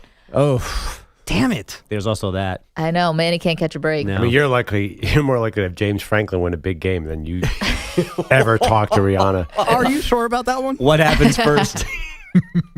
To be fair, what would DraftKings say? I might accidentally run into Rihanna in New York City. Get Kostos back on the line. What kind of odds can I get on that? Yeah. Whatever you do when you see Rihanna, don't tell her she smells good. You weirdos. You can tell her fragrance smells nice. Telling a woman you smell good, it's a little too familiar. What are you wearing, Rihanna? It must be Fenty. I mean, that's... that won't work. That's good. She's going to keep walking. That one, Manny. She probably smells like the beaches of Barbados. Keep walking. There'll be, security guards, 350 pounds. I'll body slam Manny through the pavement as soon as the words come out. And I will somehow find some unfound strength. The jaws of life. Take me it's like, 3 Rihanna, F-150s. you smell like, and then a blow dart just takes out Manny right in the neck. It would take 3 F-150s to try to get me away. I don't know. You and Bogusch have similar taste in women. First, you fought over Jennifer Aniston, and now Rihanna. No, you can have Rihanna. Jessica Alba we have a conversation about. Yeah. Similar taste in women. You mean you like women? Beautiful ones that smell yummy. Bogusch and I like attractive women. Shocker. Right. Wow. Rihanna's in your wheelhouse? Wow. Manny, that's interesting. The Girl Is Mine, Part 2, Manny and Bogusch.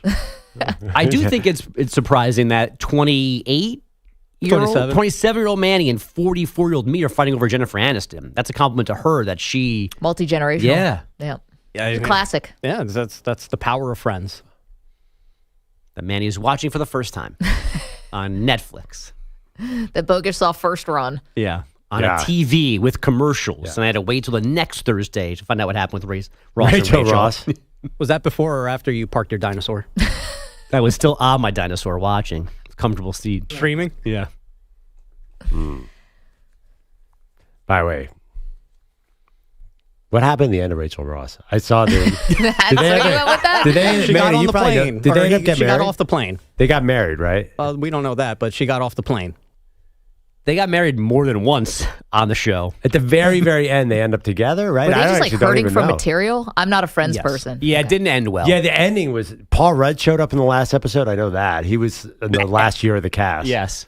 This hasn't been figured out after 25 years. I have no idea. What's It's like the happened at the end. Sopranos ending. Did Tony die? I don't watched know. it for sure. I don't remember at all. You're right. It was a long time ago. Yeah, she got off the plane. Made me cry every single time that I watch it. Do you? I'm an emotional man. You cry at Friends? Maybe. I think that's a definitely I'm pretty sure I cried when Kelly Kapowski broke Zach Morris's heart, so I know where you're coming from. tough day. I almost cried there in Creature Commandos yesterday.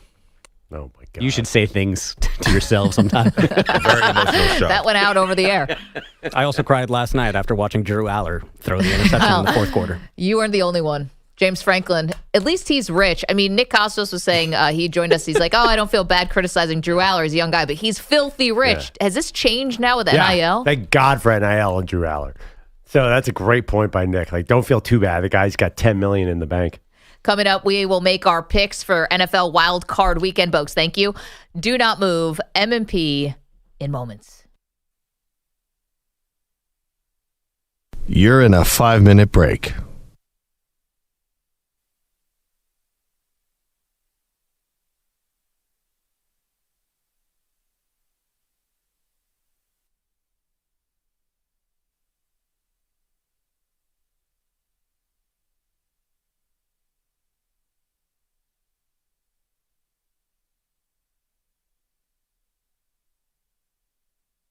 Four minutes, 30 seconds remaining.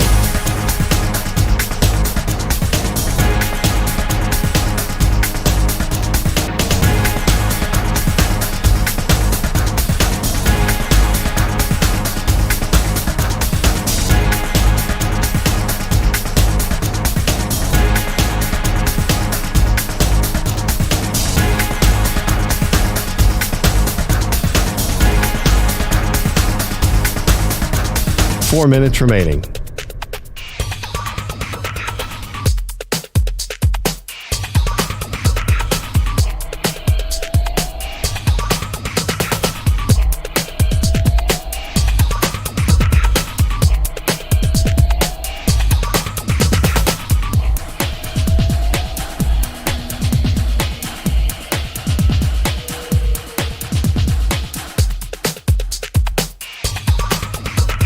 Three minutes, 30 seconds remaining.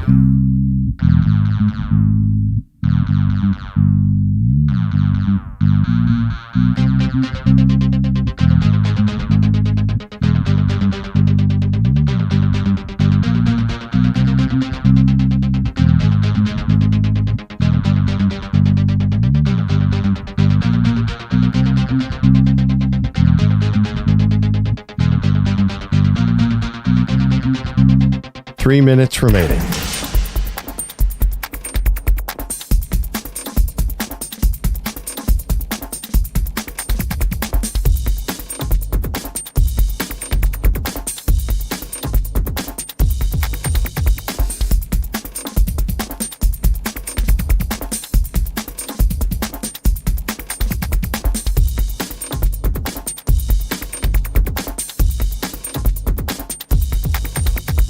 Two minutes, 30 seconds remaining.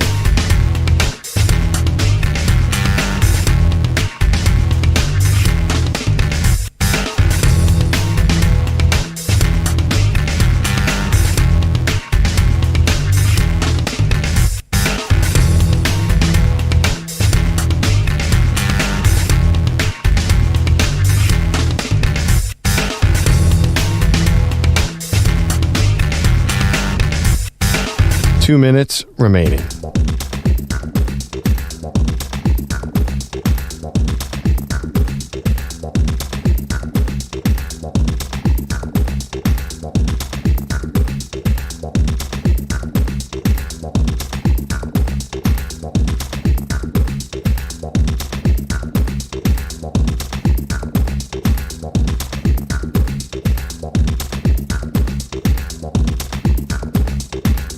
One minute, 30 seconds remaining.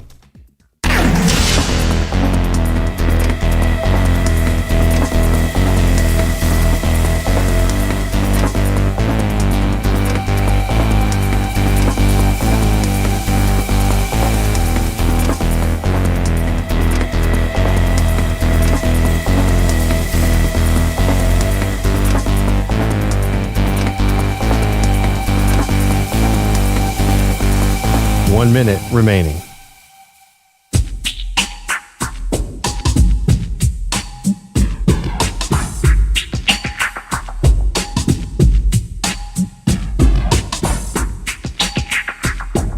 .45 seconds remaining.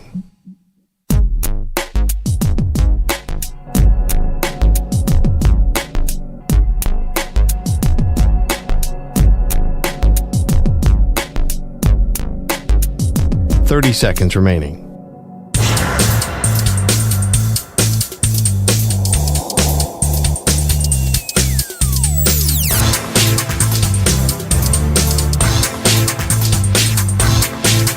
.15 seconds.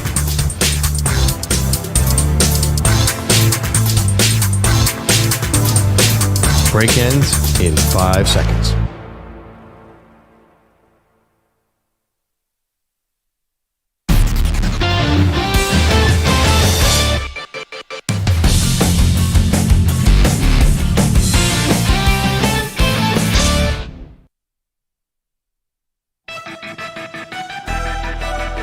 Maggie and Perloff's NFL picks.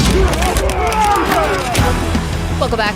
Okay, we already made one pick off of last night's college football game. So here are the updated records. EJ, I've got them. I'm 46-45 on the season. Perloff is 44-45-2. So we both still have a college pick to make tonight. We already made it. I have Texas plus the points, and you have the over, right? Yeah, over 53.5, I believe was the number. It was at yesterday. Okay. So now we got to make some NFL picks. One against the spread, one over under, one player prop. Perloff, go ahead. Okay. I'm going to start my player prop. I'm going to go with a caller earlier said that the Ravens have gotten over the hump and are now a fully functional offense against the Steelers, and go with Mark Andrews over 45.5 yards at FanDuel. He's actually 47 at DraftKings. I just looked at it now. 45.5 yards because Zay Flowers is out. I like both the tight ends. I think that Lamar Jackson's going to throw the tight ends against Pittsburgh. Huge spread. If that spread plays out, then I think that they will be able to move the ball. It's 9.5 points, so I got Mark Andrews over. My total, I mean, come on. Josh Allen, Bo Nix. I know there is a chance of some weather, but it doesn't even matter. I feel like Josh Allen's going to go off here. Denver's got a great defense, by the way. Denver's one of the best defenses. Yeah, but who have they played? You're right. They haven't played a good thing. And actually, I think Bo Nix is feels like a big play guy. I don't know if they'll get those big plays. Cortland Sutton has been on fire. Okay. Can I wait on my side because Sure. I'm going to wait on my side because it's going to be dramatic. I'll tell you, and you'll understand why when I say it. Okay. I do not like any of the spreads in this game. I do not. I think this is impossible. So I'm going with all the lesser of the evils here, and I'm going to take Washington plus the 3 on the road against Tampa. I am breaking one of my 10 commandments of gambling, which is betting on rookie quarterbacks on the road. I'm doing it in a playoff game, which makes me doubly stupid, potentially. But this is the only one I even kind of like a little bit. Washington plus 3. I didn't like what I saw from the Bucs last weekend. Okay, for my over-under, Pitt and Baltimore. Pittsburgh and Baltimore, under 43.5. I'm just going to go with history here. Zay Flowers is out for Baltimore. I think it's going to be a lot of ground game, and Pittsburgh's offense has just been anemic. Do you know that the prop, the lean for George Pickens is under 3.5 receptions? And the suggestion there from folks at Pro Football Focus would be to take the under on that. I don't know what they're going to do to get this run game going, the offense going. So give me the under 43.5. And then for my player prop, I got to dabble a little into Perloff's Philadelphia Eagle Green Bay Packer game. And the only prop that really looks any good to me would be the A.J. Brown 5.5 receptions. I'll take the over. I know Jalen Hurts is coming out of concussion protocol, but I still think he's going to be forcing the ball to Hurts because everyone's happier when forcing the Brown to Brown because everyone's happier when A.J. Brown gets his targets. So I'll take over 5.5 receptions for A.J. Brown. I love it. Okay, you will not bet on the Bills, correct? Can't do it. It'd be foolish of me to bet on my own team this week, wouldn't it? You do this, though. You're not as steadfast about it as I am. You're not as superstitious. Yes. A little stitious. I am picking the Eagles, minus 4.5 on FanDuel. It's so stupid because I'm going to be doubly devastated if this loses. If they get a win and don't cover, then at least I get something out of it. But it's in the link. I don't get it. How can the Eagles cannot blow this? I will drive down I-95 and throttle Nick Sirianni if he does not cover 4.5 point spread. Everything is pointing towards them this game. Just watch out for Josh Jacobs, Saquon. It is a fair amount of points, but I feel good about my birds this weekend. Minus 4.5. Go Eagles, go! Are you thinking about going to this game? No, I'm not. I'm going to wait till later in the playoffs. Oh, look at the confidence there. Oh, whoa! Waiting for the NFC next round, huh? Say NFC Championship game would probably be in Detroit, most likely. Yeah, I have a crew that we go down to. We've gone down to every playoff game. And we weren't even talking about this game. We're like, if you can't beat Green Bay, then what's the point of this season, right? You know, we talk about pressure a lot and who's under it. Lamar Jackson, Josh Allen, name whoever you want. Dan Campbell. I think Jordan Love, I'm interested. Oh, he's out. What? Not pressure necessarily, but this guy went on an all-time heater last year. Took out the Dallas Cowboys, nearly took out the 49ers. And the season hasn't been that great. It's been injuries. It's been sort of up and down. The NFC North kind of ate their lunch a little. So, did you see him against the Niners? It was a thing of beauty. No, I know, but is he just going to turn back? Is he just this amazing postseason player? Do we get a second playoffs of Jordan Love just finding an extra gear? Well, the guy hurt his knee early in the season and still had a really, really good season. I think he's a star. Remember, you can't take out that first game. He was almost carted off the field. No, I get it. That's what I'm saying. It has not been a perfect season. He's had to overcome a lot. But do we get last year's playoff Jordan Love? He threw, Yeah, I mean, he's got some really big games this year, so he's capable of it. Definitely. He could become the story of the playoffs. Yeah, I hope not. Well, that would mean it would come at the hands of your birds. Exciting times, guys. And then, of course, we've got tonight. And again, I've got Texas plus the 6, and Perloff has the over. Yeah, there's one thing. Also, Jalen Hurts coming off concussion protocol. I've actually seen metrics. Quarterbacks coming off of concussion protocol often have numbers that are down. That's a big concern. And you need him to run the ball. If I have any concerns, it's that. But it's been almost a month, Meg. Must have been a lot worse than we originally thought. Or he's okay. That's my point. That's not what I meant. I meant he's going to be fine. Coping. He better be fine. Wishing it into existence. Thank you, DJ Stewart. Manny Rodriguez. It's been a tough day for you, Manny. Cheer up. Chin up. Penn State will get back there sometime. Thank you to Andrew Bogusch and Andrew Kaplan, to O'Shea Jackson Jr. and our pal Nick Kostos. Enjoy the weekend, everybody. The Weedos and the coffee drinkers. We love you.